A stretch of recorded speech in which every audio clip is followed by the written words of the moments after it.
Scholars who have studied the various legends and traditions associated with the ruins find it clear that there are many contradictions.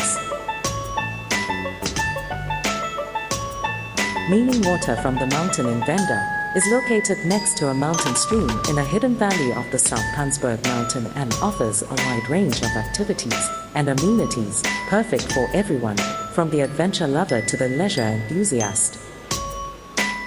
And that's it. See you in Venda.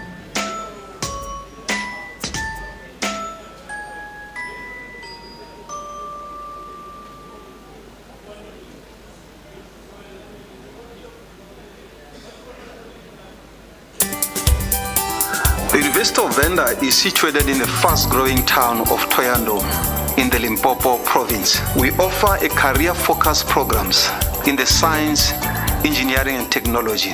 We attract students and our staff from diverse backgrounds all over the country and all over the African continent.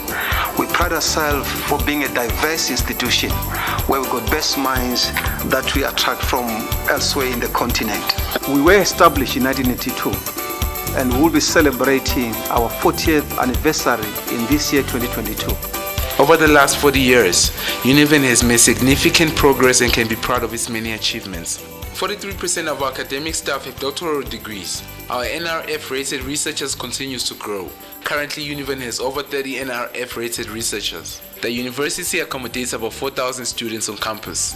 We have over 160 memorandum of understanding with other institutions locally and internationally. Univen is ranked among the 100 universities in Africa, and it takes leadership in certain courses, including microbiology, including indigenous knowledge system, and it's the only university in South Africa that offers indigenous knowledge system as a program, even in undergraduate program. Univen prides itself with 34 rated researchers, and one of them who is leading there is Prof. Modley, who is in biological sciences, which has impact on the society. We also have our rural development. In the rural development, we work with the traditional leaders. We have hired 5 innovators that are in the villages and working there, so that at the end of the day, we would like to see ourselves having booming economics. This is an experimental farm within the university that serves the students from the faculty and to the entire university. All the students who are doing agriculture, from the undergrad programs to the postgraduate programs, when they have done their theory in the class, then they come here on the farm to do the practicals. Here in urban and regional planning, we are the planners. Whatever you're seeing in this studio is done by the third years. And we have a lot of students that graduated since 2000. They are all over South Africa. Our mission is to produce graduates that are locally relevant and globally competitive. Our programs are housed in 4 faculties, namely the Faculty of Science, Engineering and Agriculture, the Faculty of Humanities, Social Science and Education, the Faculty of Management, Commerce and Law, the Faculty of Health Sciences. As the university, we are highly involved with communities. We've got quite a lot of involvement in the global health. I got admitted to do my master's in the School of Environmental Sciences, University of Venda. It was exciting for me to leave the shores of Nigeria to come to South Africa. I met quite a number of people from other African nations. People here also are very friendly, they assisted in my settling down, and then we became family, particularly when I get to the residence. We meet a lot of people, eat different kind of meals. I've traveled through University of Venda to United States of America. I've been to Norway for a summer school. I've been to Germany, also to other African nations. Univen staff, students and visitors are a high priority to the existence and sustainability of the university. There are initiatives that have been put in place all around campus with proper research and implementation of high safety and security. Security officers patrol the entire University of Venda 24 hours a day. Univen is also equipped with 24-hour surveillance cameras.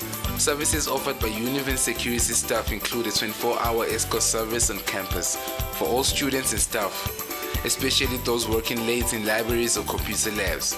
If you require an escort, one will always be made available to you.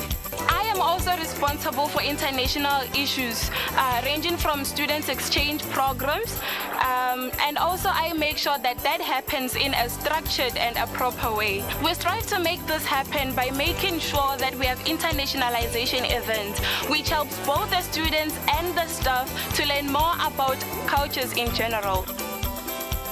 I'm a research assistant of a program called STEP, which is a student entrepreneurship program, which is under the stewardship of the International Relations and Partnerships Office.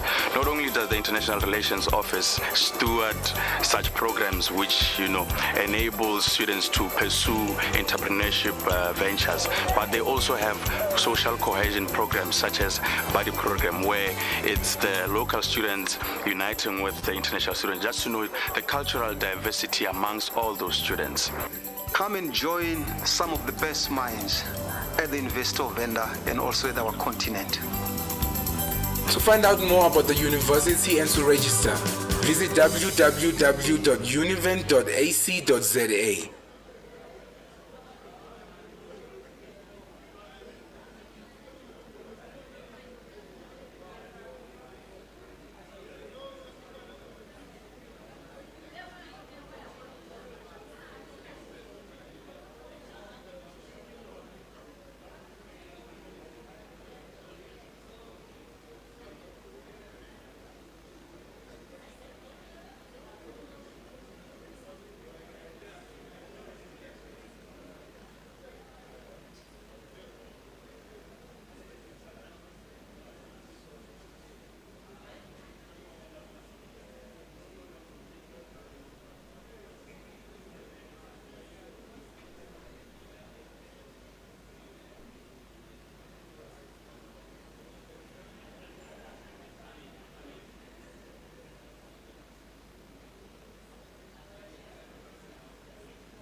Good morning. Good morning. May I have your attention, please? Abusheni. Dumelang. Molweni. Sanibonani. Limacheron. Kuyemore. We are about to start with our conference. Actually, we have already started. If you check your program, there's an item on networking and registrations. So we are already on networking. And I would like to inform you that we'll be starting with a formal program in the next 5 minutes or so. So I would like to encourage you to continue networking. The networking session will be followed by opening performance. So I'll give you a signal when we are ready to do that. So please enjoy the networking session. Thank you.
Thank you so much for your patience. The artist is here for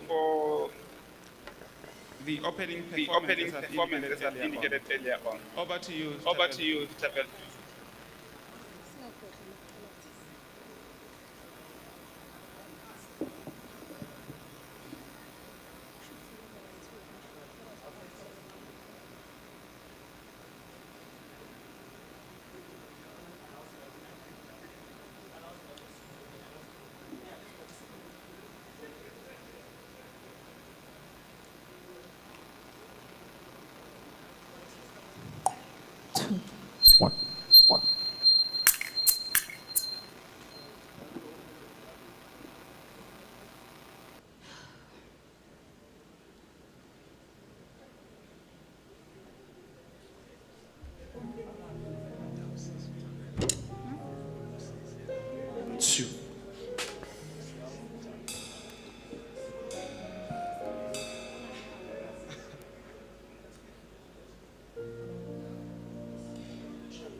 Good morning, everybody.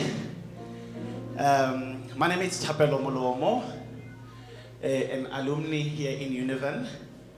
I'm an Idol Season 18 winner. Yes, thank you so much. Clap, Yana, thank you. Yes, can you just all stand as you're about to open with prayer of song?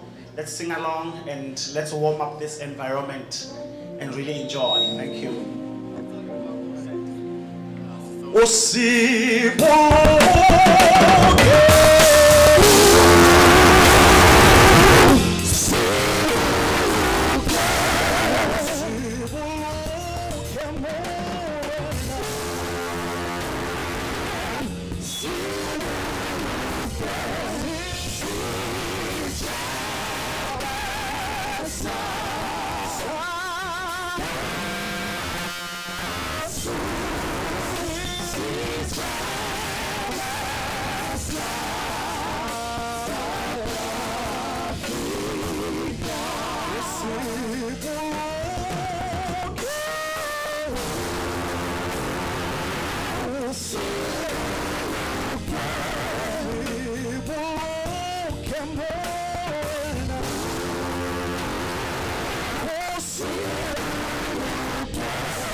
Thank you so much. Can you go to a spunky punky? Let me take you back a little bit. I can see we have more matured, beautiful people. Very educational place. Let me take you back to the good old days. Let's go, guys.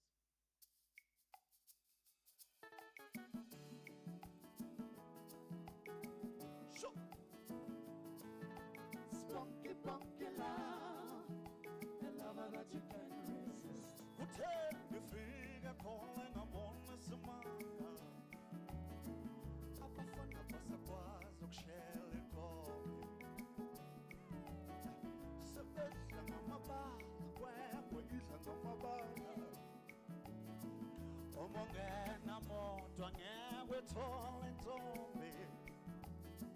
Umongena mala angeke iphome intombi. Lafela emthanyeni, aphila amasiko emuntu wangabo. Usipele namufunda, anoningi sekaqomile njalo. Lafela emthanyeni, aphila amasiko emuntu wangabo. Wambiza wambiza uthululu, uthandela lo. Shukemsela semayo. Love you, Abby. Spunky, punky love, the love that you can't resist. Hey! Two. My sweet love. Spunky, punky love. Hold it a little bit back. Take it down. You are more than welcome to enjoy yourself. I'm sure you guys are going to be very busy here. So take this time and, relax a bit. Yeah. Come on. My oh, my oh, my oh. Such a love. Spunky, punky love, the lover that you can't resist. After the one sweetie, it's never enough. I think I want beauty, it's not sweetie enough. I think I want loving, it's not loving enough. Appeal on my single mood, appeal on my tomato. My oh, my oh, my oh, sweetie love. Come on! Spunky, punky love, shut the lover that you can't resist.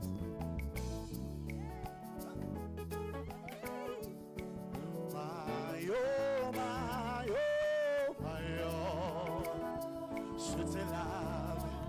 Spunky, punky love, the lover that you can't resist. I think the word beauty, it's never enough. I think the word sweetie, it's not sweetie enough. I think the word loving, it's not loving enough. Appeal must say more, appeal on Tobato. Thank you so much. Let me give you one more song and then we're done. I'll rise up. Thank you so much, guys.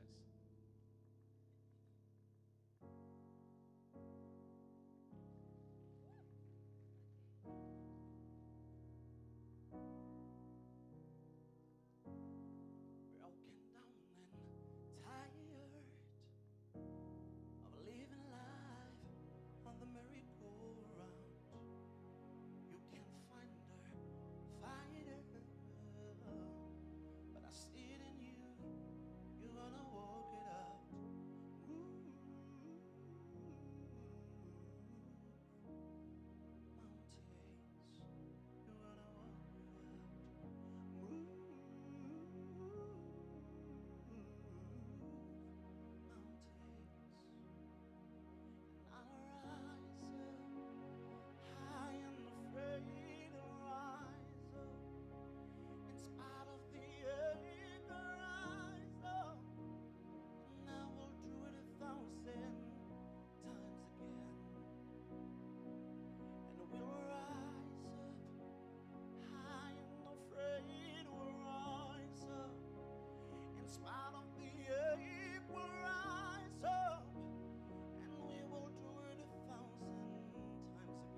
In spite of the earth will rise up, and we will do it 1,000 times again.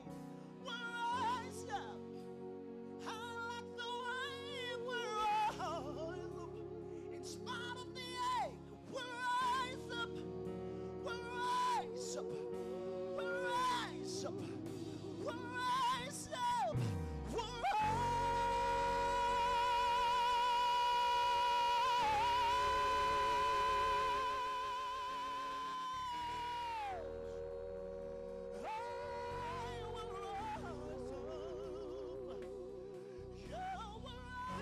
afraid I'll rise in spite of the earth. I'll rise up. I will do it 1,000 times again.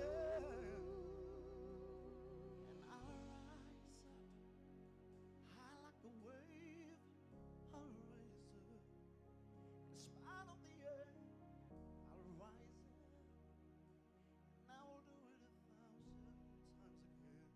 Thapelo, as indicated, Thapelo is the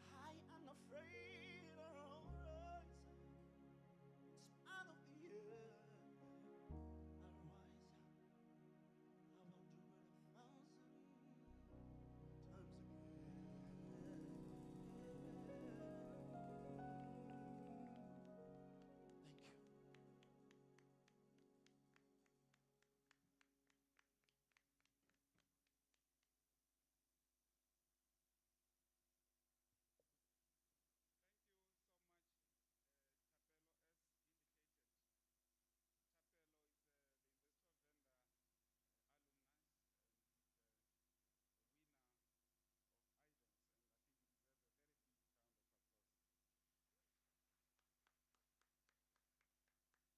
a very big round of applause. And by the way, it only happens at the Investor Vendor where we create leaders. And I deliberately did not want to share few issues with you before Thapelo's performance, because I am confident that if I did that before, it could have carried away whatever I would have shared with you. Anyhow, thank you so much. Let me start by introducing myself. I'm Takalani Nzaka. I'm the Director, Marketing, Branding, and Communication here at the University of Venda. And I am also the designated spokesperson of the University of Venda. And I'll be presiding over the program this morning. And I should also remind you that this is the Investor Venda Strategic Risk Leadership Conversations on Higher Education Conference. And it's also worth indicating that this conference is taking place when the University of Venda is celebrating 40 years of its existence. So on a serious note now, let me take this opportunity to welcome you to the Investor Venda Strategic Risk Leadership Conversations on Higher Education hybrid event. And I should also reiterate that do not think that we are the only participants in this conference. We also have participants who are following the proceedings online. I should also indicate that as the Investor Vendor, we are indeed thrilled to have you joining us this morning. And we trust that all the delegates have now downloaded the RISC conference application where you can view interesting context.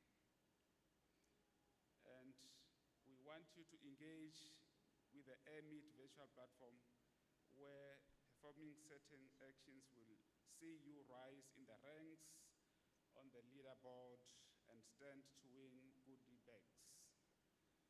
So for online delegates, sessions tab and watch the live stream. It's our live stage where you can make use of emoticons to show how much you enjoy the content and speakers. So simply click on the icon at the bottom of the live stream.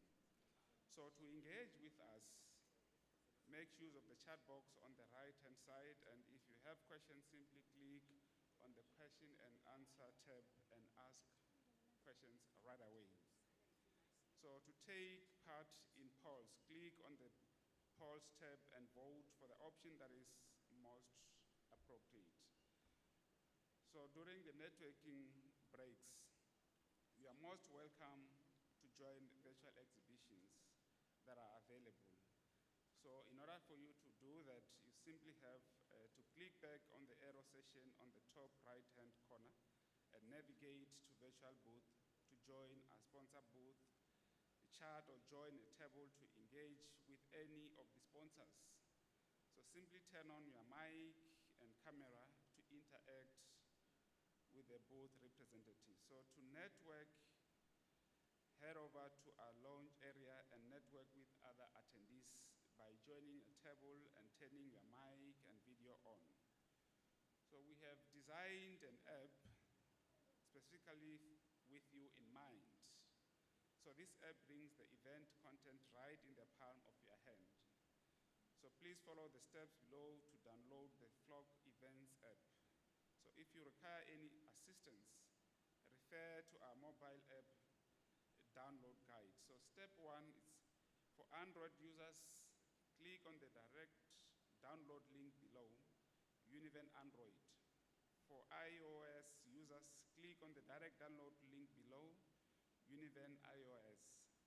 So on step 2, now that you are on your app, Play Store, click down, and on step 3, on the app, once downloaded, click now allow to receive notification updates on the event. Click on 2022 Strategic Risk Leadership Conversations on Higher Education. And on step 5, click on sign up to gain access. Click continue with email. Enter in your first name and last name and click continue. Enter in your email address. Create your own personal password for your profile and click sign up. On step 6, explore the app and all the exciting content, and we'll see you soon. And if you have any challenges, you can contact our technical support team by registering for app support. I'm sure that is clear. And I should also indicate that we have Wi-Fi, and in order to use our Wi-Fi, go to 2022 Univen Risk Conference. And the password is UN1V3N at RC2022. So I'm sure that is clear. So ladies and gentlemen, I should also indicate that we are aware that we have in our midst delegates who are not familiar with the University of Venda, and would like to indicate that in case you would like to respond to the nature's call, we have bathrooms at the foyer. As you move out of the auditorium, if you turn to your left, you'll immediately notice the bathrooms. And we also would like to request you to minimize movements throughout the conference. And we also request that you switch off your cell phones or put them to a silent mode for the entire duration of the conference. And once again, thank you so much for your understanding. On this note, ladies and gentlemen, I have a great pleasure to invite the Vice-Chancellor and Principal of the University of Venda, Dr. Nthambeleni, who will come and give us opening and welcome address. So let's put our hands together as we welcome the Vice-Chancellor to the podium.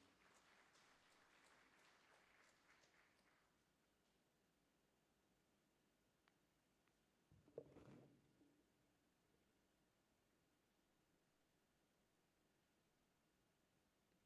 I move this laptop?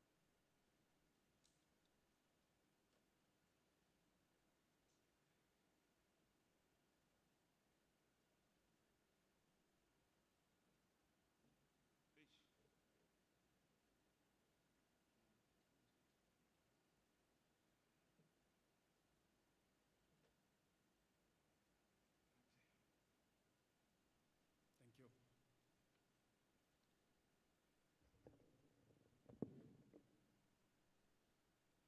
Thank you, Program Director. Good morning, ladies and gentlemen. Good morning. Allow me to welcome you all to the Investor Vendor, a place of learning and a place where future leaders are groomed. Thank you all for your presence, and much more importantly, I want to recognize those that are attending this important conference virtually. Based on the caliber of speakers, the conference promises to be rich and robust intellectual engagement of ideas. The thinkers, the thought leaders that we have assembled for this conference are deep and reflective and will keep you absorbed, engaged, and entertained at the same time. I wish to acknowledge and pass my warm greetings to the following individuals for gracing this conference by their attendance. Our line department, the Department of Higher Education and Training, which is represented here by the Chief Director for Higher Education Policy and Research, Mr. Mahlubi Chief Mabizela. Welcome, sir. We are also honored to have in our midst Dr. Brita Zawada, the Chief Director or the Director for Institutional Audits at the Council on Higher Education. My colleague, Professor Francis Peterson, Director and the Vice-Chancellor of the University of Free State, is also here with us. Thank you, Prof, for your presence. It is my pleasure to acknowledge also the presence of the University of Pretoria, which is represented here by Professor Ntiboheng Mkhalaga Flashman, who is the Director for Mamelodi Campus, and Professor Anastasios Poris from the Institute of Technical Innovation. Ladies and gentlemen, allow me to pass my sincere gratitude to the colleagues who have developed a niche that seeks to create an international identity for our universities. The President of the International Education Association of South Africa, Mr. Wiseman Jack, is also here with us. Our colleagues from Durban University of Technology, Dr. Lavren Samuels, the Director of International Education and Partnerships, and Mr. Sikutali Nyanginsimbi, the Chief Risk Officer, will also be sharing invaluable insights with us today. Professor Nongeba Mbambo Kekana, the Director of International Relations at the University of Limpopo, is also in our midst. Welcome. We also have an international guest who will be sharing her perspective also with us, joining us from the USA, Ms. Njola Corris, who's the CEO of InterVaritas International. I also wish to take this opportunity to acknowledge and welcome in our midst the Chief Executive Officers of different organizations that are also present with us here. The CEO of Black Business Council, Mr. Hanki Matabane, the CEO of the Institute of Internal Auditors of South Africa, Mr. Julius Mujapilo, the CEO of Mutlanalo Chartered Accountants and Auditors, Ms. Koko Kumalo. Welcome to Univen, and we are really looking forward to your contributions.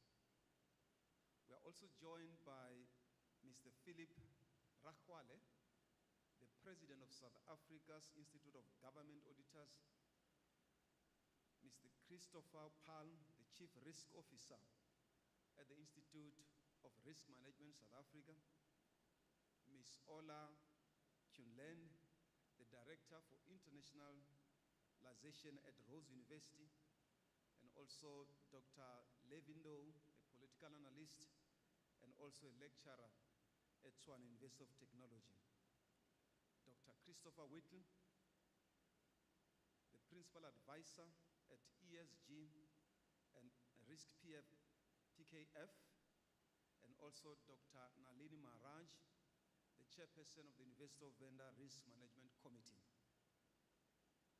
I also wish to recognize the presence of the Vice-Chancellor and Principal of the University of Mpumalanga, Professor Togoma Yekiso, and your delegation. Welcome. Allow me also to recognize the presence of the Chairperson of the University of Venda Council, Mr. Junior Sliketa, and the members of the University of Venda Council that are present. The executive and senior management leadership of the University of Venda that are also here. Ladies and gentlemen, the University of Venda has gone all out to prepare for this conference, and we are proud to be your host. Welcome to you all, and we are honored by your presence, and we want to thank you in advance for the scintillating contributions you will be making in this conference. As you know, the success of any conference is dependent upon the caliber of speakers, the level of engagement, and the quality of the papers on the thoughts presented. The names I've mentioned to you are associated with the scholarship and robust engagement, and I can assure you that they will not disappoint you. Hence, I've got no doubt that this conference will indeed be a great success. This is an opportune moment for the University of Venda to be hosting this conference of this magnitude this year, 2022. The theme on which the conference is predicated is very relevant for the university that is celebrating 40 years of existence. It couldn't have been a better time to host this particular important conference. As they say, life begins at 40. This is the time when you begin to take calculated risk. At this age, your risk appetite is not reckless, but it's also very measured, because you've got a benefit of an experience to guide you as you take bold decisions. The University of Venda is matured and has weathered few storms in its journey. At 40, we too can say we have come of age. The road we have traveled may have been foggy at times, meandering, and marked by a long detours of hardships and steep hills. The fog, the dust, and the curves, and the hills may have obscured our vision in our teens. But all that has been wiped by our lived experience. Our destiny is clear, and our goal is nothing short of greatness. The University of Venda commenced its enterprise risk management journey in 2019 with a full understanding that risk and opportunities, strategy, business model, performance, and sustainable development are all inseparable elements that in our value creation. This required an approach to ensure that the university strategy, performance, and risk management were aligned and integrated. We are fully aware that the risk maturity is not an event but a journey towards a full integration of the risk management in all its activities, the process and also the planning. Most importantly, it is the cultural change to become the risk-aware organization where all decisions is based on the sound risk intelligence and an awareness of integrated nature of risk. The University of Venda is committed to ensuring that the enterprise risk management continues to play its critical role in ensuring that we deliver in our credo of creating future leaders. Ladies and gentlemen, the environment in which higher education operates is very fluid. It's characterized by a plethora of external and internal risk factors. Whilst the external risk factors are very common and cut across all institutions, the extent on which institutions grapple and cope with some of these risks is dependent on historical factors. Meanwhile, the internal risks vary from institutions to another, albeit that some of them are more common by institutional types and also by geographic location of that particular institution. Universities in the rural setting and also in the semi-urban settings face a set of unique challenges that are common among themselves, but they differ from those that are faced by institutions in the urban settings who are also in advantaged spaces. Whereas the internal risks are much more operational, the external risks tend to be strategic in their nature and also have more impact on a system at large.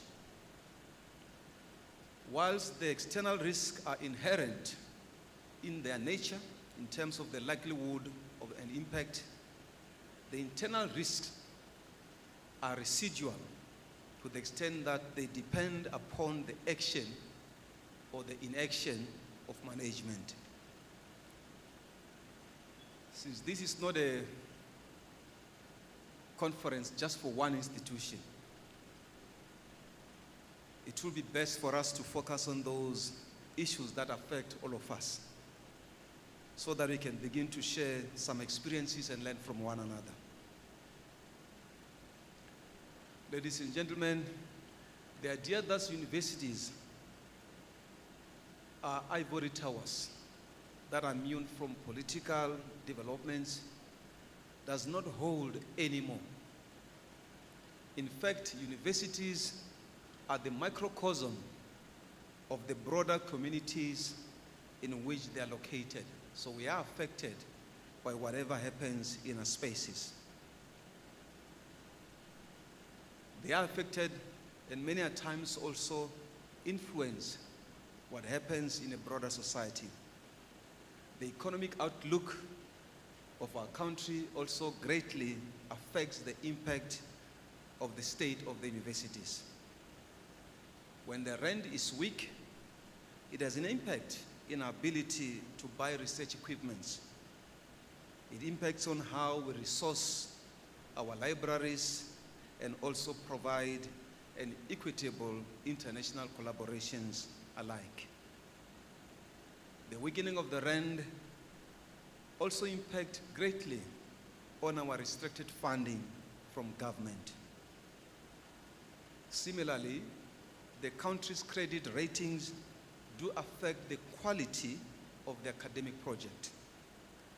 Hence, we must not stand back and become spectators when politics mess up with the economy, when the unquenched thirst for wealth without work drain our coffers. When our country experiences low economic growth, when the global economy is going through a turbulent storm, it does affect universities. A slowdown in the global economy and uncertainty that we see does impact in a very negative way on the international donors' inability to fund their research activities. A volatile economic environment, whether nationally or globally, is one of the inherent internal risks that we face at all our institutions. We are part of the global community, and gone are the days that the events that happen in one corner of the country can go unnoticed to the other side of the globe. Most of our universities survive on a in the long term by government grants and also by the loans from private donors to keep the academic project afloat. However, one of the risks that we grapple with is the fluctuation of the interest rates, which may lead to the economic instability and affect how we do our business. The sharp increases in the interest rates, for an example, will have an impact on the loans that universities rely on for building the infrastructure development. These escalations also do impact on the financial viability of the institutions. What is further compounding our challenges is the existing funding models for higher education in the country. Over the past decade, we have witnessed a sharp decline of government subsidy towards higher education. Meanwhile, the universities have limited availability of substantially increase their student fees. So the kind of fees that we charge are regulated. It is also now incumbent upon universities to develop what we call the third stream income for their own survival. The greatest risk from this is that it creates an environment of survival of the fittest, with those universities with deep pockets, big endowments, and reserves, which will be much more viable in providing the academic project. And while the space will be different from those that are historically disadvantaged, which will perpetuate the very legacy of a higher education system that is highly stratified and differentiated in that space. Most of our rural-based universities have a big pool of students from disadvantaged backgrounds who mostly rely on the NSFAS funding for their tuition. The depleting resources of NSFAS and the delays in the transfer to the universities have begun to pose a serious risk to the most of the institutions that we are aware of. Similarly, students who do not succeed academically or who succeed only partially may not qualify for continued financial assistance from NSFAS. And this often results in higher dropout rates with serious financial implications in terms of the debt collection, academic output, and also the failure rates that we see. Hence, we need to be proactive to strengthen the continuous academic project support systems to improve the throughput rates of our graduates. We must strive to manage all these financial risks by paying adequate attention to the effective financial planning, the cash flow management, and the ongoing improvement of financial management systems. I am hopeful that part of the conversation here will focus on this aspect of our inherent financial risk and share best practices on how to mitigate some of these. Program Director, the recent COVID-19 pandemic laid bare our institutional weaknesses. It also pointed out to the greater opportunities in terms of our short-term planning. The pandemic posed a serious risk to the continuation of the academic project. Our over-reliance on contact learning exposed our vulnerabilities and failures by our institutions to pace with the technological advancement that are happening in our space. The digital divide was even more pronounced as those who have access to technology could restart their academic programs much more swiftly and do the catch-up on the lost time much quicker than those without. The post-COVID environment requires to move with speed to embrace the new digital age and prepare our students for the fourth industrial revolution. We delay our embrace of the digital age at our own peril. The obsolete ICT infrastructures at our universities, for instance, will undermine the very university's ability to deliver on its missions and core missions in the pursuit of its strategic intentions. The generation of students that we have today want to live in an environment where they can plug and play. The speed of your broadband, the internet connectivity will, if not already, determine the students' choices to come to your places. Hence, universities have no choice but to keep the pace with the rapid changing ICT environment.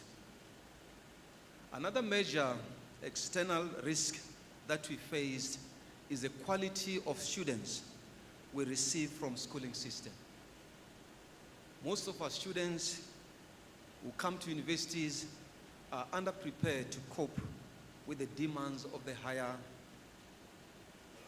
education. Their chances of success are very limited, with a high number of them dropping out or taking much longer period to complete their studies. This risk can manifest itself into the low throughput rates that we all are aware of, which in turn affect our very same own funding and subsidies that we receive from government. The system should invest in bridging programs, notwithstanding the need to fix our schools.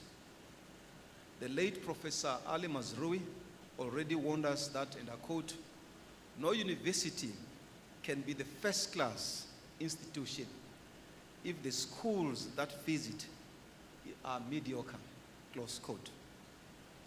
Universities must, and as part of their community engagement, adopt what we call the feeder schools and develop linkages and introduce support programs, winter schools, interventions to assist schools to improve the quality of teaching and also of learning. Similarly, we should assist schools to broaden up their learner pathways. The age of massive employment is over. The new revolution requires a different graduate, equipped with a different set skills than 2 decades ago. Our curricula and our program offerings must also be transformed and be aligned with the new world that we live in. Yet universities like ourselves also face a very serious risk in terms of our staff recruitment, let alone the retention of high productive research academic staff. Our rated researchers get poached by other institutions owing to our geographic location and also the limited resources that we can use to entice them. The risk becomes even much more pronounced when one considers the ripple effect it has on other areas. High productive researchers and academics are a major source of funding and also increasing or building what we call a repetition for the university. The failure to retain high-ranking academics and researchers stifle also the ability to supervise the doctoral programs to increase our research outputs and also to develop the third stream income and opportunities that I said earlier. It also derails our efforts to create and sustain a culture of research and our ability to build a capacity for mentorship of a new generation of researchers and academics, whom without we cannot be competitive amongst our peers. We must strive to link our institutional plans and strategies with good governance practices, performance management, risk mitigation plans, and also the opportunity to combine risk mitigation measures with the performance management and information to achieve greater alignment and ultimately to improve our performance of our institutions. We must do this not because we want to tick the boxes for compliance purposes, but also to ensure we can place our institutions on a pedestal of optimal performance to reach their potential objectives. With these few words, ladies and gentlemen, I welcome you all to the University of Venda, the place of learning where leaders are groomed, and wish you a successful conference, and I thank you.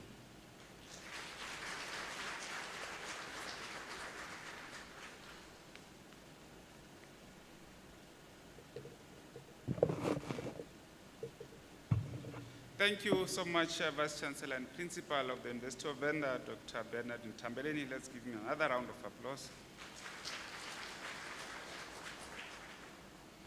So the Vice-Chancellor and Principal has indicated that the University of Venda is celebrating 40 years of existence this year. And I'm sure Vice-Chancellor in the next decade will also be celebrating 50 years. So this conference is indeed a watershed event in the history of the University of Venda. And I am confident that when we celebrate our 50th anniversary, this conference, or the pictures that will be taken during this conference, will also form part of history. So we'd like to encourage delegates to go over there in the eastern side of the foyer. We have a photo booth. We would like you to take pictures. So do not miss this rare opportunity. Thank you so much. We are now proceeding with our program, and I'm going to invite Mr. Sikutali Nyanginzimbi, Chief Risk Officer, Durban University of Technology, who will come and set the conference scene. So let's welcome Mr. Nyanginzimbi to the podium.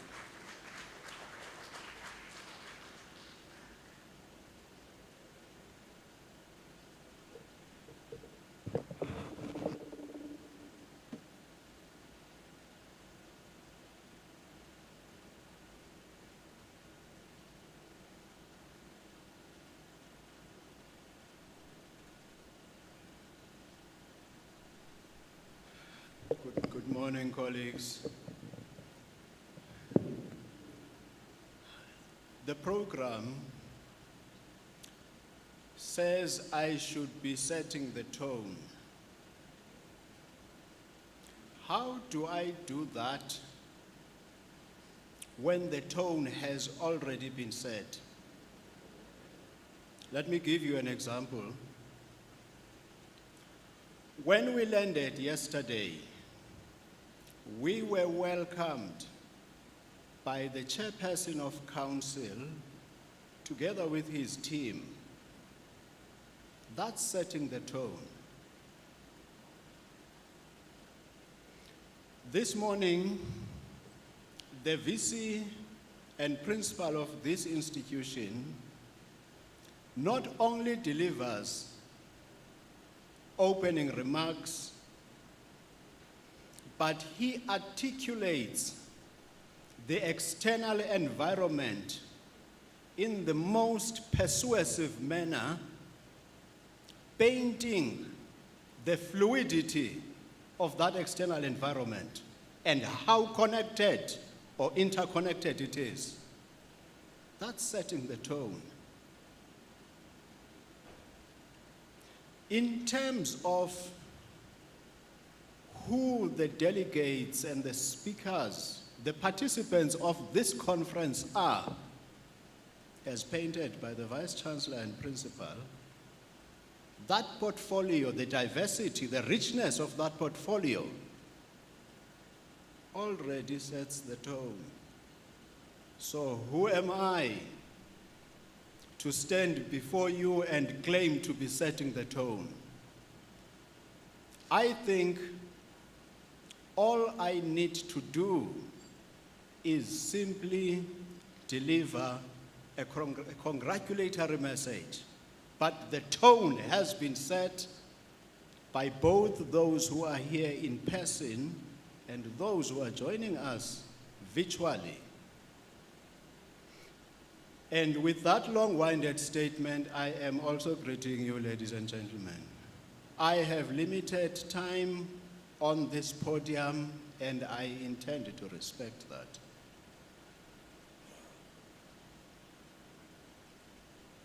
So, yes, it's a congratulatory message. Yes, it is a build on to the setting the tone that has already been done. But perhaps the next 2 days are also about exploring possibilities. They are about tapping on opportunities, and they're about collapsing the hurdles, collapsing the silos, so that indeed we become this interconnected community which the Vice-Chancellor painted us.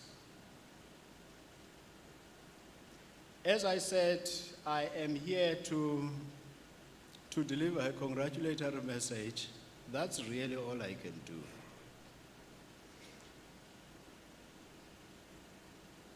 The little I know about this institution, and this is coming out of the website,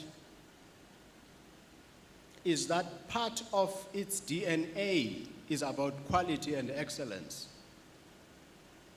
It is about learning. It is about innovation. It's about creativity. Expectedly then, naturally, the conversations over the next 2 days have to talk to that. It's part of the DNA of this institution. That's not coming from me. It's directly from the website of this institution. Creativity, innovation, a learning organization, excellence and quality, all in one statement.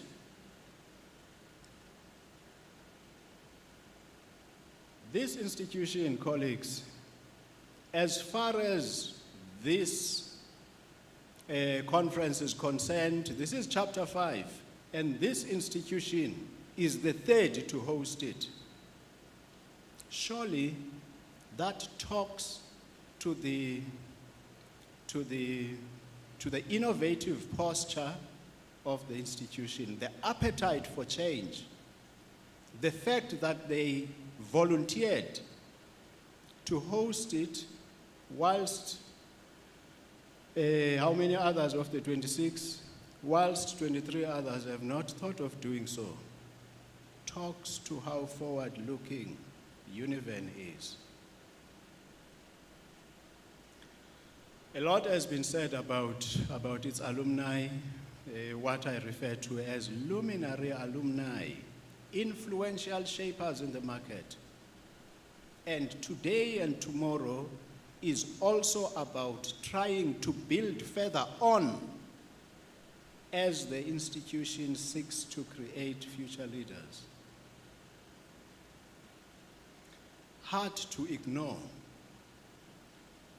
Of all the chapters, this is the only chapter that coincides with the most significant seminal moment, Univen at 40.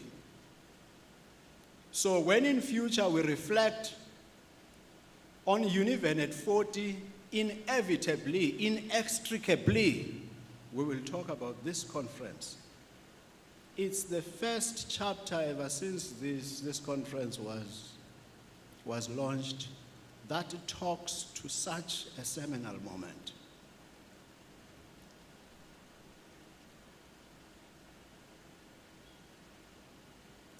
This is the only chapter, colleagues, where the hype, the build-up, and building that interest on us as we were looking forward to this conference.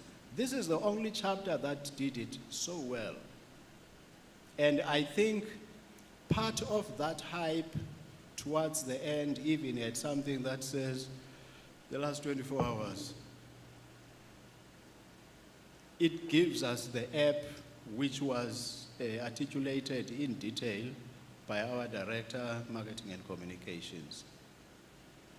This is the only chapter that has done that. To give us a glimpse of what's coming, to keep us interested, to ensure that we reprioritize so that we are part of this conference. So, perhaps trying to continue on the narrative by the Vice-Chancellor, the narrative of interconnectedness. The African Federation of Institutes of Internal Audit, in their strategic plan, they talk about building a database of mentors that can be drawn from when mentorship is required. Deliberations in the next 2 days are going to further empower us to be better mentors so that as we interact with the outside world, as we interact as sister organizations within the sector and outside, as we do, we will be better mentors after today. And yes, the project lead, and this is my challenge to her. The project lead should get us to know who the next host is of this conference. And I challenge her, confidently knowing she will find that institution and she will ensure that that institution commits before we part ways tomorrow. And if we look further on, still keeping it within the Institutes of Internal Auditors, so beyond the African continent and to the European space, I think they call it Risk in Focus 2023. These are the top 3, colleagues. What are we going to do about them? As we reflect, what will we be saying about those risks? Let me give you an example, and it's just illustrative example, and I may be wrong in what I am saying. So we've talked about cybersecurity, and those of us for whom the sunset clause age-wise has already kicked in, I don't know what's happening. It tells exactly what I'm saying, that for us, for some of us, the sunset clause has kicked in. I do not know what's happening. Somebody can help me? Or you're seeing something different that side? But yeah, it's showing me something else. Can someone help me? So it's cybersecurity. As I say, it's one of the top risks, and that has been the case over a number of years.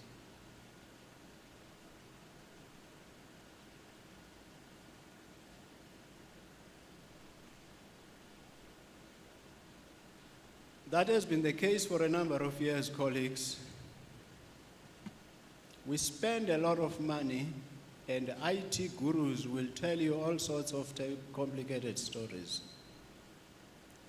But we are researchers, that's my understanding. Should we not be shaping the landscape as far as cybersecurity is concerned? Collaboration amongst the institutions. And yes, later today there's going to be a conversation that is linked to international collaborations. I'm saying those international collaborations, to what extent do they shape the cybersecurity landscape? Within institutions, we've got academics that are ICT linked or ICT oriented. We've got support staff that are ICT oriented. What about those collaborations? Can we not embark on those? Institution to institution locally, institution to industry locally, institution to professional and regulatory bodies locally and internationally. Perhaps that should be part of the conversation so that we get into core solution seeking in a sustainable manner. And of course, we're always looking for publications. That gives us delivery on that KPI. Talent management. Across the globe, mental wellness is a challenge in addition to the picture that the Vice-Chancellor and Principal has painted. Mental wellness, what do we do? Yes, we've been having your exit interviews, and we do not derive any value or significant value out of those. What about, and I'm making an example, what about an interview one level up? So, a director is leaving. You have, instead of let's say an executive dean is leaving, instead of the DVC doing the exit interview that supplements what happens at HR, the Vice-Chancellor and Principal must actually conduct the exit interview and interview one level up so that we get a fuller picture. In addition, we've been talking about the alumni, student alumni. What about staff alumni? Perhaps when I do not give you an accurate picture as to why I am leaving today, it is because I don't quite comprehend the challenge. But after some time, I see it differently, and I can give you a more enriched picture. Staff alumni, perhaps we should engage in that. It's not just about attracting skills. It's not just about creating that enabling environment and holding on to the skills, but it's about getting to address mental wellness.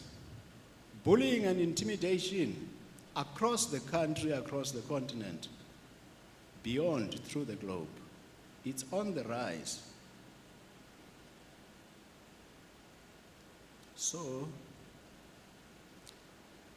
Prof. Alexander and Dr. Malua Manolchev, I may not be pronouncing this correctly, they published an article 2 years ago. And I may be wrong, but I anticipate that the next 2 days may touch on this. They talk about the structural flexibility of an institution. They talk about its demand responsiveness. And this is the picture that emerges. I would like us to focus briefly and quickly on the top, is it top right? The platform university model. They say that institution, a platform university, is about blurring the boundaries. It is about addressing wicked problems. It's not just your ordinary problems, your traditional problems, but what Afrikaners would call a Moorse problem, an elephant problem, wicked problems. That's a platform university. I anticipate deliberations over the next 2 days are going to bring us as higher education institutions in this country closer to a platform university. So amongst other things, the visual business models, they are going to bring us closer to that. I know we've been talking about entrepreneurship as a sector for quite a number of years, but I do not remember us talking about student-preneurs. And if we haven't got to that conversation, how long will it take us to get to a platform university focused conversation?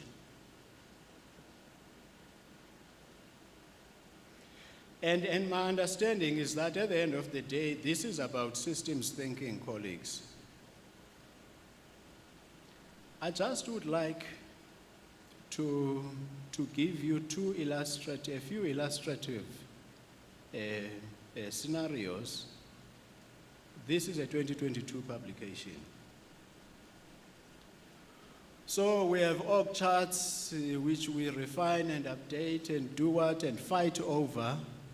But one thing that's common about those org charts, you have your CEO at the top, your Vice-Chancellor at the top.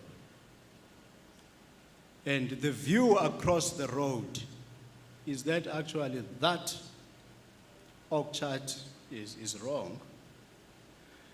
You should be having the workers on top. How far are we from that as a sector? And I'm hoping, amongst other things, deliberations over the next 2 days are going to bring us closer to that. Let's stretch that narrative one more step. He walked in as CEO of Best Buy the other day. Instead of spending time at headquarters, he went to the factory floor wearing a name tag that says CEO in training. Professional humility, colleagues. Staying away from that sense of superiority complex. CEO in training. And apparently there were challenges with the organization at head office, but he spent his initial time on the factory floor.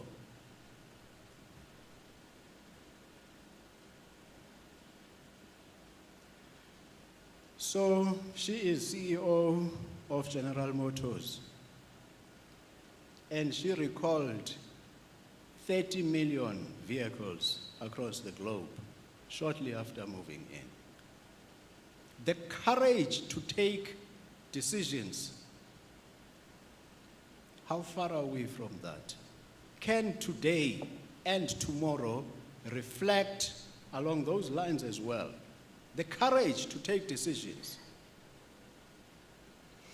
And what she did is similar to what was done by Cynthia Carroll when she walked in as CEO at Anglo-American a few years ago.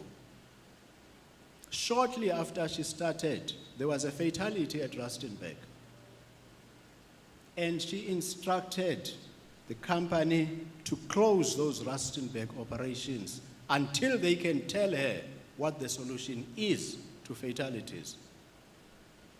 And people said, look, Cynthia, mining and fatalities go hand in hand, and she said no. And during that 5-year period, as CEO, Fatalities in Anglo-American dropped by 69%. The courage to take decisions. May I also ask, when that courage plays on, where are we as ERM practitioners? Where are we as internal audit practitioners, compliance practitioners, occupational health and safety practitioners? Where are we? And I think today and tomorrow, in part, is about that.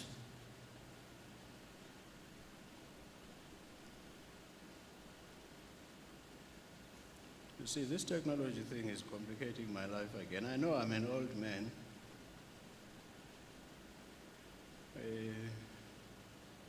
Okay. So, the key message, perhaps, is also that we've got to get out of our desks, get out of our offices.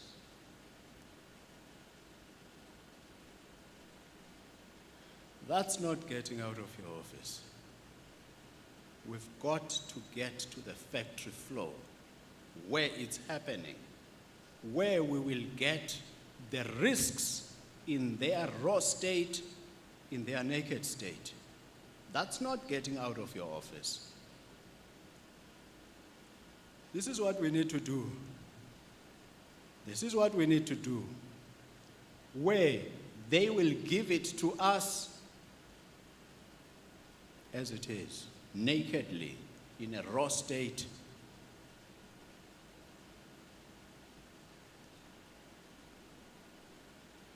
So, I spoke earlier about the superiority complex, which challenges our stakeholder centricity. To what extent do we understand our stakeholders? To what extent do we prioritize their expectations? Stakeholder centricity. And I would like to ask a few questions in this context. The sweet spot of a value proposition. If we took the strategic plans of our 26 higher education institutions, to what extent would we see distinctiveness of one institution separate from the other institutions? And if there's more commonality in those strategic plans than distinctiveness, that which sets us apart, it means we have not deliberated as institutions sufficiently to be able to say, this is our sweet spot. This is the sweet spot of our strategy. I anticipate the next 2 days are going to touch on that.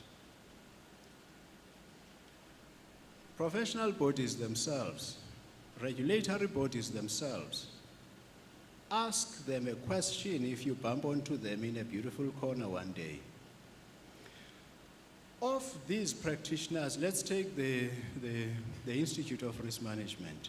Of these ERM practitioners, 100 of them, how many are members of IMSA?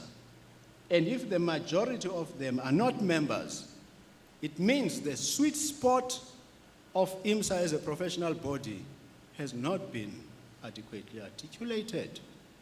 The sweet spot of the Institute of Internal Auditors has not been adequately articulated.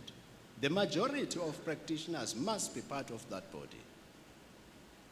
I'm hoping today and tomorrow we'll touch on the sweet spot of who we are as an institution, as a sector, as organizations, as practitioners. And that talks to government entities as well, by the way.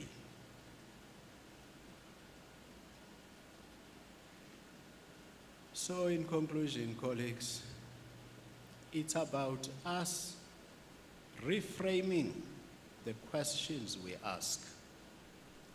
It's about us deliberately elevating our conversations, deepening our reflections, if we are to influence the landscape in a sustainable manner. And let me assure you, even if you walk out of that office of yours, sure, you may find water inside it, but that's not as problematic as what you are missing when you interact with your stakeholders across the board. Thank you.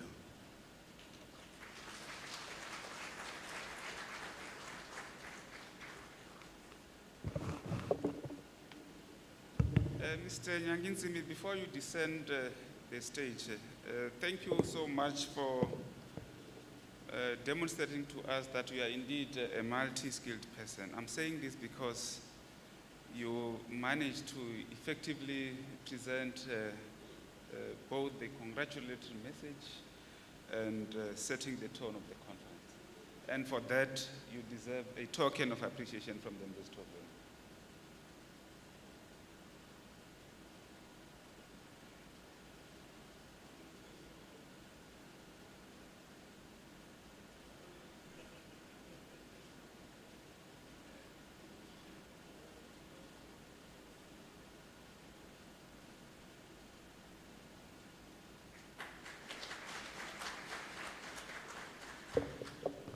Thank you so much. Colleagues, we are now moving to the next item where we are going to invite the Chief Director, Higher Education Policy and Research, Department of Higher Education and Training, Mr. Matthew Chief Mavizela, who is joining us virtually. And Mr. Mavizela will be talking to us on the topic, Evolution of University Systems in South Africa, Lessons for the Future.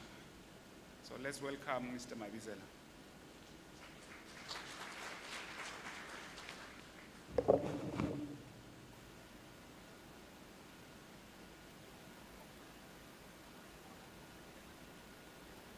Great.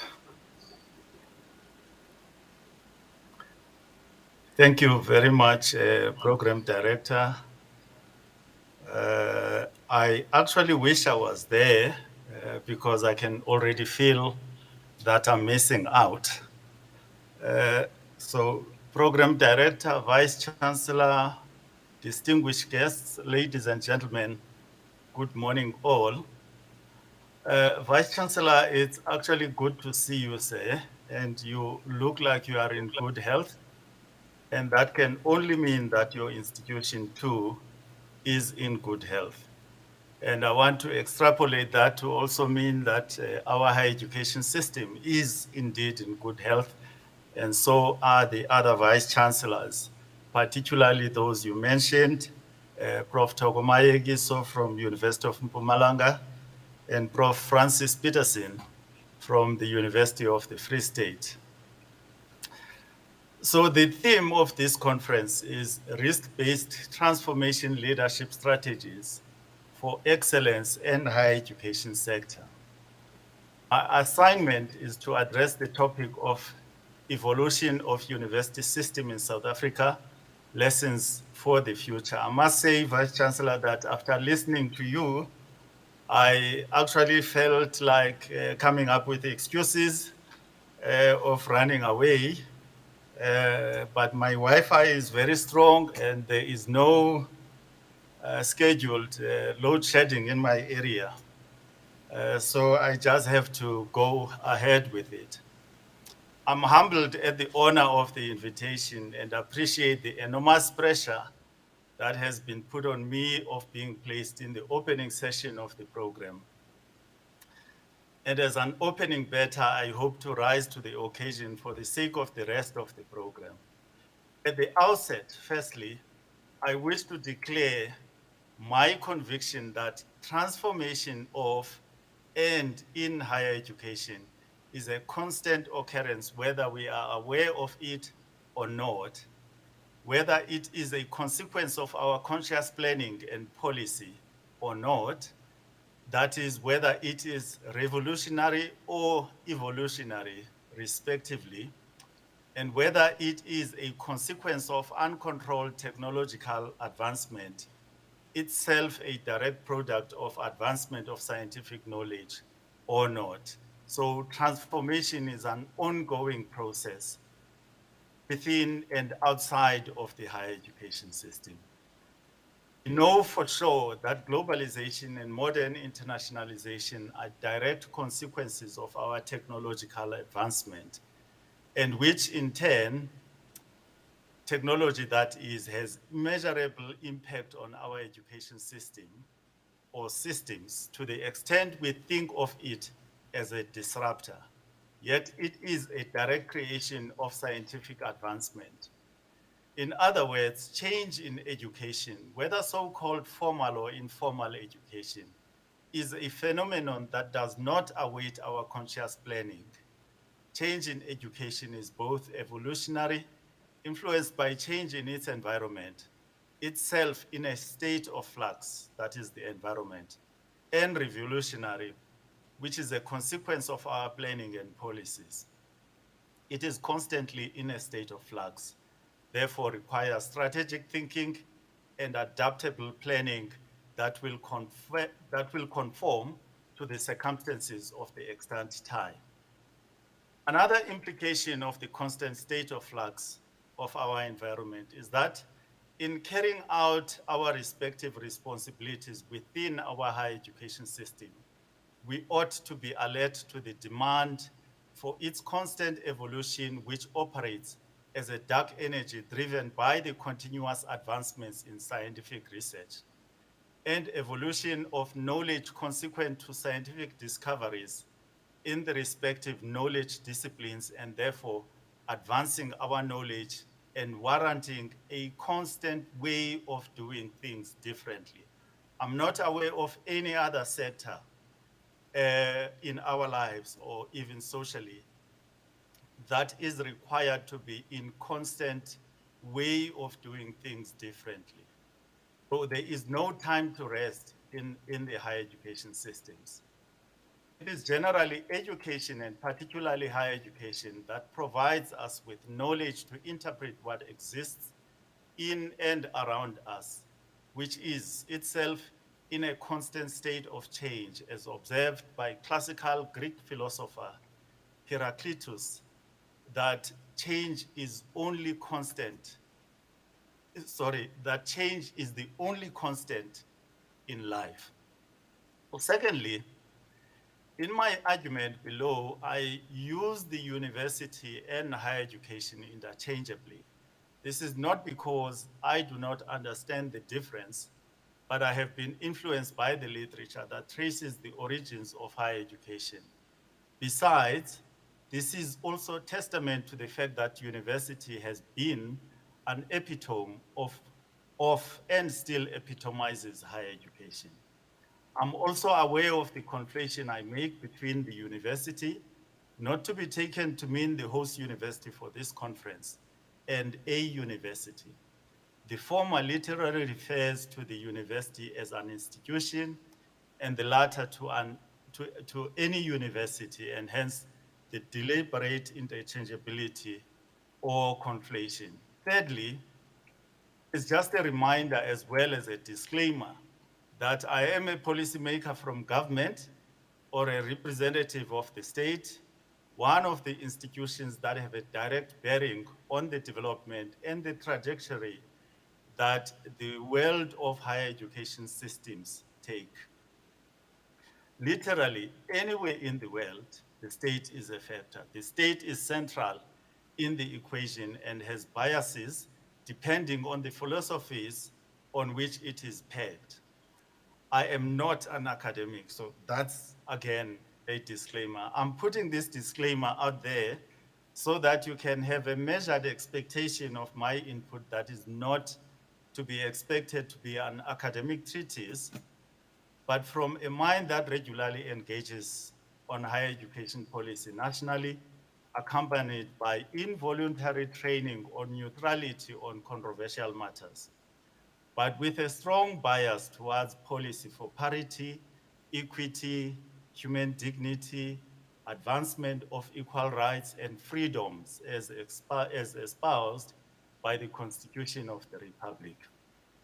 The Program Director, in addressing risk-based transformative leadership strategies for excellence in the higher education sector, therefore, we need to ask ourselves the questions: what kind of higher education do we need for our country, therefore the next generations or our children? What instruments do we require to deliver such education, especially in this age of modern technological advancements? And how will we measure its success and that of its delivery?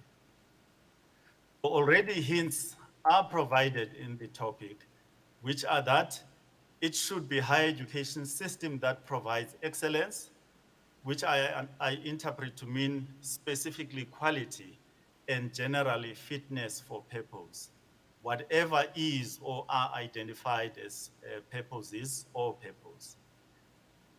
As an instrument to achieve our aim for the kind of higher education system we desire, the theme also suggests the necessary tool for risk-based transformative leadership strategies, a mouthful indeed, that incorporates identification of risks, transformation circumstances, concomitantly suitable leadership, and relevant strategies to keep higher education abreast of its circumstantial developments, which are continuously in a state of flux. My interpretation of my assignment, therefore, is that I am required to cast my mind back and extract experience of development of our higher education system as an adaptive, transformative system of excellence for our society. I have been challenged to draw lessons we ought to have learned for future excellence of our higher education system. So preemptively, I have chosen to just one lesson, and that is evidence-based planning. So generally, higher education has a long, arduous history of resilience, surviving the most challenging and even decimating circumstances, and vastly different and localized encounters across the world. Higher education, particularly the university as an institution, has indeed withstood the test of time, which stretches several centuries. And Clark Hay reminds us that of the institutions that had been established in the Western world by 1520, 85 still exist. So in the 5 centuries of the institutions that we had established as human beings, 85 still exist. And universities are among the only 5 of the 85 that have experienced the least change. But the university is by far even older than that. It stretches beyond, far beyond the 5 centuries. Therefore, based on the history alone, there is no reason to believe that university is about to fail now or in the foreseeable future, regardless of the challenges. We can't survive the past 5 centuries and more, and then think that in the near future, then we are heading for decimation. And Rothblatt points to the reasons for this slow pace of transformation. And by the way, of that 5 institutions that have experienced least change, Clark Hay also counts, and of course is looking at the Western established institutions, that the British monarchy is among those 5. So he points, Rothblatt points to the reasons for this slow pace of transformation, being that academics, students, and its networks of support have preferred relative stability to change, but over time, the university has never been stagnant. Moreover, the concerns of the university with social change is a relatively new phenomenon that exists within living memory, which he estimates to be within the past 100 years. So throughout its existence, like a chameleon, I would like to believe, both in physiological condition, that of changing of its skin color, to its environment, that is, and its motion or velocity or even lack of it. So has the university always adapted to its challenging environment. And Andre Kiet uses analogy of plastic university and argues that the origin of the university from which it has detached itself is plastic, flexible, with an inscribed transformative ability rooted in the nature of the knowledge and the disciplines with which it works. The university's essence is transformability. Our higher education system is almost 200 years old, very young. Its roots are to be found in the establishment of the South African College in Cape Town in 1829, following the identification of an increased need for more advanced study. Several individuals realized that time had come for providing their children with better educational facilities than those in existence at the time. And note that the initial identification of the demand for advanced learning or higher education, if you like, was not by the state. It was by private individuals. What this means, therefore, is that there had been no state planning for higher education at the time, to the extent that the initiative was from private individuals. As a matter of fact, it was only almost 100 years later, in 1922, from 1829 to 1922, that we started to define what higher education is. And even there, it was a matter of classification and not even a definition, because we identified it, that is higher education, as education offered by universities, university colleges, and various designated institutions, including the South African Native College, which we now know as the University of Fort Hare. So even then, in 1922, we still had not comprehended what this thing called higher education is all about from the point of view of the state.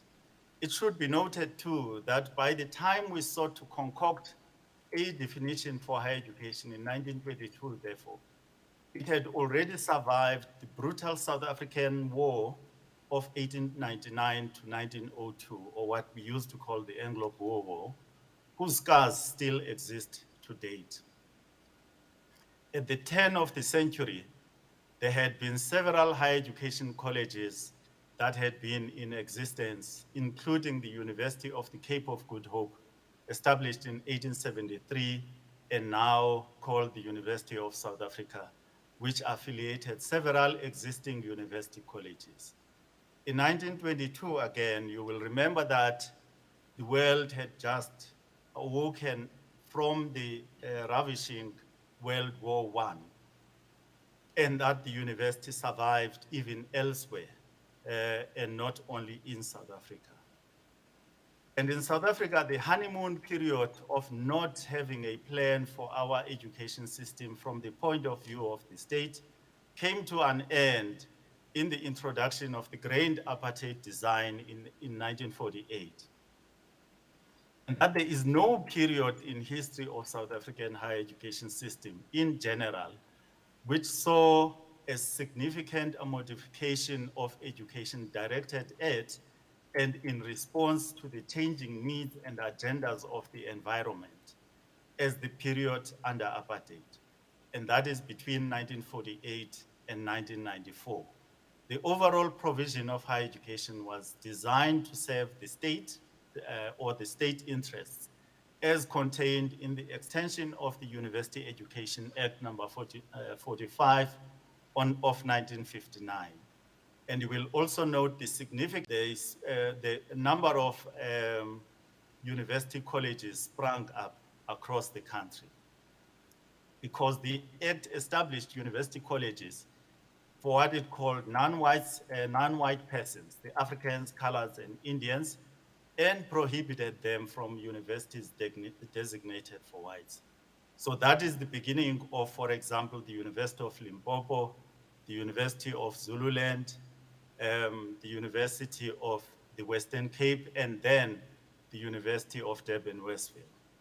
Perhaps not peculiar to South Africa, the historical changes of the mandate of higher education have often almost always followed empirical investigations, which is the point I have made earlier on, that this is what I would like to pick up as a contribution to this discussion.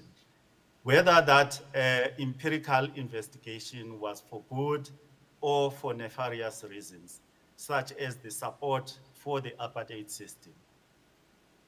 So like them or not, the empirical information was meant to support an idea and a strategic plan therefrom. When the state deepened its control over higher education, it did so following commissions of inquiry, and I'm just citing a few of them. The Van der Horst Commission in 1928 was appointed to inquire into the definition and delimitation of the functions of the universities. It recommended that higher education should mean nothing but university education. So it still left us in the lurch because it never came up with a definition necessarily. Then secondly, the Commission on Technical and Vocational Education in 1948, also known as the de Villiers Commission of Inquiry, basically focusing on technical and vocational education. That too was classified on racial lines. And then thirdly, the Commission of Inquiry on Native Education, perhaps the most significant one, which was also known as the ACLN Commission after its chairperson in 1951, was appointed to advise on a process of restructuring the country's education system to bring it in line with the new era, new apartheid legislation. And of course, the report from that report, then the act that I have cited that came, the University Act that came in 1959. And then the Van Wyk de Vries Commission, which reported in 1974, but it was a commission that reported in two parts, appointed in 1968 to investigate the activities of South Africa's white universities and the University of South Africa, UNISA then, recommended that the Minister of Education should be empowered to declare any inter-university or student organization engaged in political activities undesirable. But that is not the point today, but just to indicate, though, how then we have used the empirical evidence to then plan for the direction or the trajectory that our higher education system takes. And lastly, the De Lange Commission of Inquiry in 1982, commissioned by government in response to the student uprisings of 1976. And De Lange at the time was the chair or the CEO of the Human Sciences Research Council. And as if not to be outdone, the transition to the democratic era commenced with its own commission, the National Commission on Higher Education, NCHE, in 1996, which was a precursor to the current white paper on higher education and the subsequent Higher Education Act number 101 of 1997, the act that we're still making use of, both in fact, including the white paper. Interestingly, it defined higher education as a social institution with a cluster of related purposes. Again, I would say that they left us on the ledge because they still left us to define then what higher education is, except to understand it to be the education that is offered at the institutions of higher learning. But fortunately, thereafter, we then got to have the National Qualifications Framework, the South African Qualifications Authority, and in higher education, the Council on Higher Education, with its the qualifications sub-framework on higher education. All these commissions of inquiry were instituted to pursue an ideology, and their reports then led to a plan. In fact, it will also be noted that none of these changes, nor the struggles against oppression, led to the demise of any universities. Instead, more universities were created, pointing to the continuous existence of the demand for higher education. So no matter what pressure you're putting out there in the environment, there will always be demand for higher education. We are celebrating 40 years of your institution, Vice-Chancellor. That also is an indication that 40 years ago, right in the middle of oppression in the country, there was a need identified to establish your institution. And it was not the only one. Walter Sisulu University just came a few years before yours in the Eastern Cape. And then what we used to call the University of Northwest, which now has become part of the University of the Northwest University after the measures of 2005. So as a way forward, in its outlook of higher education, the NCHE, the National Commission on Higher Education report, stated that the idea of higher education is subject to historical change and development. It has a history of interpretation and reinterpretation. That means the conception of the significance and purpose of higher education has been modified over the years and can be modified in future in response to the changing needs and agendas of the environment it is interacting with. I think, Vice-Chancellor, you articulated this point very well.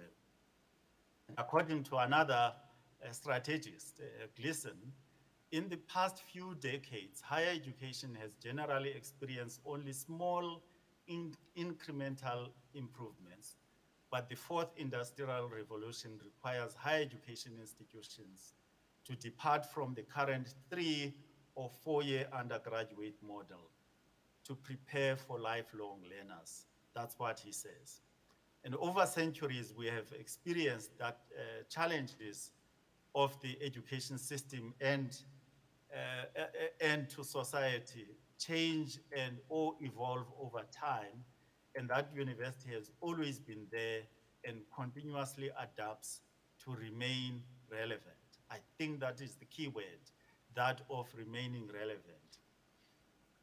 As already argued above, the adaptation process of the university to its environment does not always happen involuntarily, but also purposefully driven.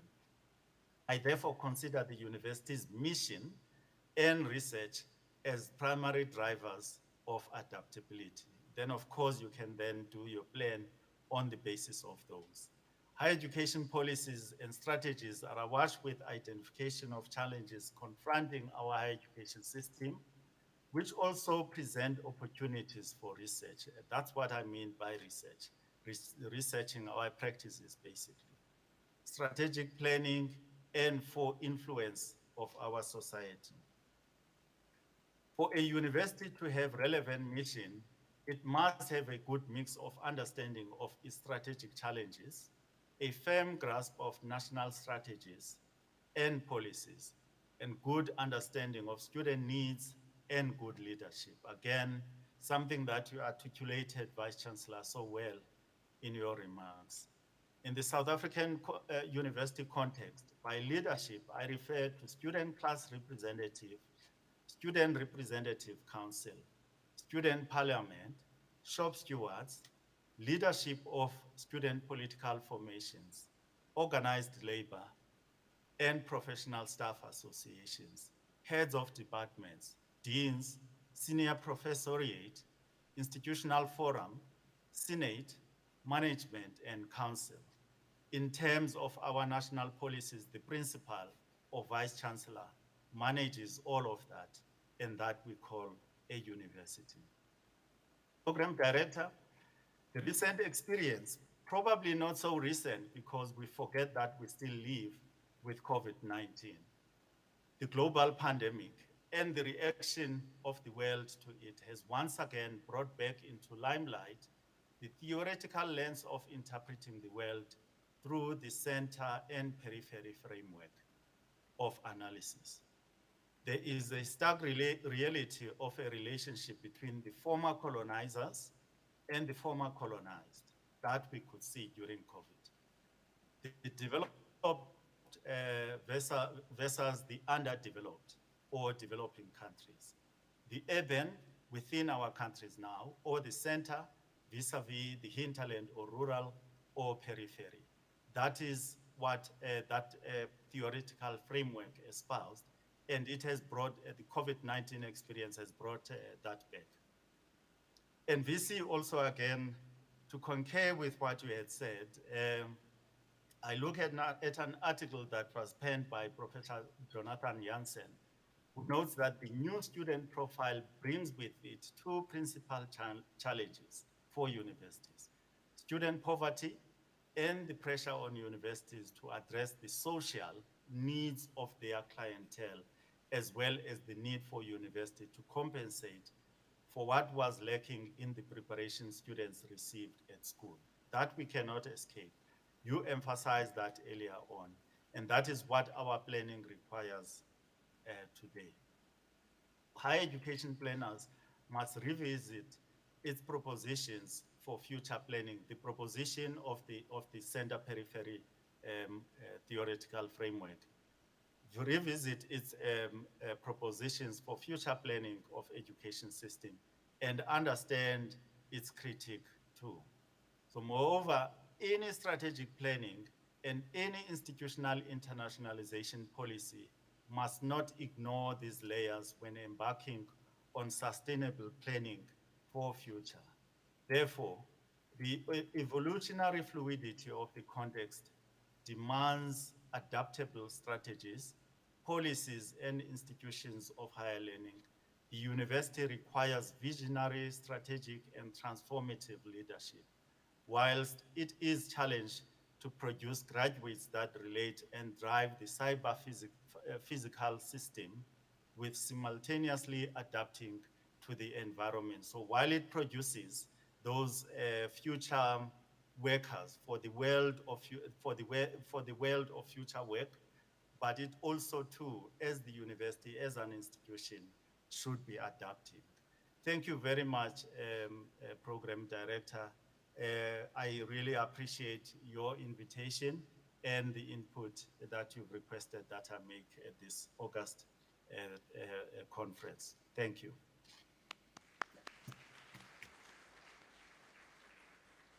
Thank you.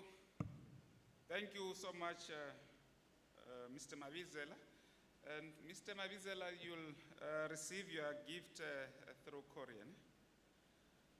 And I should also indicate that I am receiving overwhelming messages from the delegates that because they are not going to engage with you during networking break, I should not allow you to leave the platform before you answer some questions.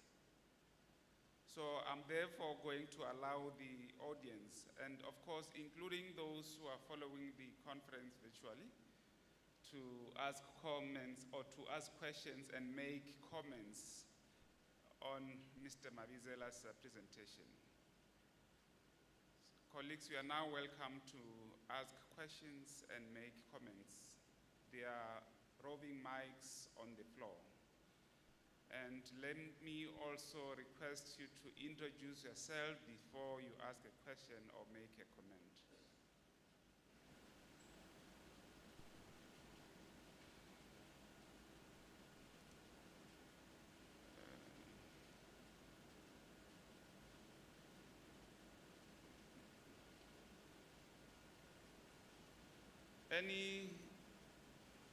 It seems that it's a hand right at the back. Mr. Mabizela, are you still there? Still there? Yes, I am, Chair. Okay. Thank you. And our Director, Internal Audit and Risk, Ms. Diana Makwarera, will read the questions that will be on the virtual platform. Hello. Over to you, sir. Please go ahead. Thank you very much. It's Professor Puris.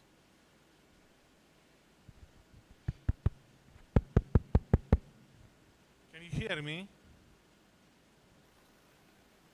Yes.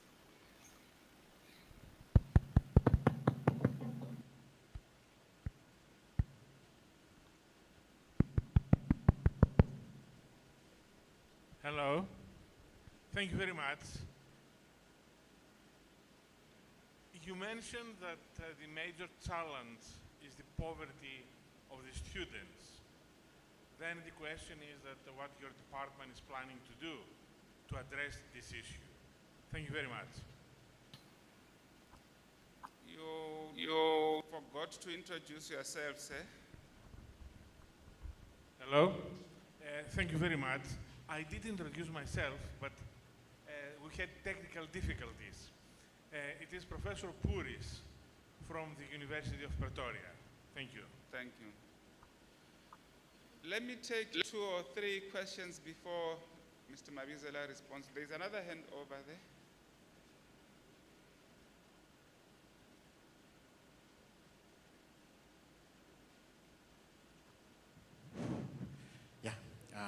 Good morning, ladies and gentlemen, and thank you so much for the opportunity. My name is Sami Amidou from the Department of Biochemistry and Microbiology. I've listened with great interest the presentation by Mr. Mabizela, and who has highlighted the evolution of higher education in South Africa.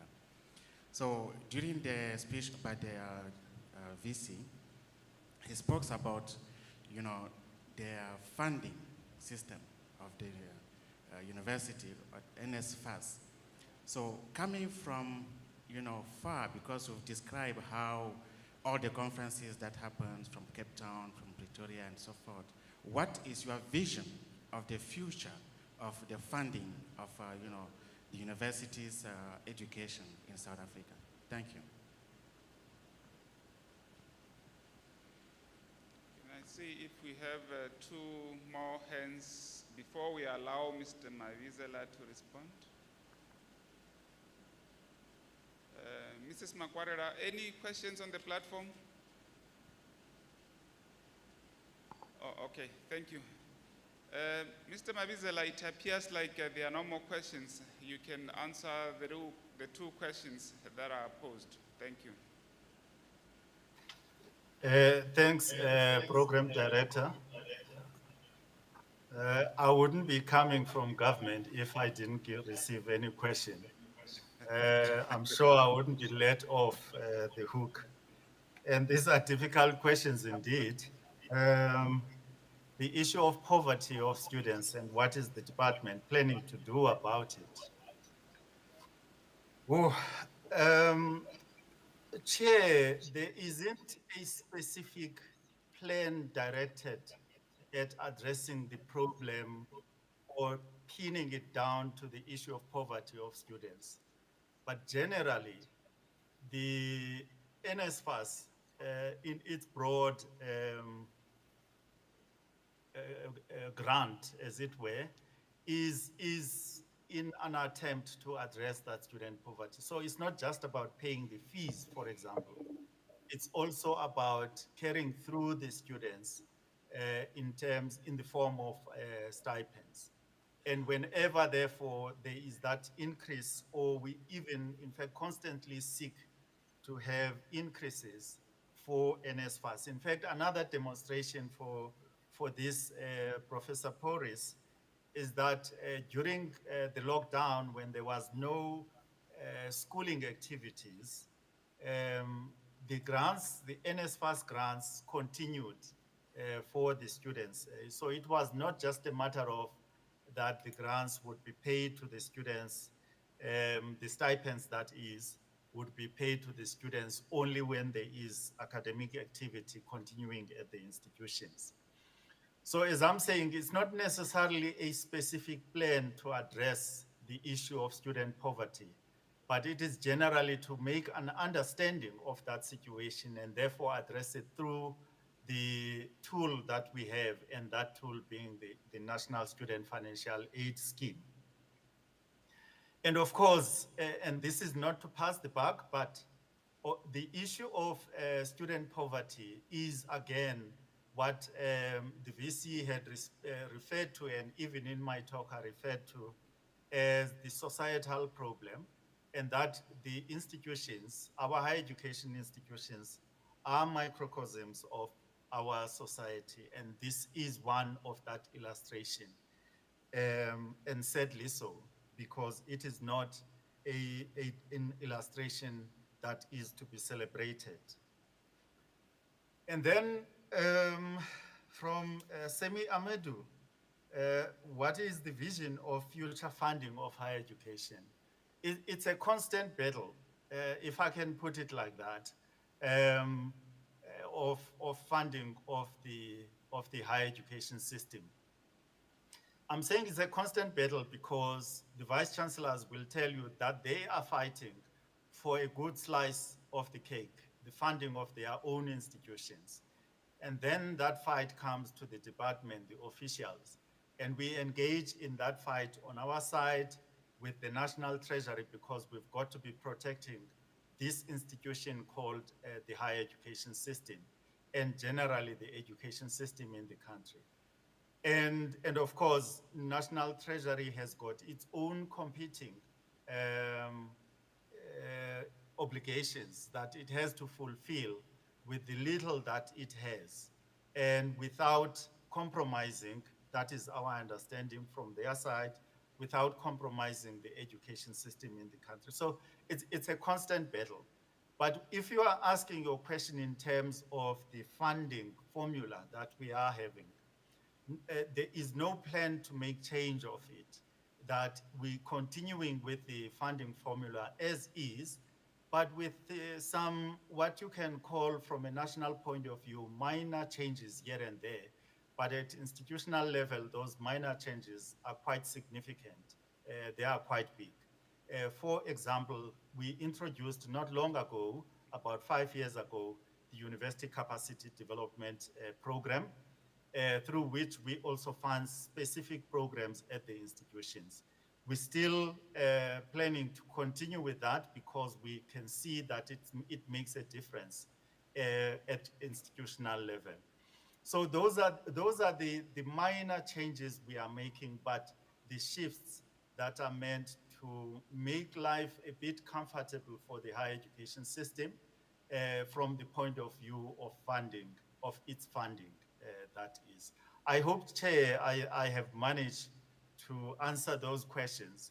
I know that they may not be satisfactorily addressed, but of course I guess this is the nature of the beast, because it's a continuous engagement that we should be having with the system, especially when it comes to the issue of funding of the higher education system. It's never put aside, it's never resting, that one. It's an issue that we constantly have to be engaging with. Thank you very much. Thank you so much. Mr. Mavizela, let's give me a round of applause. Ladies and gentlemen, we are not doing well in terms of time, and I would like us to break for 10 minutes, and it's almost 11:30 now, and I request that we come back at 22:12. And if you would like to get out of the auditorium, please make sure that you take along your name tag, so that you will be allowed back into the auditorium. Because in order to access the auditorium, you need to produce your name tag. So thank you so much. Let's break for 10 minutes, and let's come back at 22:12. Thank you.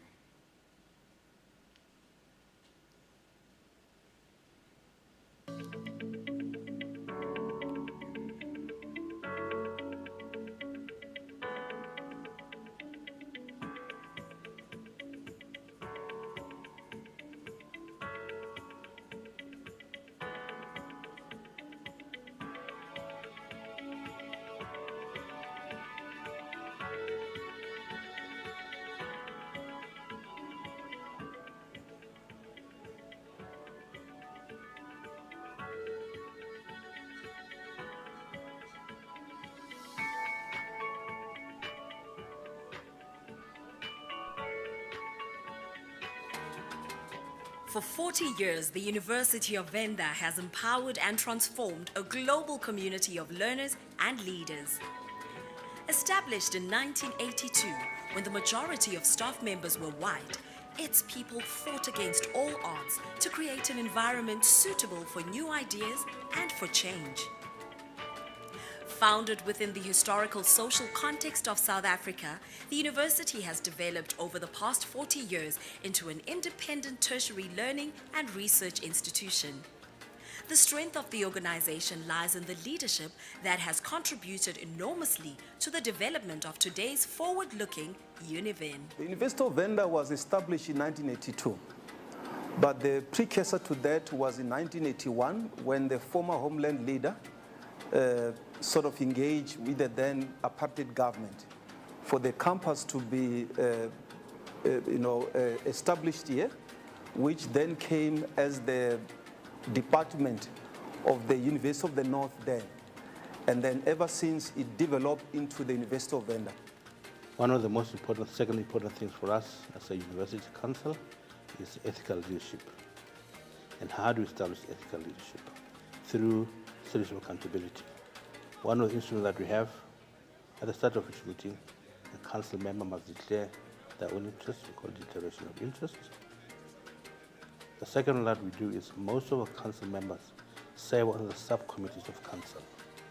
In that way, then they're able to have a thorough understanding of some of the processes or issues that we have been discussing, and they're then, in a way, able to indulge and get us indulged with them in understanding the business of the university.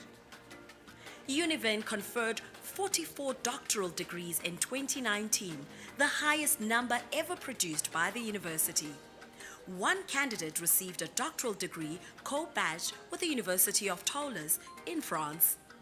With more than 3,000 qualifications conferred in 2019, the university continues to grow to play a huge impact in people's lives. Over the 4 decades of its existence, the university has produced many graduates who hold positions of responsibility and influence in political, corporate, and society in general. In line with the university's new strategy to position itself for relevance and impact, Univen has finalized its spatial review plan. This plan, as with stakeholder engagement, ensured that the infrastructural needs of the university is aligned to ensure the achievement of our strategic objectives. We provide all sorts of programs, sporting activities to ensure that indeed there is interaction among students. Either they are attracted to similar sports or some want to know new things and they begin to know each other. As a result of its inspiring and hardworking research teams, the University of Venda has been recognized on both a national and international level. One of the awards was the Golden Arrow Award, the highest award in the category of institutions of higher learning during the PMR Africa Limpopo Provincial Survey Business Excellence Awards. The awards are the culmination of a research process in which companies and institutions are rated based on respondents' perceptions. The rating has a strong focus on evaluating and measuring customer service as well as customer satisfaction. We are working with the royalties in the village. And the royalties and ourselves have agreements that are formal, where we work with farmers, where we recently had an engagement where we were reflecting on the work. Because our dream is to have Thohoyandou as a smart city. But also it has to start with the smart villages because the villages have to be economically savvy for them, therefore, to push the smart city. I always say to anyone or young people that if you have survived in Univen, you can survive anywhere in the world, whether it's New York or it's Hong Kong or any part of South Africa, because of the life skills that you learn, not only education. So it has really influenced my thinking, the shape and the type of leader I am today. During my university years, it has been a mixed bag, the most challenging of times and also the best of times. I have made friends with people that we had same ambitions, people that were very zealous in achieving academic excellency and progress, and that has propelled me to work hard in also achieving my own degree, which was BCom Economics. One achievement that is of note and very dear to me is the SAICA accreditation, which I also attended the celebration.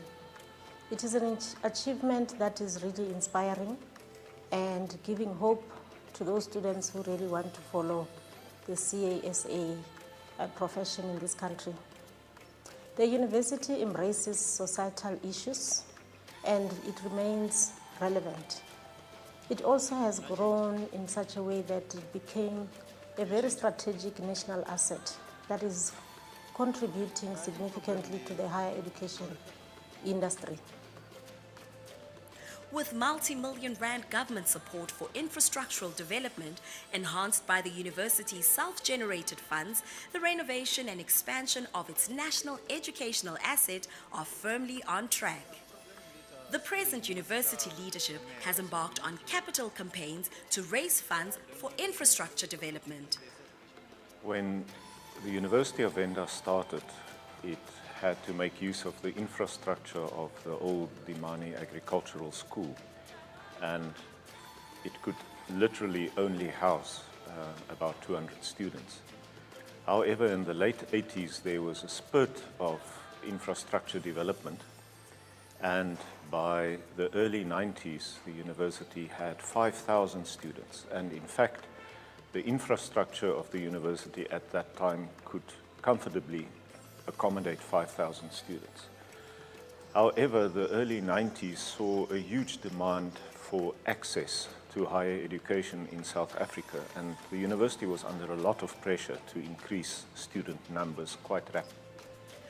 Following the advent of democracy in 1994 and a change in leadership, Univen embarked on a process of rapid transformation. Centers and institutes have been created to generate income, complementing academic activities and responding to local and international needs. External stakeholders involve the community in which the university operates. It involves the municipality in which the university is situated. And it also involves our sponsors and our donors, and also all the different stakeholders who actually help us in the delivery of the academic project that we are running.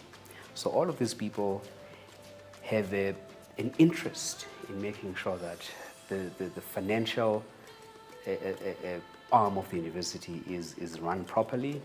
I would like to see a little more integration into the African continent in terms of output, and that should also include our staff complement, so that we're able to work together to build the Africa that we want, which can take its place in the global world. So that is also my wish for the university, but importantly, we cannot do that without resources. So I will work with the university to make sure that this university doesn't remain on the margins when other so-called big universities get all the resources. I think it's important for universities as good as this university is to get the same support that universities in Johannesburg and Cape Town get in order for it to fulfill its mission as a very important part of our region in SADC. The university aligned its vision and mission at every stage of transformation to meet the local, regional, national, continental, and international needs of the community. In the course of this transformation, significant changes were made in administrative governance. It also attracted better qualified staff members, which resulted in an improved student profile. By providing a problem-orientated, project-based curriculum and nurturing underprepared students into nationally competitive graduates, the university has established itself as a national asset. As a result, the university has become an important player in the South African higher education landscape, contributing significantly to the country's and the region's human capital development needs.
Inda, gobatanganedza Kavembe Biosphere ine ya wanala pano pa South Africa.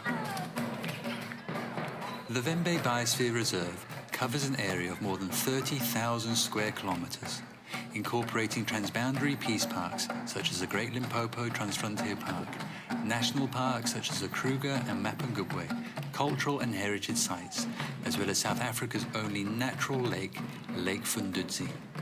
The Vembe Biosphere Reserve Sustainable Development Goal is Goal 17, Partnership for the Goals.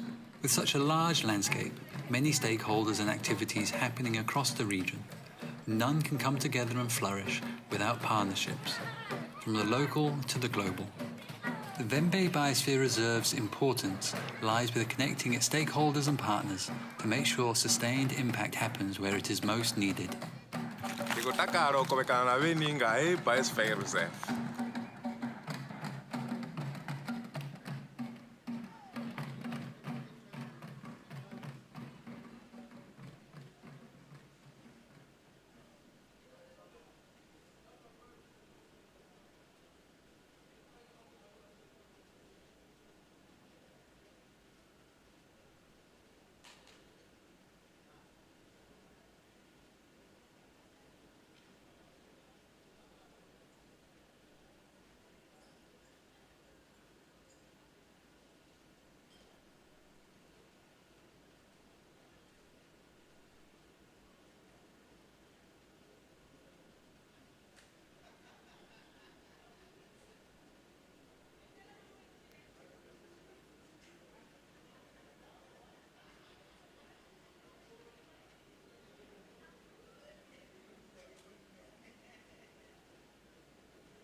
Welcome back, colleagues.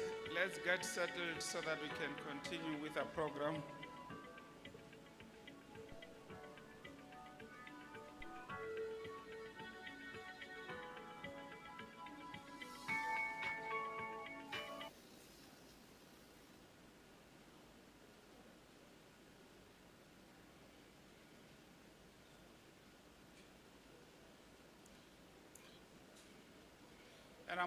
And I'm sure you all receive the purple cards. Is it purple or red? I'm not good in color.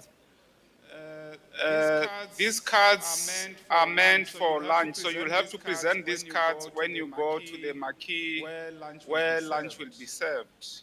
And we are also providing these blue cards for our guests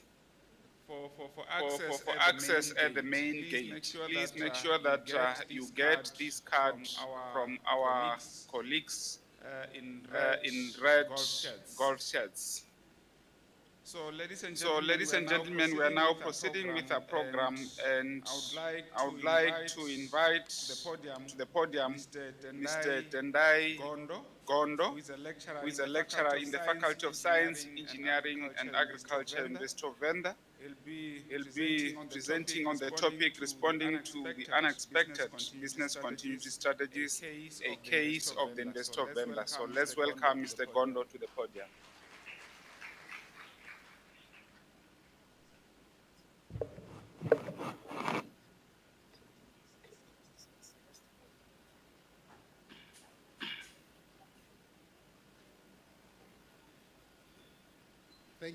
Thank you, Program Director. Let me start by recognizing the presence of the Vice-Chancellor and Principal of University of Venda, Dr. Nthambeleni, other Vice-Chancellors from other universities, distinguished DVCs who have blessed this occasion, University Council members who are also here, other partner institutions who have also visited us, distinguished speakers and guests. And let me just end by saying all protocols observed. My name is Tendai Gondo, and I want to make a presentation titled Responding to the Unexpected Business Continuity Strategies, a case study of University of Venda. So my story is a very simple one, yet it's also complicated. I would want to talk about the experiences that we've gone through as a university, and the experiences that I'm going to share and talk about are actually sitting in front of me. The bulk of university staff who are sitting amongst us and those who are on the virtual platform have actually lived this experience that I want to share. So it becomes very much difficult to say how do you put together everything and try to share that experience. But nevertheless, I'm going to do my level best. So the main focus here is about business continuity planning. Let me start by just giving you an appreciation of what business continuity is all about. And of course, how we saw it as the university. We saw continuity planning as an approach of making the university more resilient, more able to solve big problems associated with disaster events, e.g. the pandemic, the COVID-19 pandemic. So we saw it as a means by which you embed this approach in your institution to build your institution's capacity to prevent, withstand, recover from unplanned disruptions and adverse events. So here we are basically telling a story of how did we navigate through uncertainty, especially that caused by the COVID-19 pandemic. Let me start by saying that when we talk about uncertainty, we all think about the COVID-19 pandemic because this is a recent event that fell on us, that actually disrupted our way of doing things, either at university level or in other institutions that we are coming from. But let me also say that, especially for the higher education sector, uncertainty is something that we have survived over time. Universities and higher institutions of learning have actually navigated through uncertainty to become what they are. But of course, we still need to tell a story of the recent uncertain event that happened on us. So why do we talk about business continuity? It's because disasters that befell on us, they affect our strategic objectives, the way we run the business. So if you come to institutions of higher learning, when we talk about the strategic business of the university, we are talking about the corporate purpose of the university. If you look at the corporate purpose, it defines what you call the strategic intent of the university, and we also have to look at the various policies that actually enable the university to function in a normal way. And we are basically saying that the recent disaster that befell on us actually made us to migrate slowly and at times faster away from achieving our corporate purpose. So what has been the major source of adversity? Obviously, the answer is very clear, is the COVID-19. But of course, uncertainty comes from various other areas. Nowadays, we talk about the energy crisis. We also talk about economic stability at the national level, as well as the global level, and so forth. So higher institutions of learning, they receive shocks from different sources, and it is important that we tell a story in terms of how a university can navigate through this uncertainty and bounce back. So you would actually see that most of the experiences I share here would relate to COVID-19.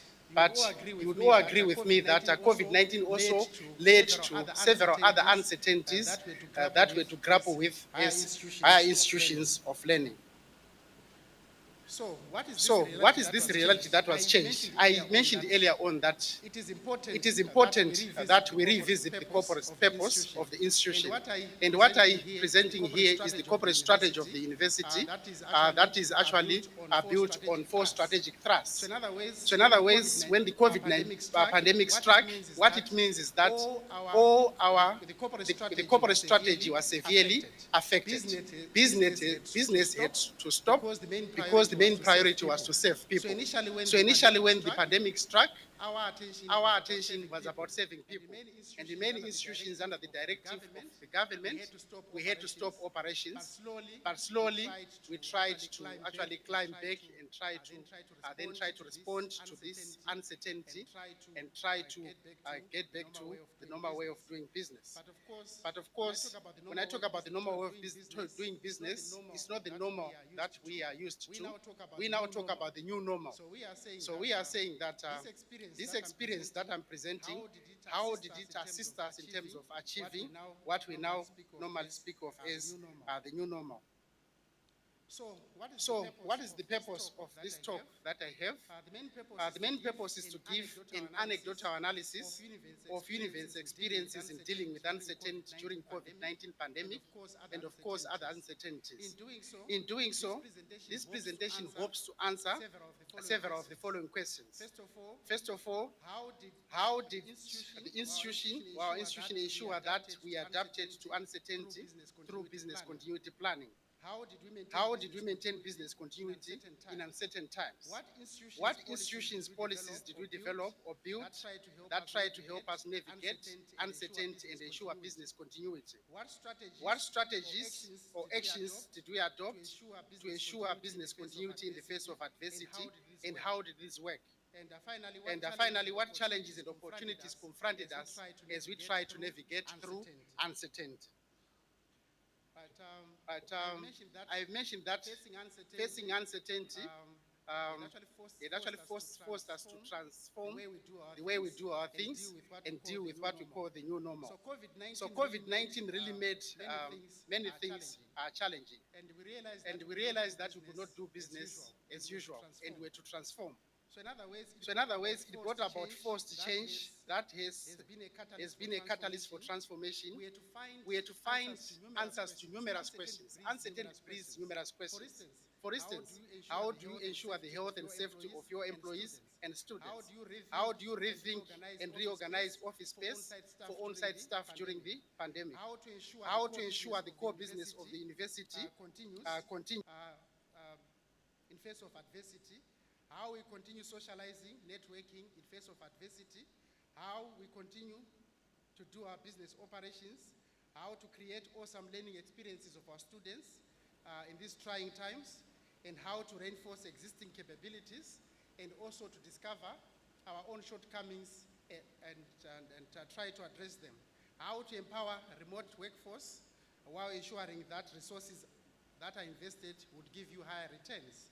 How to ensure that everyone remain connected. And above all, how to make sure that everyone else remain encouraged during difficult times. Right, so what was the starting point? The starting point to deal with uncertainty is to build a crisis management team. In face of a crisis, you need leadership. Leadership that will give you guidance. So these unprecedented times required unprecedented engagement, and this crisis management team was required so that we continue to increase engagement and productivity, so that it helps us to stay together and rally through the difficult times.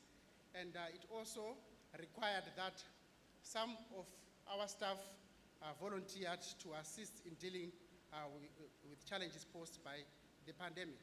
So in terms of the team composition, we did have what we call the Transversal Committee for Business Continuity, and of course it has also other subunits. So you need a committee that ensures stability and control and give guidance, and its members would, it actually included middle line managers, the people whom we considered to have a pulse of what is happening. It also considered input from academics, considered input from frontline people whom we consider to be in the trenches. We do have our campus health. They really assisted us. We also have the Department of Health and academics coming from there who also helped us. It also required that we reach out to students. So this required that student leadership becomes part of the team. So what are the roles and functions of this leadership structure? It was to give guidance in times of difficulties and to also inform executive management in terms of the various decisions that needed to be taken in order to deal with various challenges happening on the ground. So we needed a crisis management team that becomes a bridge between what is happening on the ground and informing our executive management in terms of what is happening, and at times also taking decisions. Taking decisions, mostly those which are less strategic in nature, and those of strategic nature will then make recommendations to executive management. Right, the starting point perhaps was then to segment our work, segment our workforce, and segment our students. We call this a segmentation strategy. So in other words, we're to find answers to what are the strategic critical functions that may be performed in the university in order for us to survive through these uncertain times. So in other words, we needed to answer questions like how often are these performed? Is it daily, weekly, monthly? What are the risks that the business is willing to accept if these functions are delayed or not performed? Do they have to be performed on-site or they can be performed remotely? So these are some of the answers that we to actually find quick answers. And then we also needed to segment our workforce. Who are the critical people that must be present in order to, for the business, to invest business to survive? How often do they perform their work? What happens if they are not there, etc., etc. So you'd actually find that during the first levels of lockdown, some staff were required to come and work on site. Others were allowed to work remotely in order to deal with the challenges that were happening. But of course, the greatest strategy that we cherish today was what I would like to call the putting our people first strategy. In every institution of higher learning, we need to protect our critical assets. And when we talk about critical assets, these are the people, our staff, our students, everyone who is interacting with the university. So the initial commitment was how to protect them. So we adopted a number of strategies. One of the most important strategies that I would like to call People Connect. We needed to connect people. The COVID-19 pandemic forced many people to work from home, and of course, working in isolation without information and so forth becomes very difficult. So it was very important that as the university, we invested in connecting people, trying to reach out to everyone. And in this particular case, everyone, including staff, students, our service providers, and other stakeholders. We also needed to manage emotions. We all know that as far as COVID-19 is concerned, it actually resulted in a lot of stressful situations and anxiety. So managing emotions was very important, and our HRI unit was very instrumental through its wellness unit to actually perform this function. And of course, putting people first also meant that we did not forget about the core business of the university, which is teaching and learning. So learning had to take place, but it had to take place in a different way. Learning had to take place from home. And we needed to also make important decisions about how do we support students so that they are able to learn from home. How do we also support instructors so that they are able to deliver their teaching and learning mandate. And how also do we offer administrative support of various kinds. How do we ensure student safety in the accommodation where they stay? How do you also ensure safety and security in the various places where they are staying and so forth? And we also have another strategy that I would want to call Leadership Connect. And in this case, we did 3 things. One of the most important things, which I would like to call an ask us anything attitude. We needed to actually implement various communication mechanisms so that we speak to all our staff, our students. So interactive online sessions were done, surveys were conducted, email messaging, and of course, in terms of the learning management systems, we also adopted the Connect Yard. We also realized that communication, especially from the part of students, became difficult in the absence of internet and so forth. But of course, the university was generous enough to also provide free data. And here we're talking about now the IT and facility support. It was important that we provide laptops, we provide iPads, we also provide free data to students so that they remain connected. And then also COVID-19 leadership messaging was very important. And we did have our COVID-19 frontline workers who were actually generating different forms of messaging through posters, through online communication means, and so forth, to make sure that COVID-19 protocols were followed. And of course, we had safety and healthy campaigns to make sure that everyone remains safe. We are all aware of the COVID-19 protocols that are summarized in the screen there. I won't go through them. Right. So for the on-site staff, it was very critical that we provide protection or a safe working environment. And how did we do this? By encouraging them to comply to all COVID-19 protocols. And it also gave us an opportunity to also cross-train staff. We needed to redefine roles. These uncertain times required that we dealt with challenges that required certain expertise that in most cases, or in some cases, would not have. So you need to also train your staff. So of course the university actually embarked on various training programs. And I must say that I am an academic, but I also got trained, and I am one of the foot soldiers who was moving around campus, monitoring what was happening, and also informing the higher structures in terms of what decisions we needed to take. And of course, we needed to procure emergency protective items, equipment, your face masks, and so forth. And of course, above all that, re-evaluation of decisions on a daily or weekly basis had to be done by a strategic unit that we call the Transversal Committee for Business Continuity. And most of these decisions, they then become policies that gets adopted by the higher structures. So student and employee welfare was very critical. And when we talk about student welfare, welfare needs, this we are basically referring to the various needs that we normally talk about in a normal situation. But these needs, they need also to be attended to. We are talking about trust. In times of uncertainty, trust wins. So you need to also, leadership also needs to make sure that we build trust through responsive leadership and also honest approaches in terms of how we address uncertainty. We also needed to show compassion. We all know that COVID-19 wreaked havoc. Some of us, perhaps we lost family members. Some of us, we fell ill and so forth. So a compassionate approach also came from the university leadership.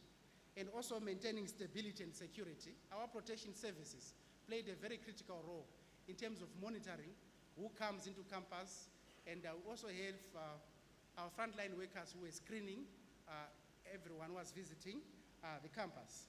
And also above all, giving hope. Uncertain times require us to actually wear a different jacket and try to actually implement strategies that would give hope. So these were some of the things that we needed to focus on, and I believe we focused on them well. So in terms of supporting students in times of uncertainty, what this meant to us, we realized that students are in constant interaction with their student leadership, the lecturers. We know that lecturers, they teach in the classroom, but they also play a pivotal role beyond the classroom walls. Whenever there's a challenge, students will always start talking to their lecturers. So our interventions were to connect students, we needed to communicate effectively with students, and of course we needed to also implement IT resources that would enable us to communicate with students, and we needed to connect with student leadership. Our transversal committee for business continuity also included SRC leadership so that a student voice was heard. We also needed administrative support in the form of healthcare. We also needed access control to campus, safety and security measures, among many other issues. Right, so the theme of the conference is talking about strategic risk leadership. And we do have an experience to share in terms of what are the gains that we experience from effective role modeling. So some of the challenges which we realize is that as we are trying to enforce compliance, you would actually find that students would then say that, but so-and-so who is a lecturer is not complying. Why should I comply? So we needed to transform that mindset so that everyone behave in that sense. So what you see there, studies from also have showed that leaders who say but don't do what they say are not impactful. So, but those who say and do as they say, they are very much impactful. Right, we also needed to overcome what I call the fight-flight mode. You'd actually find that in the institution, you'd find that you do have people who are in the fight-flight mode. When the pandemic strikes, people panic. Others, they want to stay away. Even if at a later stage you encourage them to come back to work, it becomes a challenge. And you also have those ones who are enthusiastic, who are encouraged, who wants to take leadership, who wants to fight the pandemic and fight the challenges that it brings. So it was a challenge to try and also encourage the larger population of our workforce, of our students, who were in the fight-flight mode, resistance mode, to try and bring them into above the line so that they become an encouraged group of individuals. So it was important that we made everyone stay above the line and stay encouraged. But I was reminded of my time constraints, so I'll also try to be a bit faster.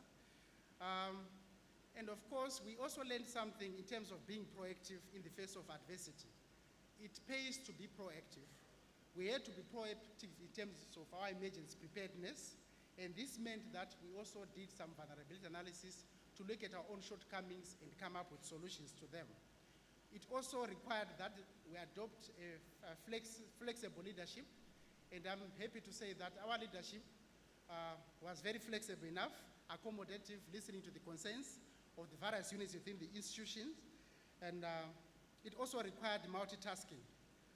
It also required that we also go out of the offices and go and feel the terrain out there. The transversal committee, as a structured committee, we sometimes did some walkabouts to try and actually understand what is happening, and then on the basis of the information that we generate, we made informed decisions. And we also needed to do some road mapping the future, and road mapping also entailed that we could not continue dealing with this pandemic in the manner we're dealing. We needed to come up with a structured approach of dealing with various uncertainties going into the future. So our university embarked on business continuity planning and recovery planning. So we just recently concluded that exercise, and I can say that various units in the university now have business continuity plans and recovery plans in place. We also needed to identify new interventions, new innovations that would also assist. And this is where our academics also came into play to try and assist in various ways. And of course, where there is uncertainty, there's always many unknowns. So in other words, we were aware that we're operating in a world where in some cases we would know everything, but in some cases we would know, and our knowledge becomes limited because of the uncertain environment that we're operating in. So what helped us? Research and innovation to try and overcome the knowledge gaps that we were not having. Surveys and other forms of inspections, COVID-19 monitoring and compliance, COVID-19 screening, scenario planning, not waiting for problems to happen. We were at transversal committee level generating possible scenarios based on what was happening at the national level, what was happening in other institutions, and so forth. So this summarizes some of the important lessons that I want to share with you, but I've already shared, so I'll skip this one. And I would want to actually have a final word, a final thought by challenging you. There's the famous saying which says, what the caterpillar calls the end of the world, the master calls a butterfly. So when the COVID-19 pandemic struck, we all felt that it was the end of the world. But this particular situation presented us with a lot of opportunities that we continue to cherish even up to date. So in other words, these opportunities like rapid transformation in terms of our IT, technologies, and many other opportunities that we took advantage of, this represented our own butterfly moments. And if you also look at the international scale, you come down to the national level, the university level, the local level, the municipality, to the communities, they all had their caterpillar moments. And they also had their butterfly moments where they also realized and seized opportunities. My question now is, what has been your butterfly moment? And what can you do to help those still trapped in their caterpillar moment to transition to their butterfly moments? Think about your colleagues who are still trapped in the caterpillar moment. Think about the communities that we as a university are serving. Think about the crisis that the government is facing, energy crisis and so forth. What can we do as an institution to also try and transform their situation into the butterfly moment? Thank you.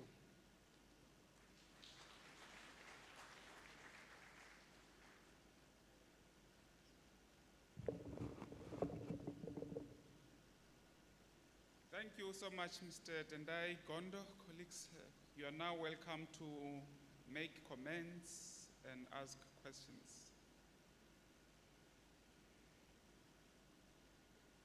There is a hand here, Professor Feza. Colleagues with mics, right here in front. Any other hands? Let me take 2 to 3 hands. Okay, there's still one here.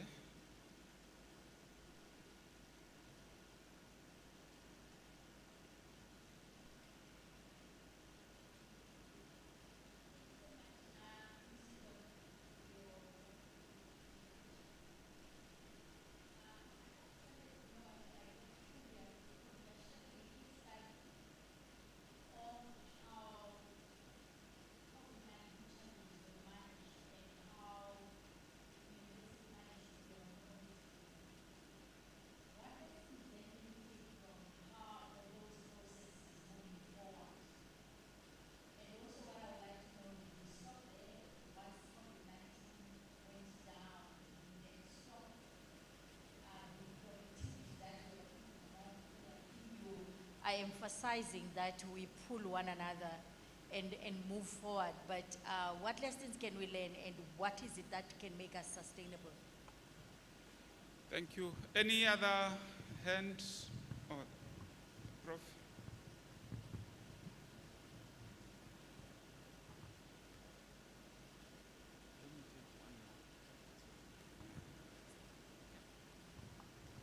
Thank you, Mr. Gondo, for such a detailed case study on how the University of Venda managed risk during COVID.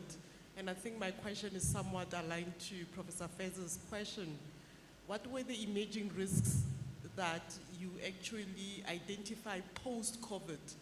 Because you mentioned, I think, strategies that you implemented during the pandemic, such as you needed some flexibility, you needed to manage, students, academics, stakeholders. So I'm just wondering, out of that, have you, with the return of students and staff full-time to campus, have you identified new emerging risks, and how do they compare to pre-COVID, or if it's something that perhaps you did observe at some point? Thank you.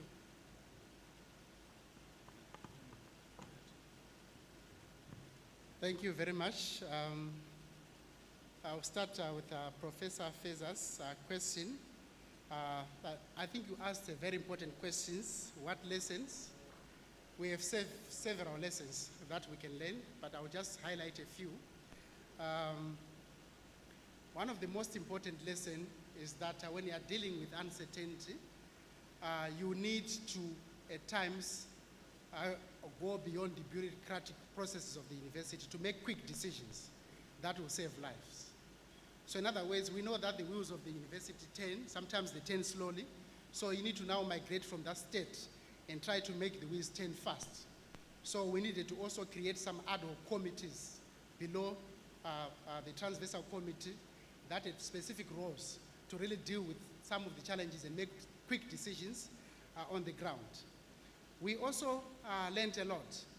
The COVID-19 pandemic is going to restructure the way we see our teaching and also how we structure our classroom setup environment. And through also research that we conducted and that we conducted by other academic staff, we now know that going forward into the future, the classroom environment has to be responsive to such kind of uncertainties. So what are we saying? We are saying that as a university, we started also identifying many other problems that were affecting students and the staff that we've also managed to build into our future resilience practices. So in other words, when you're talking about sustainability now, we are now talking about how do we build an institution that is resilient, that is able to deal with these challenges and shocks in future. We don't want to be reactive as we mostly did when the pandemic struck. So in other words, we're already starting to build institutions. We're already starting to build institutional arrangements. We are revising our policies. Some of our policies became obsolete during the COVID-19 pandemic. We faced a lot of ethical dilemmas. We need to revisit, and I'm glad that we recently updated our ethics policy for the university and so forth. So there were many things that we needed to transform. And we also learned that being smart, promoting smart people, smart infrastructure helped in terms of dealing with the pandemic. And I'm also happy that as a university, we embarked on a spatial development framework where we drafted a new master plan for the university. And this new master plan has actually taken some of these lessons. We're now trying to create this university and transform it into a smart village. So these are some of the several lessons that we actually, I think I can go on and on, but I know that I don't have all the time. But of course, we do have lessons. But for sustainability, how do we create institutions? How do we build structures that are going to help us to withstand similar challenges going forward? Prof. Mohalaka, your question is about identifying what risks did we identify, new risks, and how do they compare to the previous pandemic? Now, there were several risks that we identified. The most common and obvious one, it allowed us to rediscover who were our critical resources in the university, the critical staff. You see, you find that in certain areas you only have one critical staff, and then the pandemic strikes. The person is sick, is away for 14 days, for a month, and so forth. But business in the university has to continue. So what happened? We needed to now start to think about how to come up with a responsive strategy to deal with issue of critical staff. So if in our business continuity planning process, you'd actually find that I think most units, they identified critical staff as one source of uncertainty, especially the death of critical staff or if they fall ill during the COVID-19 pandemic. We also had many other risks that we identified. we had to segment our students. We know that students are not a homogeneous entity. We do have students with disabilities. We do have students who are staying in accredited accommodation. We do have students who are also staying outside. So in terms of reaching out, we needed to come up with a segmented strategy. How do we reach out to those who are staying in accredited accommodation, which becomes much easier because we exercise a higher degree of control of what is happening there. But how then do you assist those who are staying in far, rural, remote areas? And then how do you also take care of the special disability needs and so forth? The other risks that came about were rumors. You know, in uncertain situations, rumors are always spreading. And if as leadership you don't take action, they might actually lead to more uncertainty. So we needed to be listening on the ground, going through social media and so forth, quickly acting on rumors, trying to provide information that will bring stability to the rest. But there are several other risks that we also identified in terms of our own spaces where we are learning, as well as in terms of where we are staying in our offices, as well as the laboratories where our students are doing experiments. And right now we are still on we have a comprehensive strategy to try and address those, like what happens if there's a fire outbreak in the laboratories, what happens if there's a gas explosion, and so on and so on. But nowadays we're also talking about the energy crisis, ESCOM. And this was a real issue during the COVID-19 pandemic. We are saying our people need to stay warm and so forth. So if we are not having sufficient energy to power our homes and so forth, where students are staying, it became a challenge. So these are some of the new risks that we faced. And of course, I should not forget the one for compliance. Complying to policies also became one of the critical risks that we also needed to address. And we are actually in the process of reforming most of our policies. Some have already been reformed, and we believe that going forward, we'll create a resilient policy framework that will be able to assist us in future as we face future challenges. Thank you so much, Mr. Gondo. Let's give me a round of applause. Mr. Gondo, before you descend the stage, Mr. Sivi, I'm sure our traditional dancers are ready. And after this, I'm going to hand over to the Executive Dean of the Faculty of Management, Commerce and Law, Professor Mudimuwabara Kanyane, who will be chairing the next session. So, Mr. Gondo, there's a token of appreciation that we'd like to hand to you.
that's why we are not there on the podium, and I will allow my speakers to do their presentation. But before doing that, I'm just going to give you some housekeeping for this host. This is my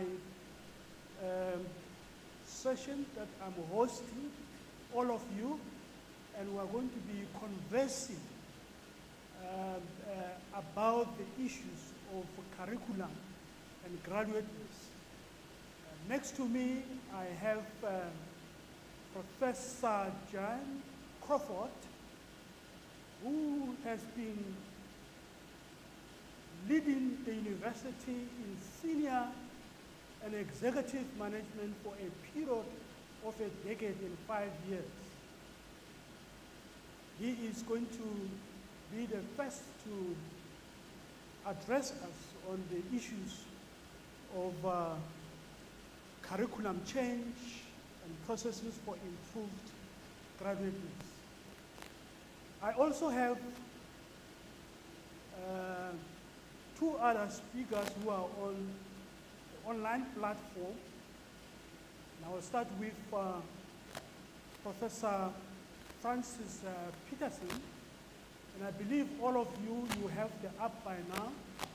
You can able to get into the details of their profile. But I want to allude before you that Professor Francis Peterson was actually a former DVC of the University of Cape Town. And currently, he is the rector and the Vice-Chancellor of the University of the Free State. Let me emphasize that there in the Free State is very crucial. University of the Free State. Let me also introduce to you Dr. Rita Zawada, who is actually the director of the institutional audit coming from the Center of, the CHE, and she has been in the higher education for a number of years during her career. She is very passionate, more on learning, teaching, and assessment. And of course, with the digital affordances of increasing the wideness and access and success in the digital space. These are, in my language, Yiguangkweta. These are the caliber of the persona in their institutional capacity to speak as subject aspect from this point. We are going to allow them to uninterruptedly to make 10-minute presentation. I believe they will be able to give us a highlights and just punchline so that we can able to have more time to converse on these issues of curriculum and graduateness.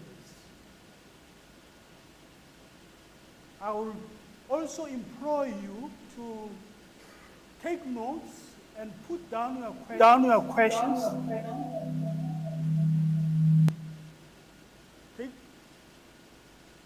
Take your pen, put down your questions. We will have time to converse. There will also be those online. They are here on my screen. I'll be able to keep on tracking them. Without much ado, I'm going to ask our DVC Teaching and Learning Professor Crawford to give us 10-minute punchline.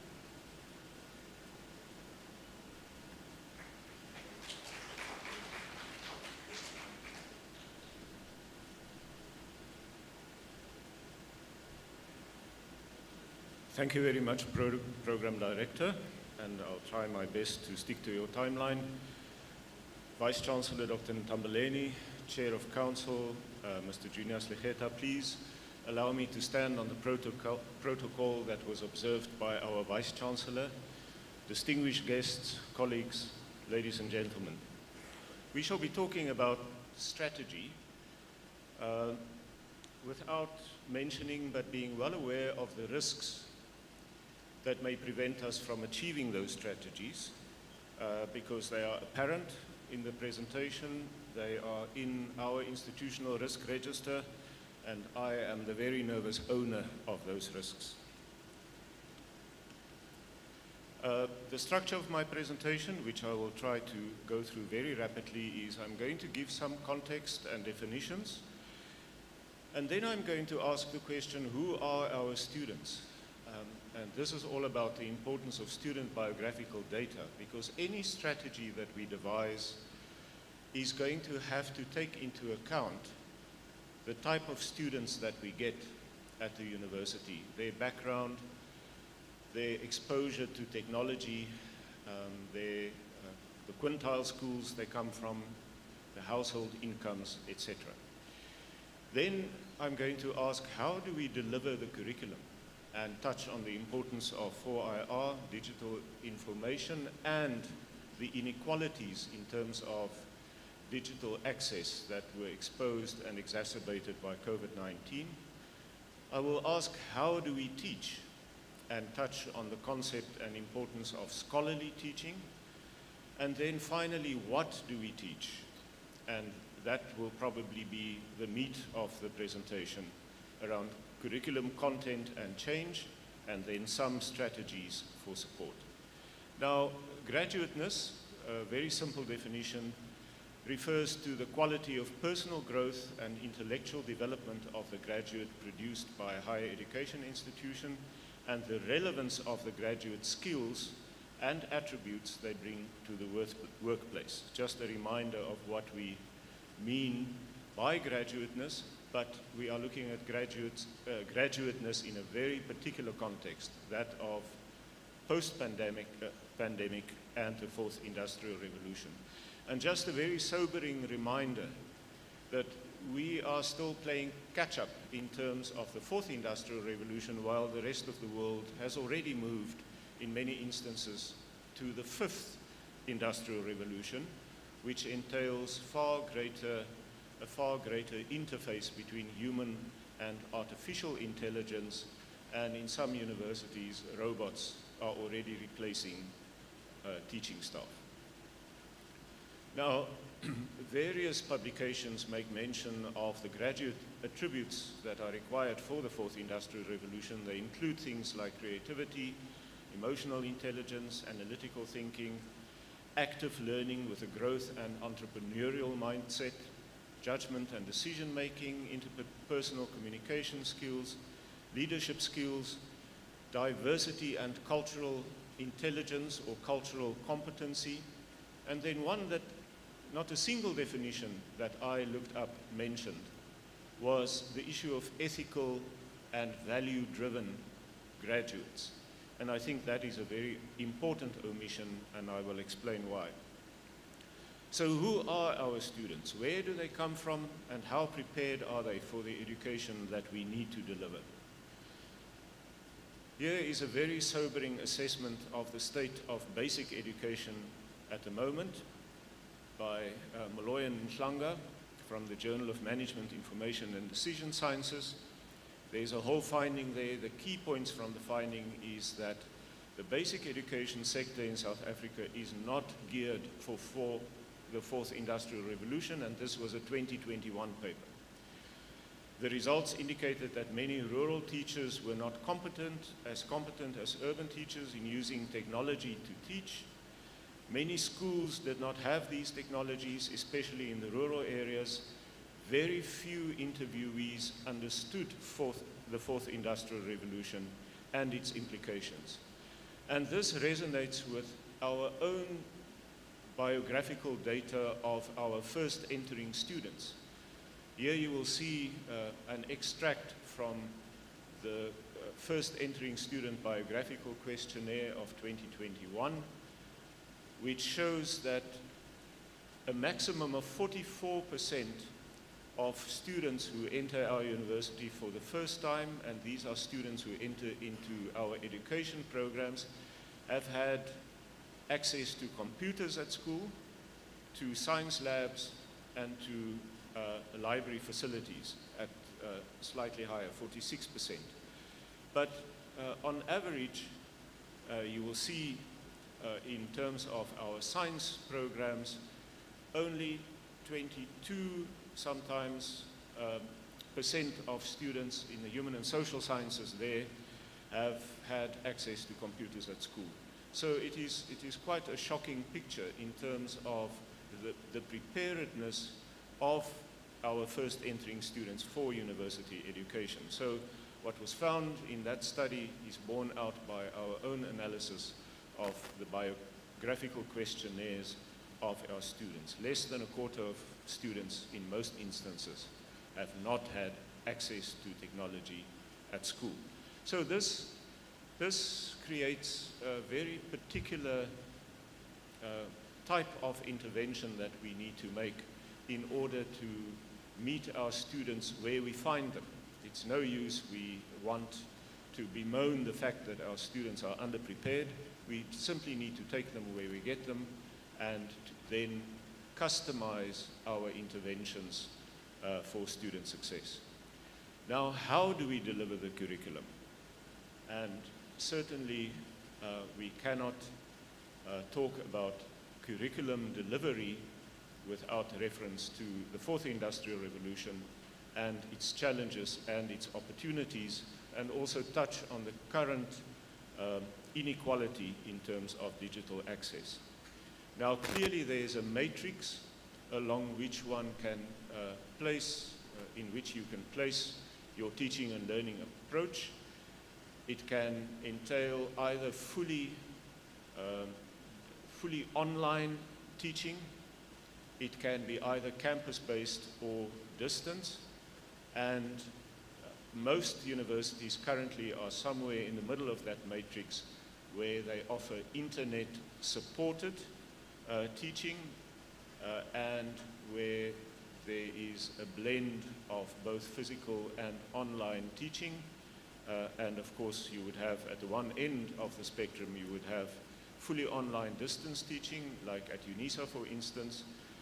You could also have fully online campus-based teaching, as we had during COVID, and then you could also have various configurations of those extremes. But extremely important is that we know what our student profile is, what access do they have, what access do they need, how will their access or the lack of it to the internet impact on their learning, their journey, their graduate journey, and their graduateness. Now, I'm going to go very quickly through a series of slides that show the results of a major survey on internet access in South Africa. And it makes for very fascinating reading, and it also puts things into context for higher education in general and for our university in particular. So, out of a total population of 60 million South Africans, 68% are urbanized, and 108 million have cellular mobile connections. Now, how is that possible? 179, almost 180% of the population have cellular mobile connections, and it can only be explained by people who have more than one cell phone, and I think many of us are guilty of that. Internet users, 68% of the total population have internet access and are active internet users. Now, if you drill down deeper into internet access, 68% access the internet, 85% have access to electricity, 93% to drinking water, 78% to basic sanitation. But what is in terms of device ownership, 99% have any kind of mobile phone. 99% have a smartphone. Now this, if you look at the small letters at the top, this is the percentage of internet users aged 16 to 64. So it doesn't really limit it to our market, but it certainly does include the majority of the population. 85% have laptops, etc. But now what is particularly interesting is that the main reasons for using the internet are not what we expect. It is actually more to look at finding information, and only 68% of the population that are active internet users use it to access education. The most visited websites, you will see google.com, Facebook, YouTube, Google, and then followed in 5th place by a website with an X in it, as well as at number 15, which is an unfortunate reality of this free access to information, and it does have an impact that is probably negative. Social media platforms, WhatsApp is used most commonly, followed by Facebook, Instagram, and that is also the picture of internet access and internet usage by our students. Now, to summarize all those very quick slides, is that of this population of just over 60 million people, 40% live below the poverty line, earning less than 52 rand per day, but 68% of the population has access to the internet. This 68% of the population spends close to 11 hours per day on the internet, with 96% accessing the internet from their smartphones. And what does this tell us about devices in service of education? Now, the next question I want to ask is, how do we teach? And here it is very important that we look at the importance of scholarly teaching. Now, scholarly teaching has been defined as teaching grounded in critical reflection, using systematically and strategically gathered evidence, related and explained by well-reasoned theory and philosophical understanding, with the goal of maximizing learning through effective teaching. And this entails that we research our teaching and its effectiveness, that we engage in continuous self-reflection and quality enhancement of our teaching, that we develop a scholarship of blended and multimodal teaching. What we have seen with the advent of COVID, when we had to move online, is that there's a misconception amongst many academics that you can dump content online and undertake assessments and assignments online, and then you are doing online teaching. The most important aspect of teaching, whether online or face-to-face, is engagement. So one cannot have online teaching without engaging students, and for that reason we need to develop this scholarship that is yet very poorly developed for blended and multimodal teaching. And then the importance of peer learning for students has come to the fore very recently.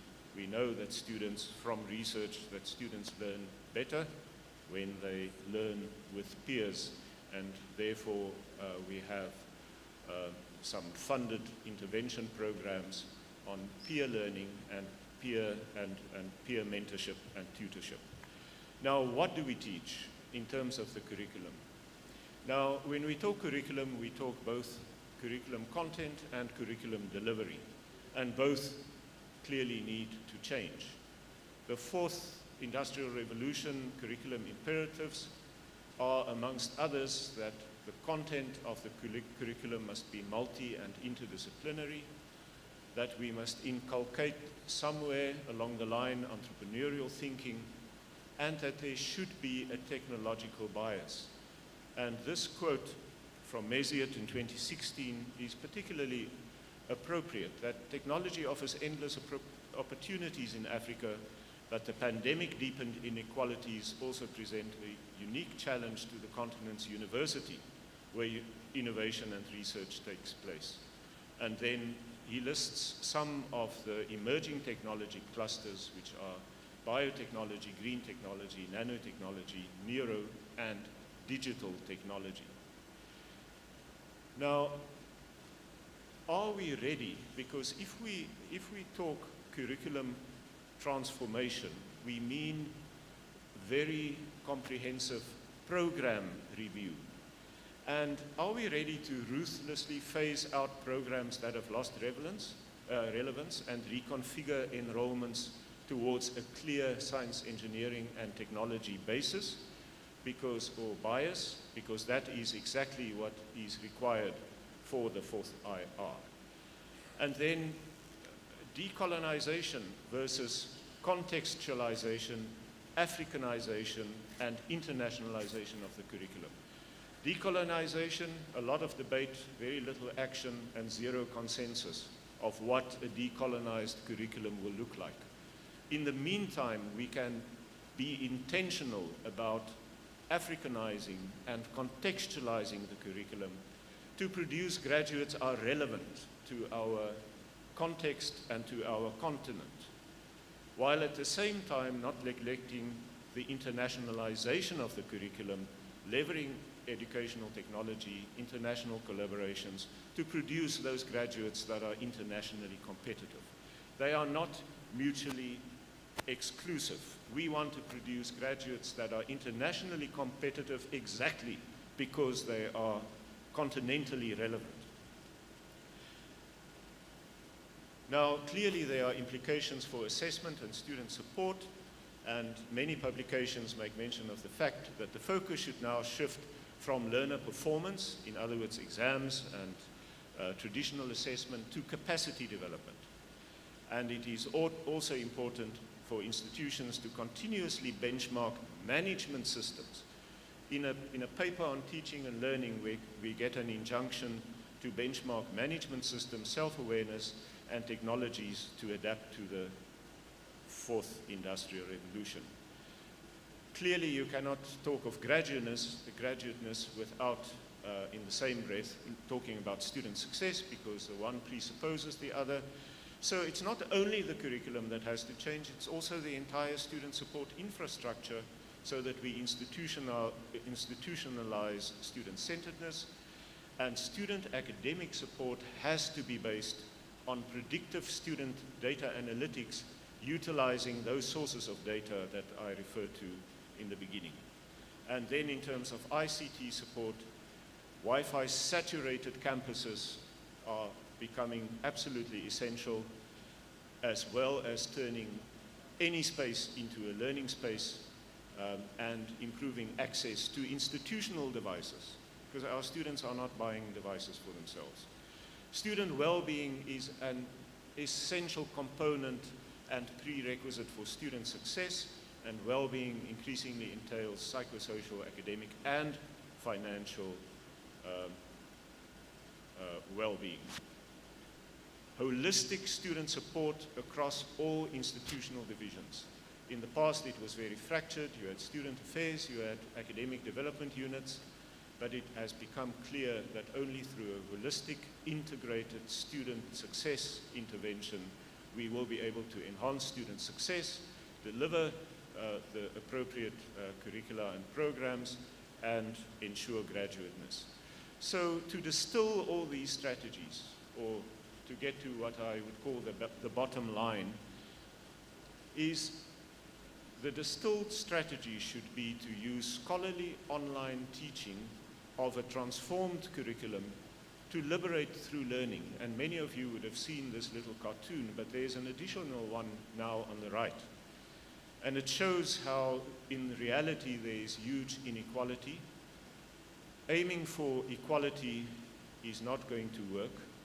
Equity is what we need to achieve, but ultimately liberation would entail the removal of all barriers to participation, both in the economy and in higher education. Thank you.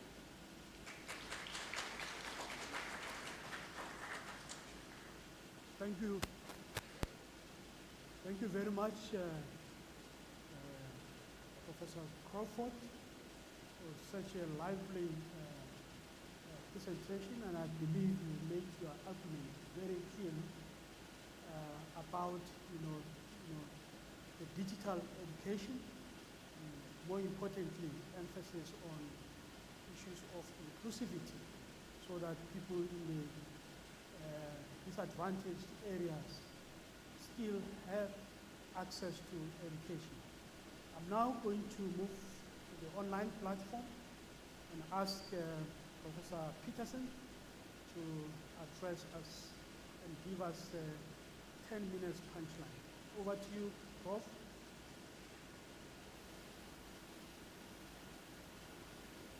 Good afternoon. I just wanted to check whether my screen is clear, whether you can see that. Yes. I presume that you can also hear me. Okay. All right. So that's fine.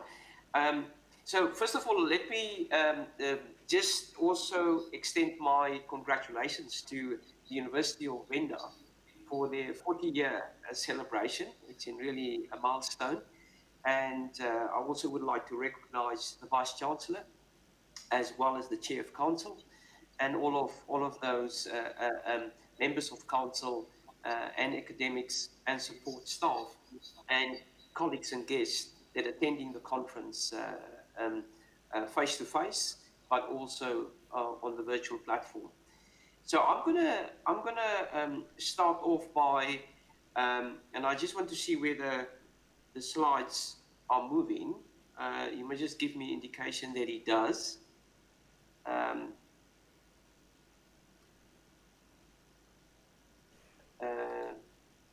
I can't see that it's moving on my screen. People just can give me indication. I just want to go to the first slide. Okay, I think it's now moving. Yes, yes. So I'm gonna talk and probably follow up on what Professor Crawford talked about, and in my talk is not necessarily going to focus on the student success. I think there's a lot of what Professor Crawford already have said. Our universities particularly are doing a lot of our work on data analytics and how do we track student performance, the well-being of students. I'm not going to talk about that. I'm rather going to talk about curriculum change and around improved graduate attributes. And I'm going to try to see whether I can just focus on those for the next 10 minutes or so. Now, when we're talking about the need for curriculum change, and I think it's important for us to realize that there's an expectation locally and globally that we look at curriculum change, that we look at our curriculum, but that also that we look at our qualification, because there's specifically from the parents and funders, there are a lot of questions that's been asked whether there are quality that graduates get for the qualification that they invest in, either as parents or as funders or as students themselves. Now, the recent HEQC institutional audit highlight the need for curriculum change and also to look at graduateness. And in fact, there are certain standards that the HEQC has put forward to explain the need for this particular focus on curriculum change. And what they were arguing is that we should actually look in evidence-based engagement with the curriculum. And specifically, if you want to talk about curriculum renewal, we need to understand where the data comes from, what informed that, and then you need to have complete evidence and systems to be able to provide that for you. So at the University of the Free State, we have decided that we're going to be intentionally focused on the development of graduate attributes, which are focusing on questions such as the knowledge base, the skills, and then also about the attitudes that graduates should have when they leave the university and enter the workplace. So leading the approaches require, as I said, evidence-based focus. Graduate attributes should be intentionally developed, and they should also be intentionally assessed. So why has the University of the Free State embedded this development of graduate attributes within the curriculum? First of all, is to position the institution and its graduates uniquely, hopefully, in the South African context, in the South African economy, in the South African society, but also to provide a certain context globally. Secondly, it enhances graduate employability. So hopefully graduates will have the ability to take up a position within the economic sector in South Africa, on the continent, and globally, or whether they would have the ability, if the economy is not large enough to create jobs, is to create jobs themselves through the whole aspect of entrepreneurship. It's also to enhance the quality of our undergraduate education, and then to prepare, as Professor Crawford have talked about, the fourth industrial digitized world, and that's the world that we all are moving into. So if we then move on, and I'm just hoping that, yeah, I think there is now definitely a change in the slides. So for me, the important aspect of graduate attributes is the focus of an evidence-based approach to graduate attributes development. So at the University of the Free State, and primarily through our Center of Teaching and Learning, we have identified actually 8, you could probably say 9 graduate attributes, the 9 being the digital competence, that is quite important. But we focus primarily on aspects such as critical thinking, problem solving, oral communication. We also focused on verbal communication and written communication. Ethical reasoning is for us quite important. Community engagement. Then we focused on the whole aspect of our entrepreneurial mindset that we talked about, and academic competence. So those are our 8 attributes, and for us, the focus and the approach that lead to these 8 or 9, if we include the digital competence of graduate attributes, has been an extensive literature review, which included employer expectations from not only South Africa, but also in other countries, such as the UK, in Europe, Australia, and the US. We also looked at entrepreneurship frameworks from the EU and the World Economic Forum. And then we identify an evidence-based approach that integrates that into the curriculum.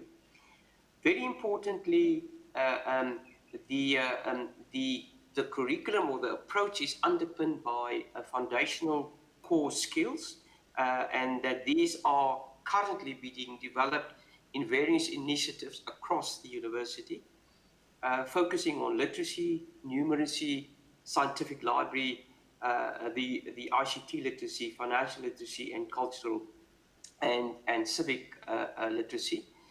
And then the focus is not necessarily to embed all of the graduate attributes within all the modules, but to have an integrated programmatic approach to be able to look at the integration of these attributes.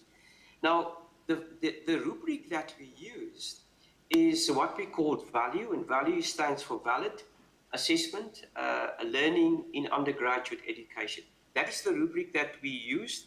It's based on a pedagogical approach. So has got a quite a pedagogical underlying and foundation on which the rubric is built on. And it actually starts off by saying that students that come into the university bring with them specific skills and abilities already. So we talk about the asset-based narrative, and it affirms the knowledge that they bring into the institution. Secondly, it also talks about the intentional curriculum design, and that's the evidence-based approach that I talked about earlier. But thirdly, it also talks about learning is iterative. So students need practice both in and outside of the classroom. So we talk about curriculum and co-curriculum input. And how was it created, and why it was created? It was used by over 5,000 institutions globally, this whole rubric analysis. And how it's been used to inform our curriculum design, to guide the development of standards, to create student expectations of learning, to assess student progress, and then also to look at as an evaluation tool. So in terms of rolling it out, the chair or program director, we use different phases, where our first phase was to get consensus on the graduate attribute list, because I think that's very important. There was more than 50 support and academic staff that participated in this, to be able to ensure that we create that mode of consensus.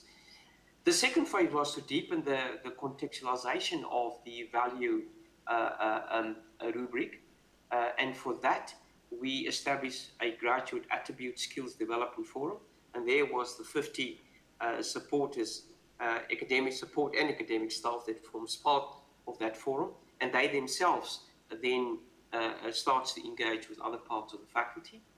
We look at the curricular and co-curricular mapping, and then we develop a graduate attributes portal that facilitates the intentional assessment development to enhance the quality.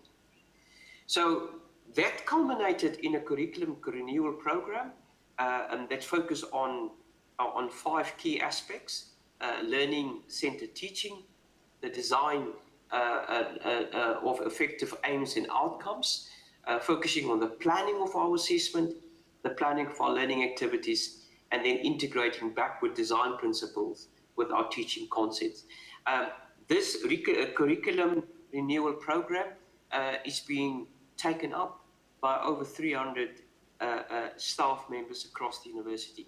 And we can see how more and more people and academic staff, and also support staff, because we've got teaching and learning managers that also are integrated in this process. So Mr. Program Director, at the end, I'll end off with a slide by saying that the risk of not integrating curriculum transformation renewal with graduate attributes is that the value proposition of public higher education will be questioned, and that could put pressure on our funding resources, wherever that comes from. There could also be a loss of human capital that is desperately needed to move not only South Africa, but also the continent and the globe forward on its development trajectory, more so in South Africa and the continent. It could contribute to the increase and unemployment of graduates. And very importantly for me, there is this value proposition question and what the value of the university is to society that put emphasis on the whole issue of public trust of our undergraduate education in terms of quality. We have looked at public trust in terms of what happened during the COVID-19 pandemic, in terms of the science that the university contributes, but there is also a public trust narrative that could be formed in terms of the quality of undergraduate education. And South African can being marginalized of a global digitalized future, and we did talk about that earlier about the inequalities that that came out during COVID-19. So, Chair, I'm going to stop there and looking forward to participate in the discussion later on. Thank you. Thank you. Thank you for the round of applause, and thank you, Peterson, for sharing your insight, especially the value proposition remain a question to all of us as academics, the relevance of the university education in the society, and also your emphasis on the rubric. At this point in time now, I'm going to ask Dr. Rita Zawada to conclude it. All the talks coming from Professor Crawford and Professor Peterson, your punchline, please. Thank you. In 10 minutes.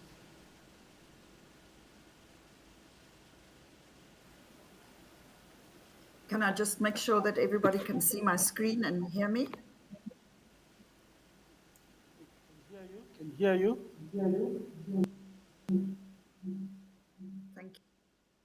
Thank you to the VC and to the Chair of Council for their presence and welcome, and also to wish the University of Venda a happy birthday. I'm really sorry that I'm going to miss the party. As it is, I hope that I will get through the actual presentation because, yeah. So this was the topic we were given, and being the last in a panel of very eminent colleagues, you have to kind of guess what they're going to say so that you don't repeat too much.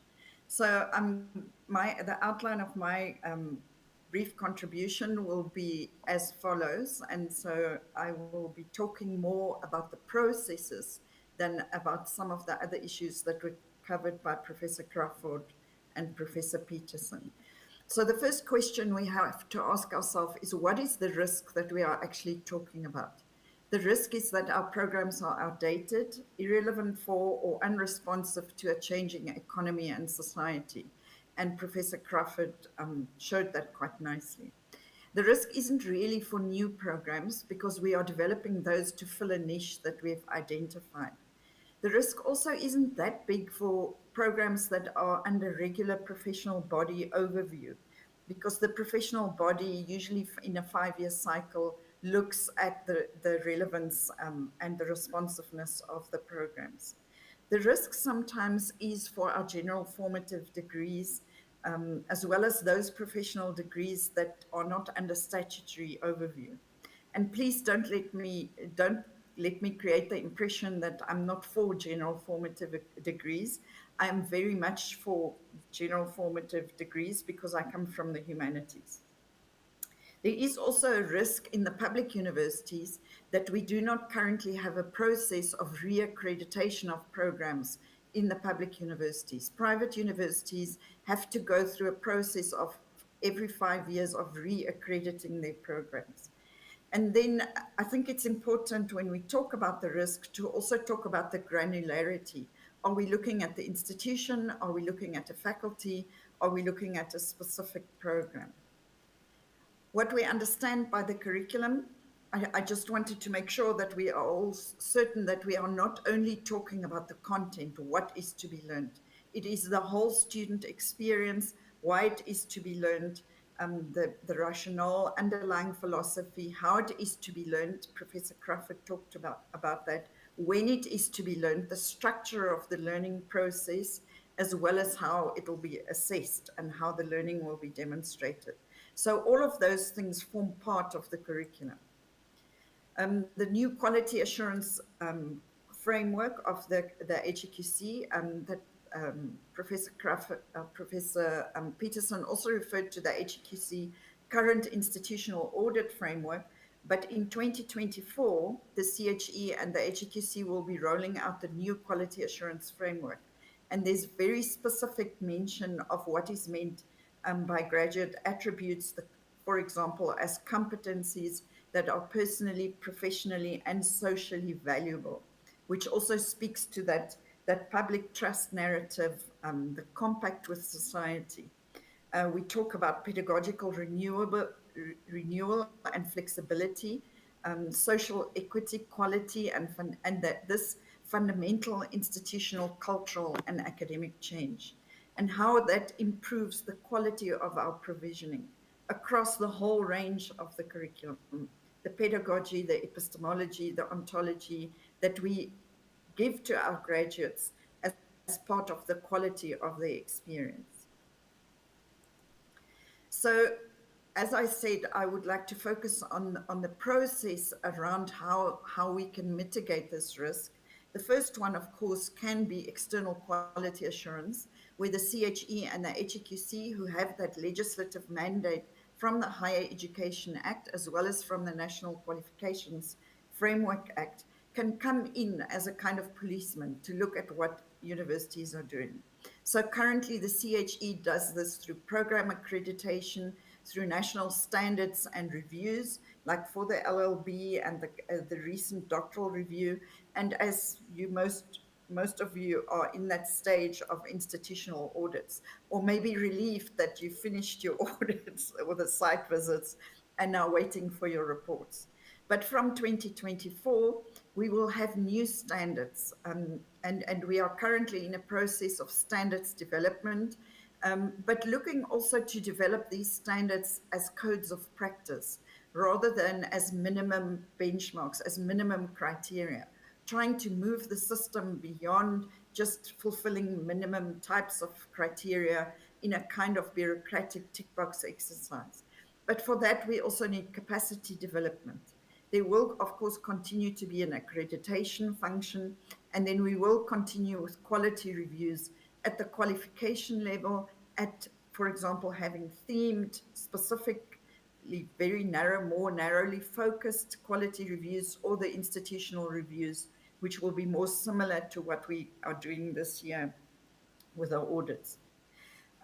Also, what will be new in the QAF will be these institutional track records, which we will build over a period of time for institutions that are doing well, that are functional in terms of their quality assurance, in terms of their program renewal, and so on. And I'll talk a little bit more about that.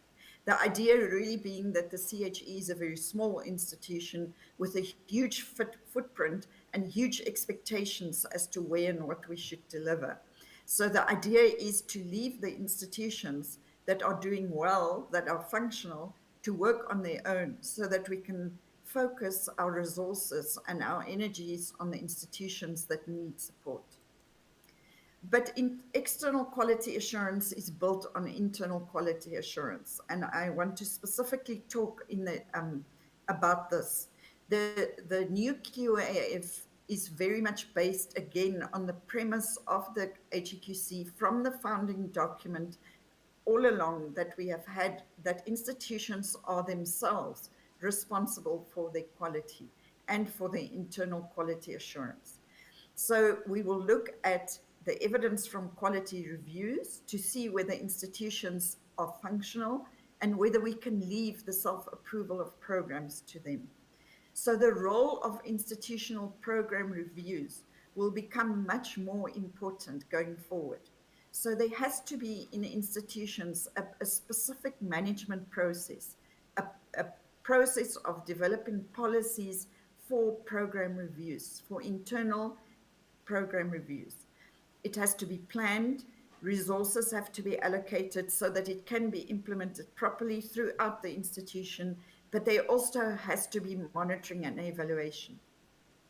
As part of the audits, we've seen now that some institutions do not have internal program reviews, and obviously that is a huge gap. But even the institutions that have program reviews do not necessarily have that closing the loop through monitoring and evaluation.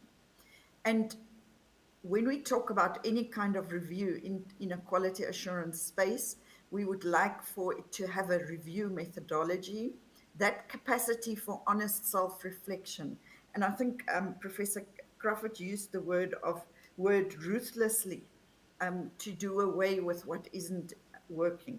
The importance of external peer review remains significant. The academy is built on peer review in research, but also it should also be into learning and teaching and in assessment. And then to make sure that we have that loop of constant and continuous improvement. So just to show to you that since its inception in 2001 and throughout its history, the CHE in all its criteria has looked at program reviews and requested program reviews, and not just the kind of promise that you make when you do the accreditation of a new program, to look at the whole value chain through the program output and the impact. Whether it was in the 2004 accreditation criteria, in the framework for qualification standard development, we also look for that basis for the design approval and the review of programs. So both Professor Crawford and Professor Peterson talked about how you have systems for developing current renewed processes, but that review of the programs is very important, and how that then feeds into that loop. As you have pointed out, the institutional audit standards that we are currently using also talks about program reviews. In the codes of practice for the new QAF, there will be a really significant focus on program reviews, but also a review of the institutional PQM, the institutional curriculum, in other words, the overall curriculum. We find that, and that speaks to that granularity, that the institution needs to look at its curriculum, and you can call it the PQM, overall. And you need to look at the faculty level, at the departmental level, at the program level, as well as at the module level. So some of the transformative principles to consider would be around access and accessibility. How do you admit students? And I'm happy that Professor Crawford talked about not only looking at the kind of students that come from basic education, but meeting them where they are. But accessibility also to make sure that our students that may have other forms of ability and may not be able to physically access campus or even digital devices have that. When we talk about the academic archive, which prescribed books are you prescribing? Are you using African content? Are you using South African content, South African authors? And that also then speaks to the contextualization and relevance. The student engagement was also mentioned, and the modes of provision, the assessment for and of learning, and then in the context of that, the academic integrity. Professor Crawford also talked about that ethical, and Prof. Peterson, those values that we want the students to have, also in the context of their own learning, taking responsibility for their own learning and for their own integrity when they do submit assignments. And then the graduate attributes at all levels of the institution. Both my co-speakers mentioned graduate attributes in the context of the institution as a whole. But how do you make sure that filters through to the program level? And how does each program talk and think about the graduate attributes of the program itself? Then also continuously improving, closing that quality loop, and then really talking about whether we are doing incremental changes, which is a kind of curriculum drift, and at some point, is it then a new program which you have to request new accreditation for, or are we really transforming the curriculum itself, or are we just doing small little incremental changes? That courage, and my colleague Sikutali Ngan, oh, you're not going to ask me to say that, Nyanginsimbi, talked about the courage to take hard decisions. And Prof. Crawford talked about that ruthlessness. Discontinuing programs that are no longer relevant, or modules that are no longer needed. But I think the other side of that coin is also important, to affirm and celebrate good practice, to make sure that the academics that are doing well can really feel encouraged to continue that good practice. And one of the things that we would like to see is for all institutions to have, for example, teaching awards. Not all our institutions have teaching awards. Most do, but not all of them. And then again, to get back to that policy and practice of program review. So I really want to focus on the monitoring and evaluation. The monitoring is checking that it happens through things like project management, agreed on timeframes, allocated resources, roles and responsibilities, that regular tracking, monitoring and follow-up, and reporting to governance structures. But the one I really want to focus on is the evaluation. How does it happen? Sometimes we reduce the complexity of some of these things to planning and monitoring, you know, having project plans, making sure the dates are met, the reporting is done, and so on. But if you look at the discussion of the literature on evaluation research designs, it is that we reduce complexity, and we are not willing to create causal hypotheses. Very often the evaluation is mostly in a kind of positivistic research designs. There are some narrative designs, case studies, and we've heard one from Mr. Tendai Gondo and even from Prof. Peterson of the Free State. So those case studies are important. We need the open-ended questions in survey questionnaires, but then to also go further into interviews, focus groups, participant observation. But very important as we move towards the implementation of the new QAF is what the CHE calls a reflexive generative methodology, reflecting on the past, and we have done this even through the audits, that reflexive praxis, but then generating new ideas, being innovative for the future, but also to look at a theory of change. What actually causes the change? How can we manage that? And a theory of change also requires that continuous updating of our assumptions, of our hypothesis of what is actually changing and how it is changing. I have talked about the granularity of the reviews. It should be also at the institutional level, at faculty level, at departmental level, at program level, and at modular level. For example, if we look at the institutional PQM or program profile, we often add new programs without discontinuing old programs, so that PQM just gets bigger and bigger. And that's when these hard decisions have to come in. Is there a structural but also a philosophical alignment with the institution's vision, mission, and goals? Do they all fit into that institutional identity, the history, and the agency that is in the institution? And Dr. Nthambeleni spoke about that a little bit earlier on. To look at graduate attributes at the institutional level, but also at the program level. And then looking at the coherence for impact, measuring, looking at how you can make all of these things work together to create a greater impact. So in conclusion, sorry, I'm rushing a bit, but the whole idea to mitigate the risk of unresponsive and irrelevant programs is to make sure that you do this through a process of strengthening your internal quality assurance, particularly through planning, monitoring, and the evaluation.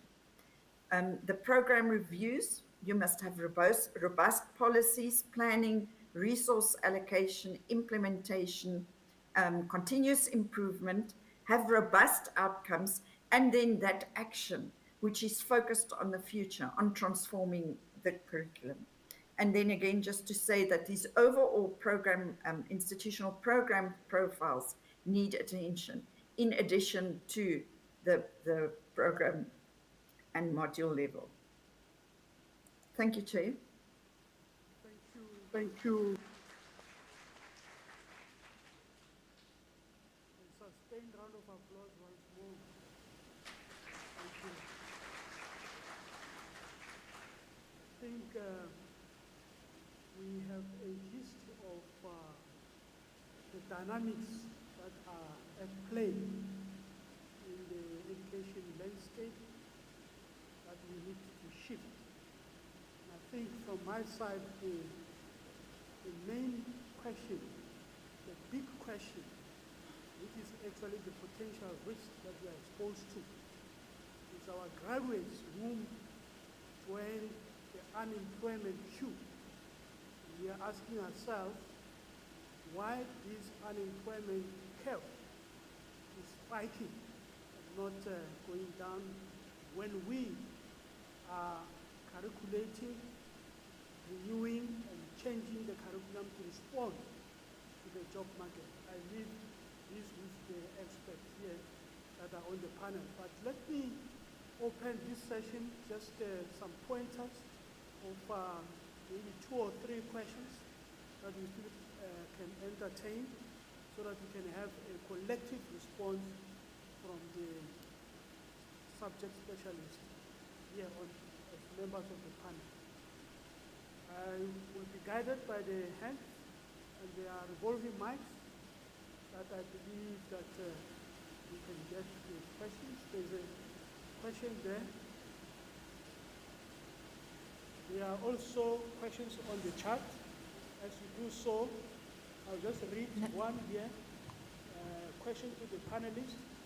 What role does student attribute or who are student philosophy play in the process of benchmarking at South African university? I believe that Professor Peterson is able to handle this question. What's the role does the student attribute play? Let me take the question on the floor. Good morning, or is it afternoon already? Thank you. I'll ask the panel member to take notes of the questions. We can hear you. I've got 2 interrelated questions. The first one is going to do with the decolonization of the curriculum. And I would like to hear from any of the panelists what is their understanding of decolonization of the curriculum, or whether that decolonization will be uniformly applied to all the disciplines, from mathematics to history to Venda. Secondly, is the issue of language in the transformed curriculum, the delivery of the curriculum. How will those be looked at, or how do you foresee that happening? Thank you. Colonization of the curriculum. Let's take one more, and then we get the response.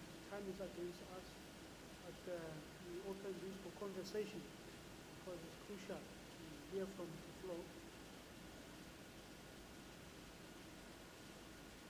All right? There's no going on.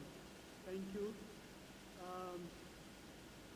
As the members of the panel respond to the questions, I'll ask each and everyone just to spend 2 minutes in responding and give us your concluding remarks as you do so.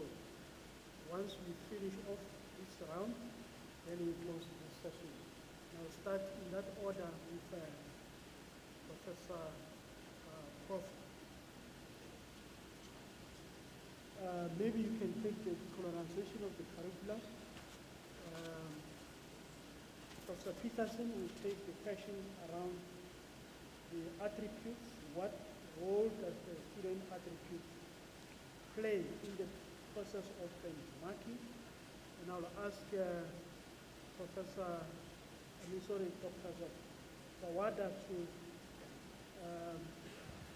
attempt my question, why the unemployment curve of the graduates is spiking when we actually have sponsors, we have the university in the ways of the VC, that we are no longer talking about the ivory towers, we are touch base with the community.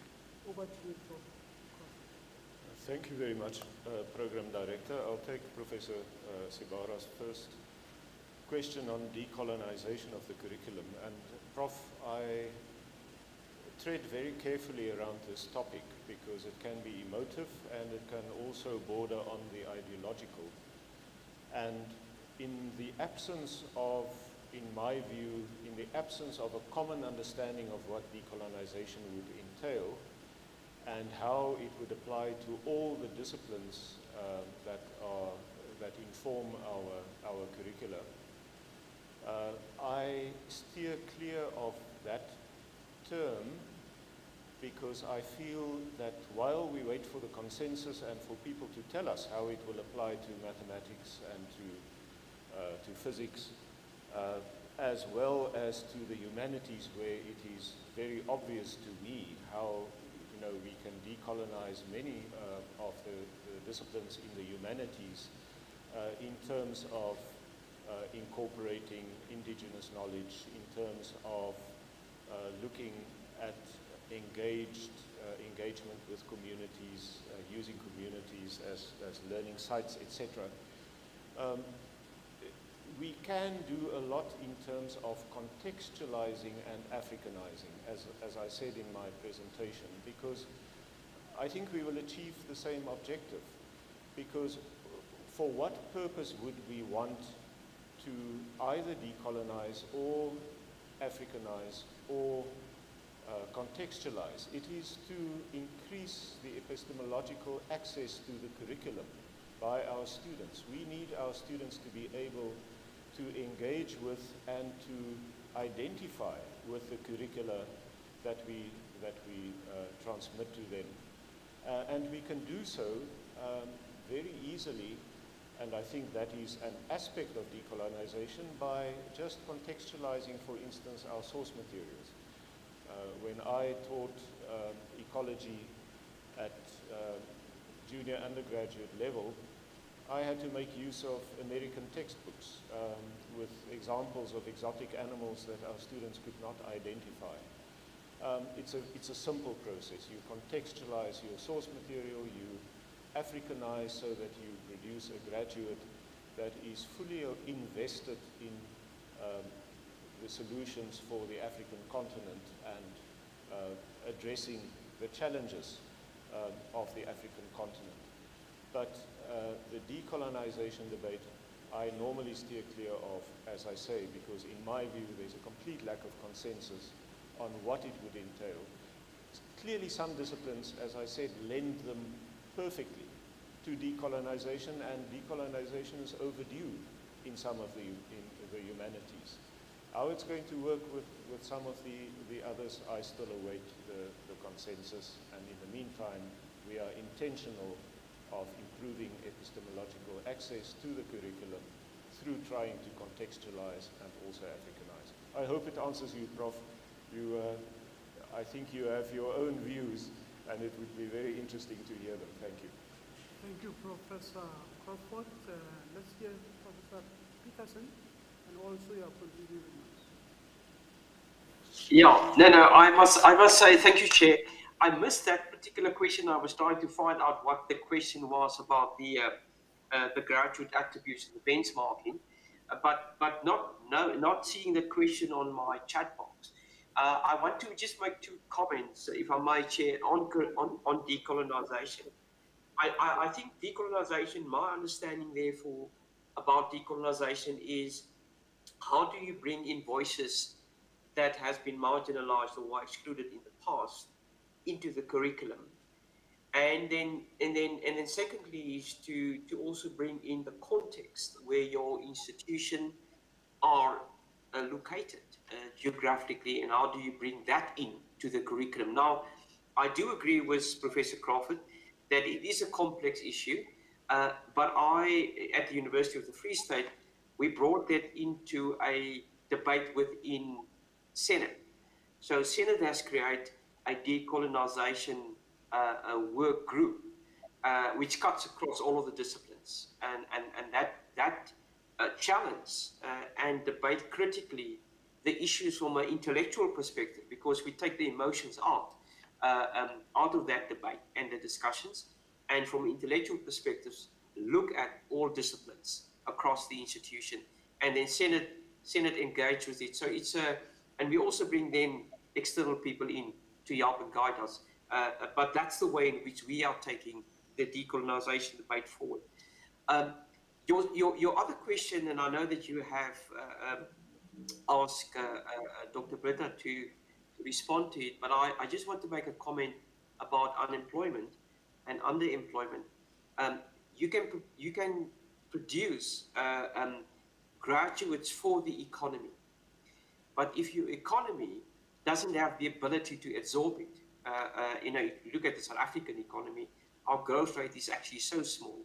A large percentage of our graduates, doesn't really matter how well they are equipped from a graduate attribute perspective, would never be able to just be absorbed by the economy, because our economy is just too small to do that. And in fact, although we have growth, the growth margin is actually quite small. So we introduced entrepreneurial skills, as I talked about the graduate attributes, to help that. But that's not enough. So I do think that when we talk about unemployment, it's a conversation, not only a curriculum conversation. That is important and that's critical, and we heard what the universities are doing. But it's also a conversation with government, a conversation with private sector industry and commerce, and a conversation with foundations and NGOs to be able to say, well, we all are part of the ecosystem, to look at social justice in terms of employment. And that for me is a conversation that we need to have more. There's nothing that the university would be able to do other just to ensure that our graduates are at a level that when there is a job available, that they would be able to fit that in, and whether there are entrepreneurial skills required and innovative skills that they would be able to contribute either in starting an own business or in fact being innovative and forward-thinking within their organizations. So that for me is really the crux of the matter. And Chair, sorry that I haven't responded to your question. I couldn't hear you clearly, and if you want to ask, if there's still time later on, after Britta I've responded, if you can articulate that question again, I will try to respond to that. Thank you. No, that's fine. Thank you very much for the response. Since you have answered the question on the unemployment, I will perhaps employ on Dr. Zawada to answer the question on the screen coming from Dr. Mativandlela, saying how and what stage do we fill in the entrepreneurship concept in the program or curriculum? At what stage do we fill in the entrepreneurial concept in the curriculum or the program across all levels? Over to you. Thank you, Chair. And thanks to Prof. Peterson for answering that question. I would have said almost exactly the same, but it links to this question about the entrepreneurship. I don't think there's a definitive answer to how and at what stage.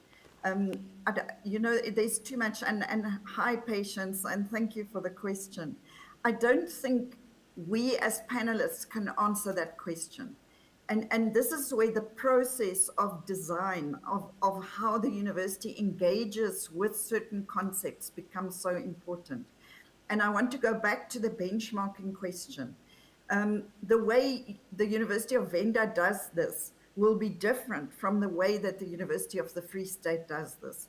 And it would be inappropriate for either one of those two to tell the other how to do it, other than in sharing experiences, or for the CHE to say that you have to do it at first year level or at second year level, at undergraduate or at postgraduate.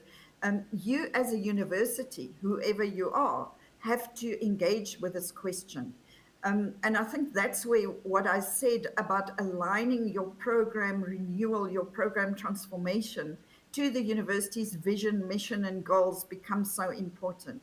You have to have that conversation in your university, and you have to then show that that it's coherent with your vision, mission, and goals, that it's coherent with your student body. And since Professor Peterson answered my question, maybe I can have a go at his question, which is about benchmarking who our students are. And I think this is also, it is when the CHE talks about differentiation, this is what we mean. The students of the University of Venda are not the same as the students of the University of the Free State. And it is important for universities to have that self-knowledge, to know who they are, to know who their students are. And benchmarking is very important, but it can also be very dangerous. Who do you benchmark with? And on what do you benchmark?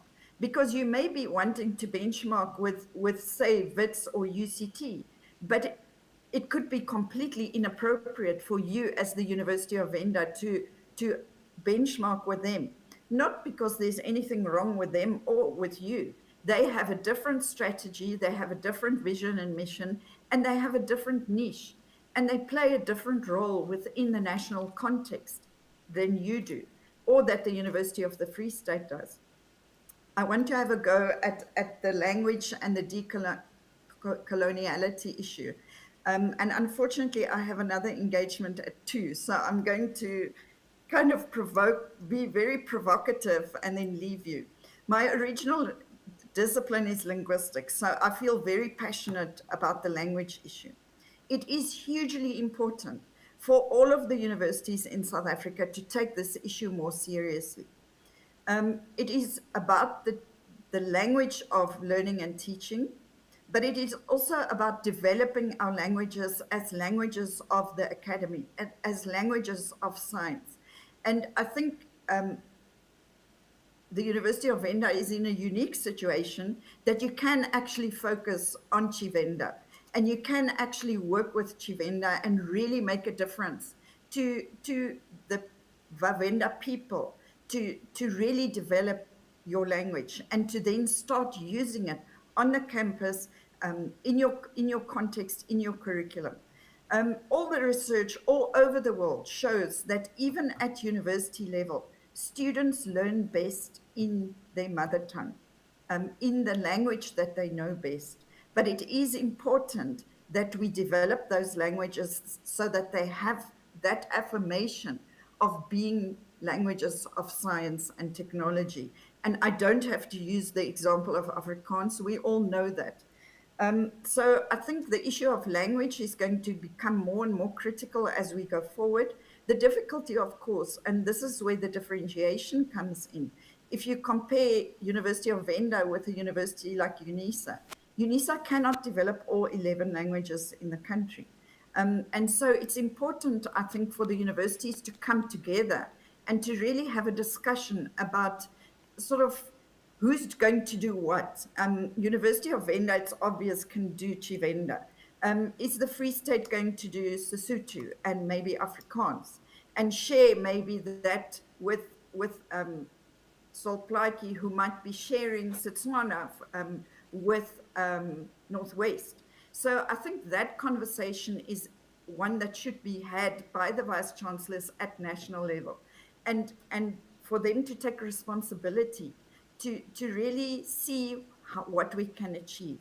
Because the investment in language as a resource and indigenous languages as resources, rather than seeing it as an obstacle, is also a known and researched and proven, if you like, supported fact in linguistic research. I want to briefly speak to what you call decolonization. I avoid that word because it has the flavor of politics, the flavor of ideology. And yes, I think at some point we need to become more activist. We need to become more clear about what we want and not to avoid some of these conversations. I prefer decoloniality because it is a philosophical framework. And to me, when we talk about Africanization in a particular context, it sometimes avoids the important questions. It avoids, for example, the question of, are we going to Africanize? In other words, redo Africa in Europe's image? And we have more to offer than that. And I think we should be more clear about these conversations and maybe have those conversations at a national level. For me, the decoloniality conversation is about, for example, also ways of power. How does power play out in your institutional culture? How does power play out in the classroom? Is the lecturer the sage on the stage, or do the students come in and are able to contribute from their background, from their lived experience, where they are, to bring that experience into the classroom? Decoloniality is also about ways of being. And again, it talks to issues of how we relate to each other. Do we do this in traditional hierarchical ways, or do we do this in ways which speak to our African experience, to our sense of Ubuntu? And then lastly, the ways of knowledge, and Prof. Peterson talked about that. It is not just, and the example of mathematics, yes, let's go there. Where does mathematics come from? And very often we say mathematics comes from Greece. It was developed and highly technologized in Europe. And I'm of German extraction, so I'm very aware of how high-level science can actually be hugely detrimental in doing things to humanity which should never have happened, which should never have been done. So how do we bring those things together? And Prof. Crawford, I'm sorry if I was being provocative and then leaving you, but I think it's important, and maybe just as a proviso, this kind of input is my input, my personal input from my history as an academic. It's not a CHE input. This would not be an official CHE stance. It's more my experience as having been part of higher education in South Africa and having gone through training in decoloniality. Thank you, Chair. Sorry, I took a bit long. Thank you very much. A round of applause to the session. We have arrived, as I called the program director to come here to give us the next directives, we have arrived to the end of this session. These were thought-provoking questions. I believe we'll converse even during lunch. Fortunately, one of the speakers here, you can engage with him during lunch. And as we converse, we will continue taking this discourse forward so that we can be able to shift the landscape of higher education. Thank you. And there is, on your app, there are 5 stars there on each speaker, including the session chair. Please give us those stars, if possible, to rate this session. Thank you. Over to you, Chair.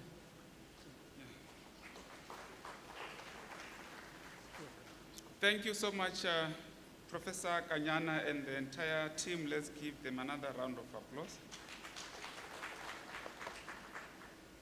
So colleagues, we are now breaking for lunch. It's 2 o'clock now. If you don't mind, we can come back at 2:30 so that we can try to make up on the time that we have already lost. And in terms of lunch arrangements, we have already indicated that you need to produce the cards that were handed to you at the marquee. And we have our colleagues who will lead you to the serving points, and I'm sure you'll start with the table where our Vice-Chancellor and Principal, together with the Chairperson of Council, is seated, and members of EMC, and the rest of us will follow. Thank you so much. Let's come back at 2:30. Professor Kanyane and Professor Crawford, I have some tokens for you.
Okay.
Okay, and then we'll just mute you.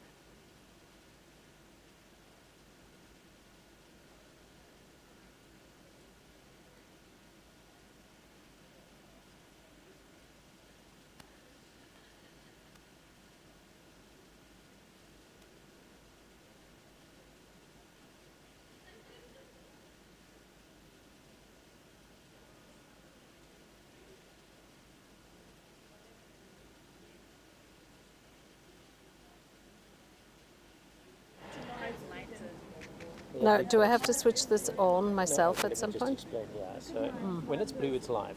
So Okay. any mutterings you make about whoever installment, it will just pick up. And then when you just touch it for half a second.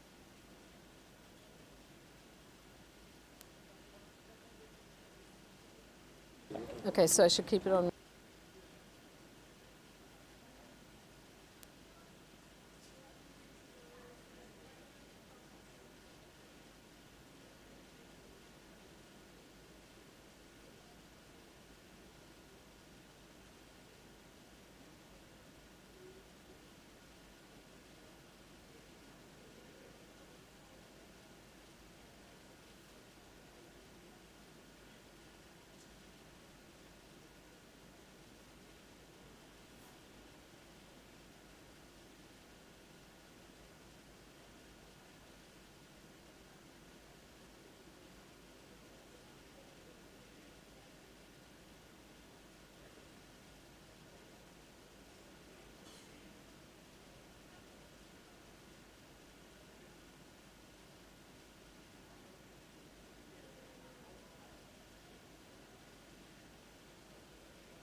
Oh, your own system, okay. Like this other one that we had for internationalization.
Testing?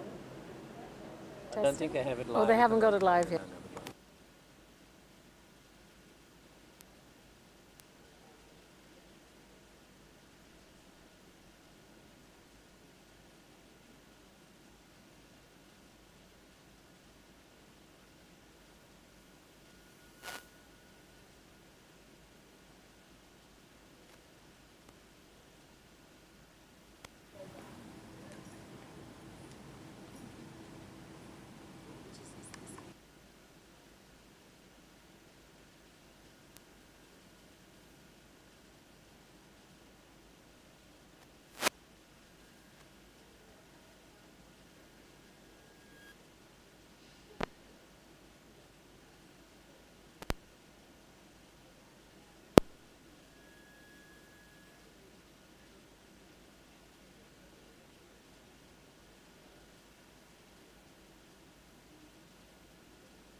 half a second, let go comes blue, now it's live. Okay. So to deactivate it, just press for half a second.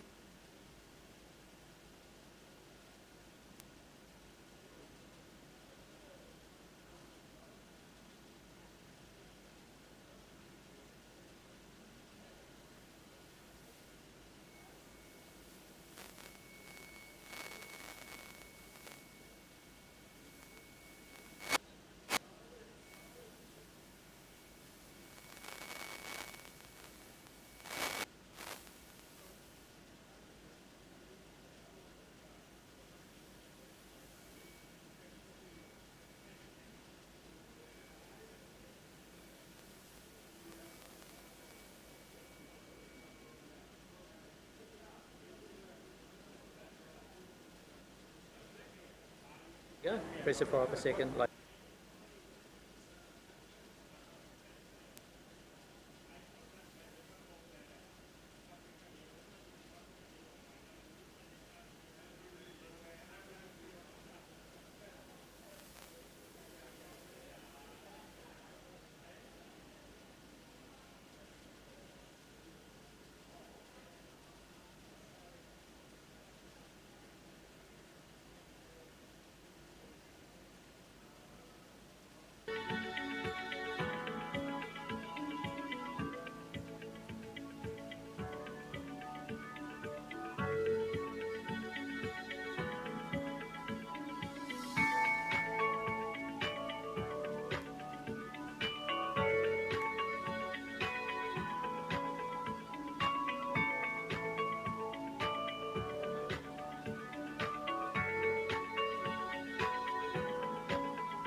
colleagues who are still at the foyer, could you please come back so that we can continue with our session?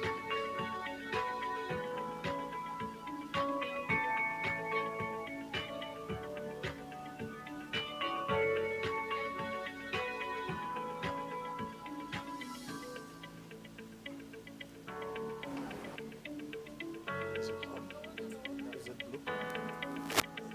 doesn't matter? Should we sit in the order of who's speaking or doesn't No, matter? it doesn't matter. Just make sure it's on to blue. Off. Does anyone else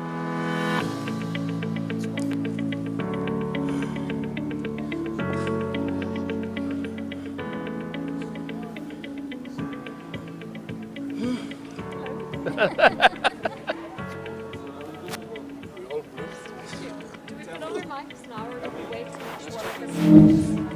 Wait till each person.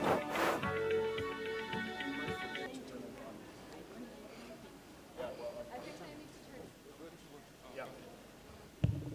Yeah, thank you so much. Since all the participants are already here, all the speakers are already here, I think in the interest of time, we are now going to proceed with our session, and this session will be chaired by Mr. Thabo Dikgale, the Partnership Officer, International Relations and Partnership Directorate at the University of Venda. So let me take this opportunity and welcome Mr. Dikgale to the podium. Mr. Dikgale, over to you. Thank you so much, Program Director, Dr. Zaga. Welcome, colleagues. I hope your lunch is not going to take you to sleep. because we're about to enter into a very open discussion. The idea for the session is not to have presentations, but we have prepared adequately for the session. So this will be an interactive session.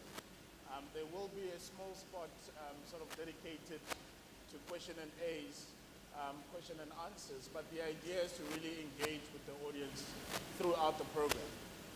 So colleagues, I'm going to do what Prof. Crawford did and acknowledge all of you through the VC's welcome remarks. So all protocol observed, you are all welcome. This is panel 2, managing risks and vulnerabilities associated with linkages, partnerships, and internationalization. And colleagues, this comes at a very opportune time, an appropriate time, where we're still reminiscing from what happened a couple of years ago, and rather still happening. And in that process, where we are facing COVID-19, or as termed earlier in the morning, wicked challenges, we were forced as a sector, as an education sector, as a science sector, to respond very rapidly, but not to respond in isolation, but to form partnerships and collaborations from the world, from the global south, globally, to respond to the wicked challenge, which was COVID-19. Colleagues, the benefits of internationalization are well documented, even though not to all of us, but I think for the sake of this panel, I will not touch on those, but rather to highlight, perhaps as an opening, some of the risks when we enter into internationalization. And some of these, you know, and literature would say you enter into internationalization and therefore you run the risk of, you know, assuming a subordinate role or going into a dependency type of mode where you collaborate with the North, etc. So this is the context that we find ourselves in. And as internationalization practitioners, as well as academicians in the field of internationalization, we have to plan accordingly, identify and mitigate those risks. So within that context, this session will unpack, discuss, as well as highlight some of the mitigating actions that are prevalent in the internationalization of higher education. Colleagues, to help us unpack all of this, I'm joined by a very esteemed panel who know each other very well. I'm probably the new entrant within this group and looking forward to an exciting. So to my immediate left, it's Mr. Wiseman Jack, President of the International Education Association of South Africa, AISA. And then to the furthest left, we've got Prof. Nongeba Mambo-Kekana, who is the Director, International Affairs at the University of Limpopo. And then we have Ms. Ola Quinlan, who's the Director of Internationalization at Rose University. Online, we've got Dr. Lavin Samuels, who's the Director of International Education Partnerships at DUT. Three of the speakers, Ola, Wiseman, as well as Lavin, are all IASA. There's a current president, an executive member, as well as an incoming president. So there's continuity within the space as well. Without taking too much time, I'm going to hand over to Wiseman, who's going to give us a brief introduction as well as setup of the session, thus setting the tone. Wiseman, over to you. Thank you. Thank you very much, Chair. Good afternoon, colleagues. I know this is a graveyard session, but we'll try through our conversation to make it live. Before I go through what I want to introduce as an overview, I want really to congratulate University of Venda on 40 years of history in making. And of course, the future looks bright. It will only look much brighter if the management or the leadership of the university continue to look and identify the risks, because universities have to be sustainable to continue in their mandate of educating the next leaders in all the facets of social well-being, especially for a developing country like us. As we know, colleagues, where would we be as a nation without global networks and international connections? Of course, they have their own risks and challenges. All of us sitting here understand the risks imposed by internationalization or global networks, because we just come from COVID. If we didn't have global networks, we wouldn't have lost some of our colleagues, some of our family members, and some of our friends due to COVID, because it was actually spread through the era that we are in. However, in this discussion, we want to talk about the higher education landscape. And in order to do that and identify the risks, because our topic says managing risks associated to linkages, partnerships, and internationalization. You will hear us here because all the four panel are in the community of practice. We do research in the field, we work in the field.